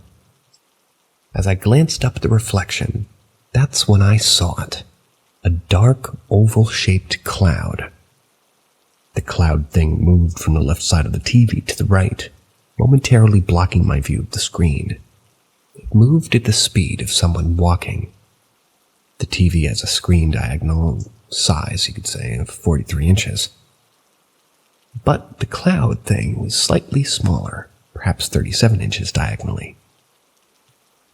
I turned around immediately, but there was nothing there. That night was somewhat windy, so we blamed it on a branch of leaves distorting the TV's reflection. However, this explanation doesn't convince me. The cloud's movement was solely on the x-axis, and it didn't happen again. The distance it traveled seemed unrealistic for leaves blowing in the wind. The next day I looked out of the window and the reflection of the TV fell on the trunk of a tree devoid of any leaves. So the furniture and objects in our living room are very old heirlooms, 1930s bookshelf, 1900s curved glass china cabinet. If what I saw wasn't an illusion, maybe one of these objects has something paranormal attached to it.